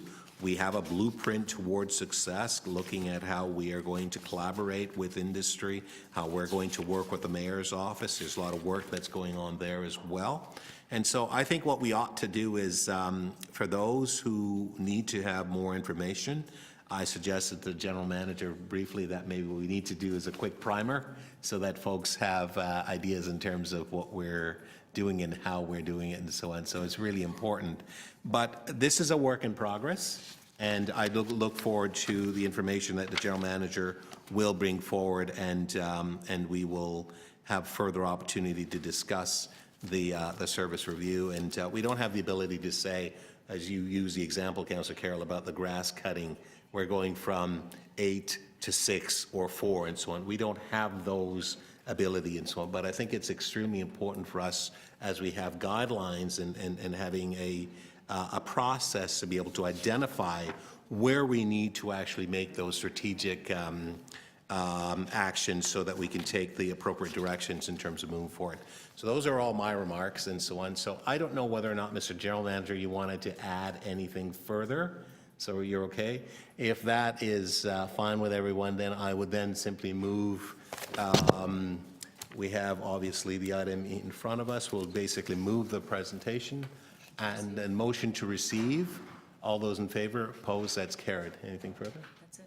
All right, members, we have concluded our business of the day. I thank you very much. And just one final thing before we actually adjourn. Again, to reiterate, now we've had discussions, I know I've had discussions with members of this committee that suggest that if there are specific areas of interest that you have, please work with the general manager and myself to focus in-depthly in those particular area, and we can highlight those in terms of addressing some of the challenges and so some of the opportunities that exist as it relates to economic development. So those are my comments, and I would move motion to adjourn. Councillor Crisante, all those in favor? Opposed? That's carried. Thank you.